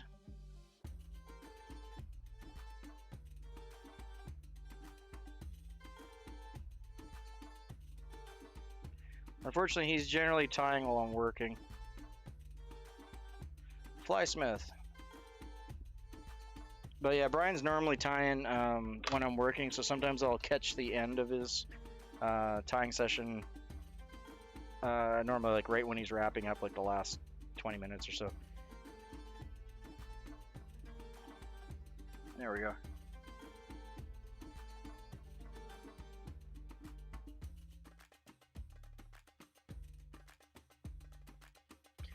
Yeah, Superfly, if you don't know, or if you haven't run across Brian, I'm really surprised, but because he's like, you know, he's out on like all the social medias. But anyway, yeah, Brian Smith from Ties Flies, you're welcome to go check his channel out.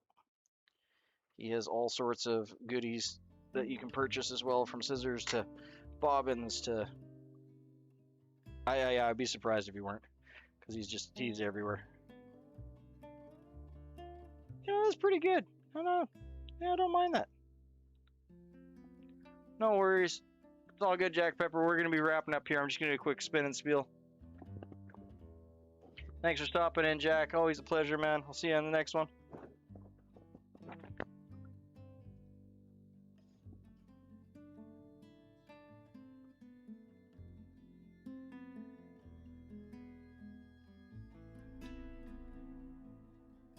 Oh, in the vise today we have a classic Zugbug. This one has a wonderful tail made up of peacock sword. What a wonderful feather. Such a beautiful feather. And peacock hurl body all the way wrapped up with a little bit of golden French uni tinsel in medium wrapped up the body all the way up to the thorax. And the top of the thorax we have a little thorax cap made out of wood duck in yellow and some legs tied in of mallard breast feather in the red. Wonderful little pattern. Should definitely have a couple of these in your box. Just a classic up and down the Northwest. Wonderful little thing. Thanks kindly.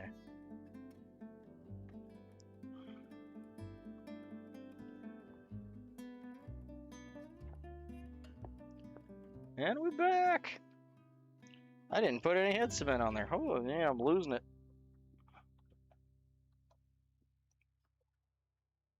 Means we're gonna have to let it dry there. Okay, so while we're letting it dry, if anyone has any comments, concerns, accusations, shoot them my way. Can yabber for a bit before we close up here.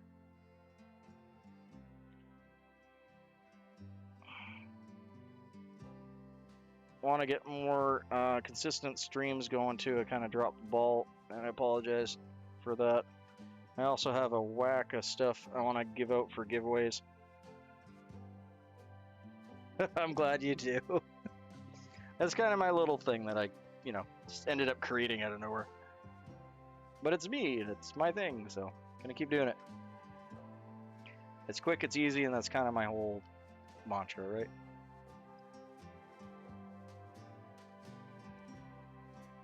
I also want to do giveaways, and I've got it like kind of sorted. I have a gob of stuff to give away for you guys, everything from fly line to leaders to fly line attachments to flies. Hey, there's K-Fish. We're just talking about you. Hey, K-Fish. Thanks for the stars, man.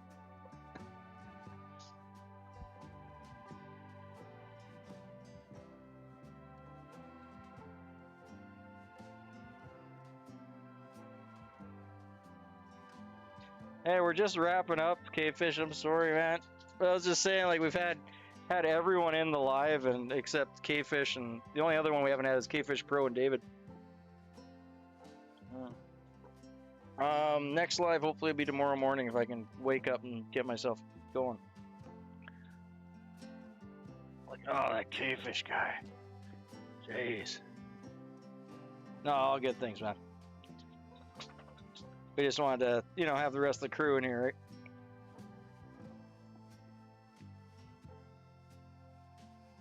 Cool. Yeah, I'll be working late, so I'll be there kind of like my normal thing where I tag in at the end. Thursday, Fridays I work full shifts, so I'm kind of from like 9:30 in the morning to 9:30 at night. But I will be there even if I'm just kind of watching without talking. Like my normal, no big deal. But yeah, I got a whole whack of giveaways I need to get going that I've been keeping in my cupboard for, well, months now, I guess. But need to get those out. I just need to figure out a way to do them systematically and so I can keep up with and do them fairly. I got to try and do a random way to give them out. In any case, I've got lots of goodies. Lots and lots of goodies.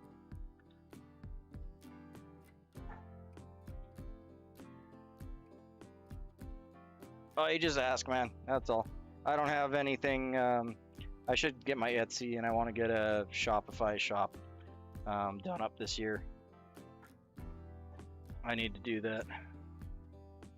Let's pop him in the box here. So there's our 5. So you missed out for K-Fish. Was the other ones we did. It's called the Zug Bug. It's a type of nymph.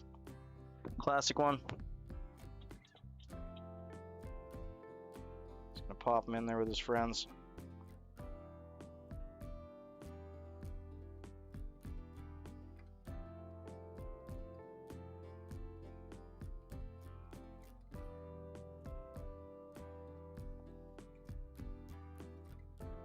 Yeah, if you want / need anything specific, hit up my email. I'll get you taken care of.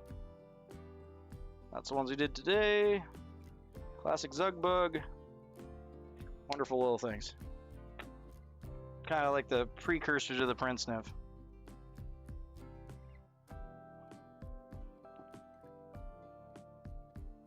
There you go. I meant to have a 1,000 sub giveaway, but it kind of came and went, and I didn't get. I ended up giving a fly box away to Stardusted, Glacier Shark, and Rob.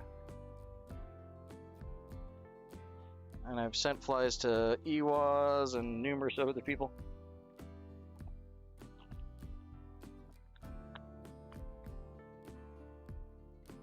Cool. Yeah, you're getting there, man. Once you hit 250, YouTube seems to kind of grace you with its YouTube grace. Dusted is awesome. He's just like, he reminds me a lot of, excuse me. Dusted reminds me a lot of, oh, why can't I think his name? We just talked about him. David McPhail. He reminds me a lot of Davey. Just like the same kind of cool, laid-back attitude. Good tire. Just good person in general. He reminds me a lot of Davey. And he's been a long-time supporter, and I appreciate that. Okay, so we'll wrap her up, guys, unless anyone has any comments, questions, concerns, accusations. We'll wrap it up, call it a night, and I'll get everything done up for tomorrow. Let's see what we're tying tomorrow. Oh, it's a simple one. We're actually just doing some brassies tomorrow. There's different colors of brassies, but they're simple. So like a brassie is basically just like a copper john that's kind of like a midge. So it's basically just brass wire or copper wire wrapped up around the hook with a peacock herl head on it. Super simple, but that is our next fly for tomorrow.